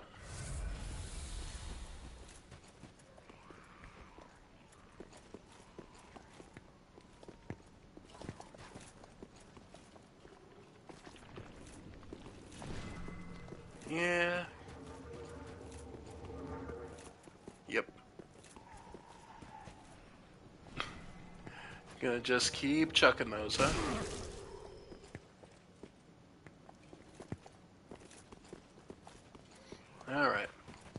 You come on.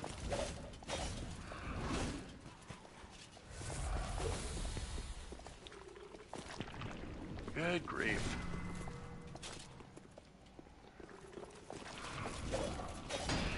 There we go. Yep. Nice. Okay. There we go.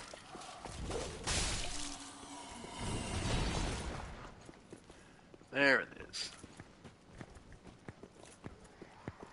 'Cause this lunge is ridiculous.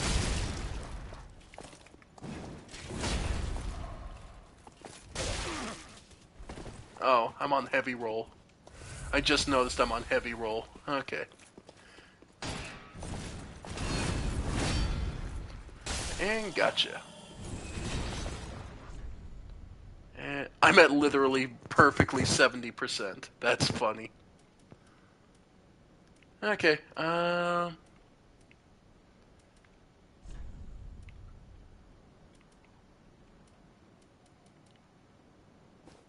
we'll go to the Drang set.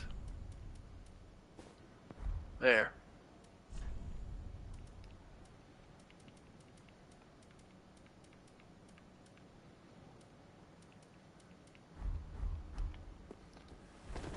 There. That feels better. But yeah. And now this area has these smoldering servants. Their heads smoking and wrapped in this black mist.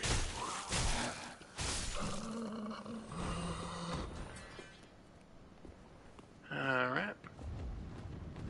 And yeah, as I've said, this guy is not actually... like they said, they call the Irithyll witches. They're not actually that dangerous, it's just their servants that give them any kind of cover.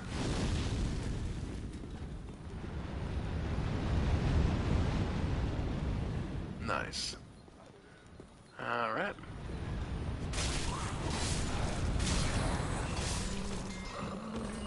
And the only one you really need to watch out for is the one with the magic blade. Ow.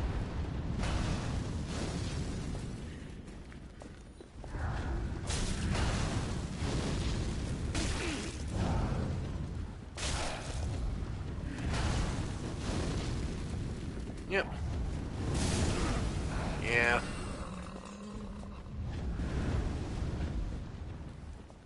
And compared to the old Demon King, this guy's flames aren't even worth registering.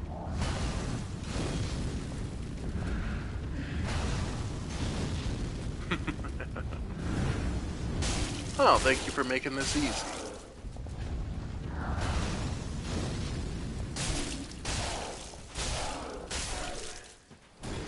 And good night.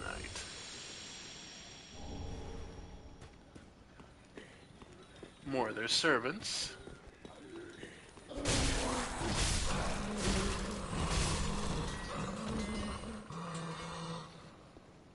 Alright. So notice how developed the architecture is here versus all the other places we've been. This place definitely feels like there are very rich people living here.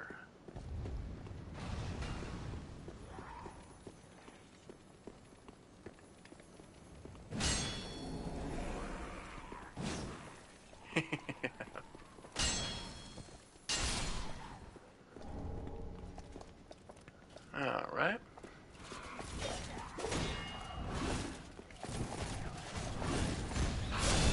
Ow. I'll always love that lizard leads you to this. Ow.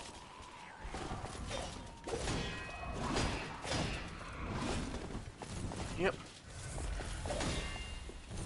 Alright. There it is. Whew. You really do have to dance with them a bit. but it's definitely worth it.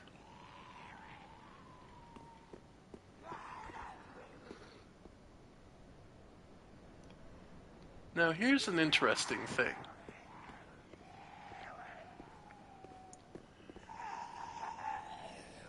There's an evangelist of the deep church, of the cleansing church, all the way out here.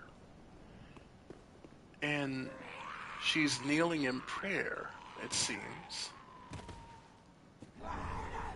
A witch tree branch.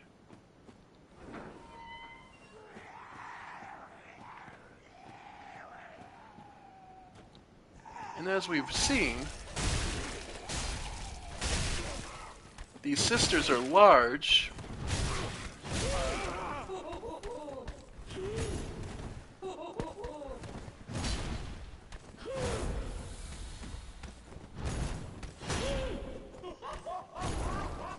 Oh, good grief. I'm stuck against a tree. Yeah, these ladies like to pin you in the corner. It's really annoying. Got her.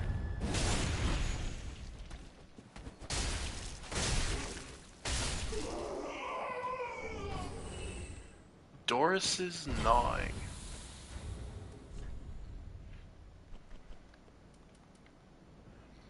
Summon great insect swarm to feast on foes. Miracle of Doris the Deranged Evangelist. Summons great insect swarm to feast on foes. Those who linger too long on the brink of the deep will often slip. Doris is sure to have wallowed in this darkness, intoxicated by its peril. Well, we know Rhea, the one who teaches us miracles, mentions anytime you bring her a darker miracle, little things nibbling on her. Well, should it be any surprise then that one of the miracles that you can learn is those things nibbling on enemies? Alright. And this is what really sucks about this last stretch. These two. Because 2-on-1 really sucks.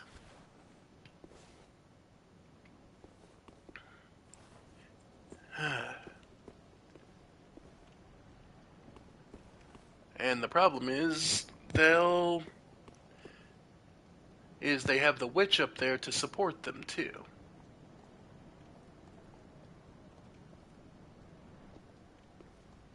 Alright. So in all truth, I don't typically fight this last little bit. I run.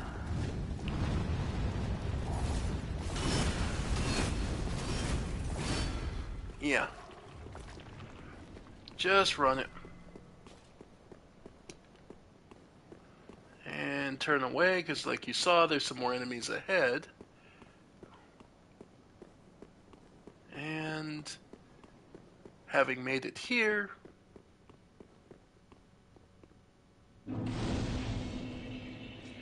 we've now officially reached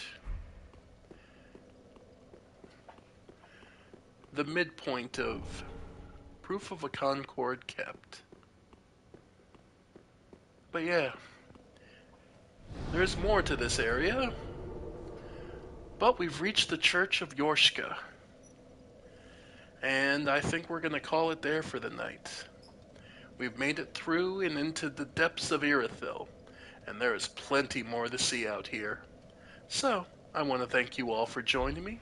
I have been the Ephemeral One, and this has been more of Dark Souls 3.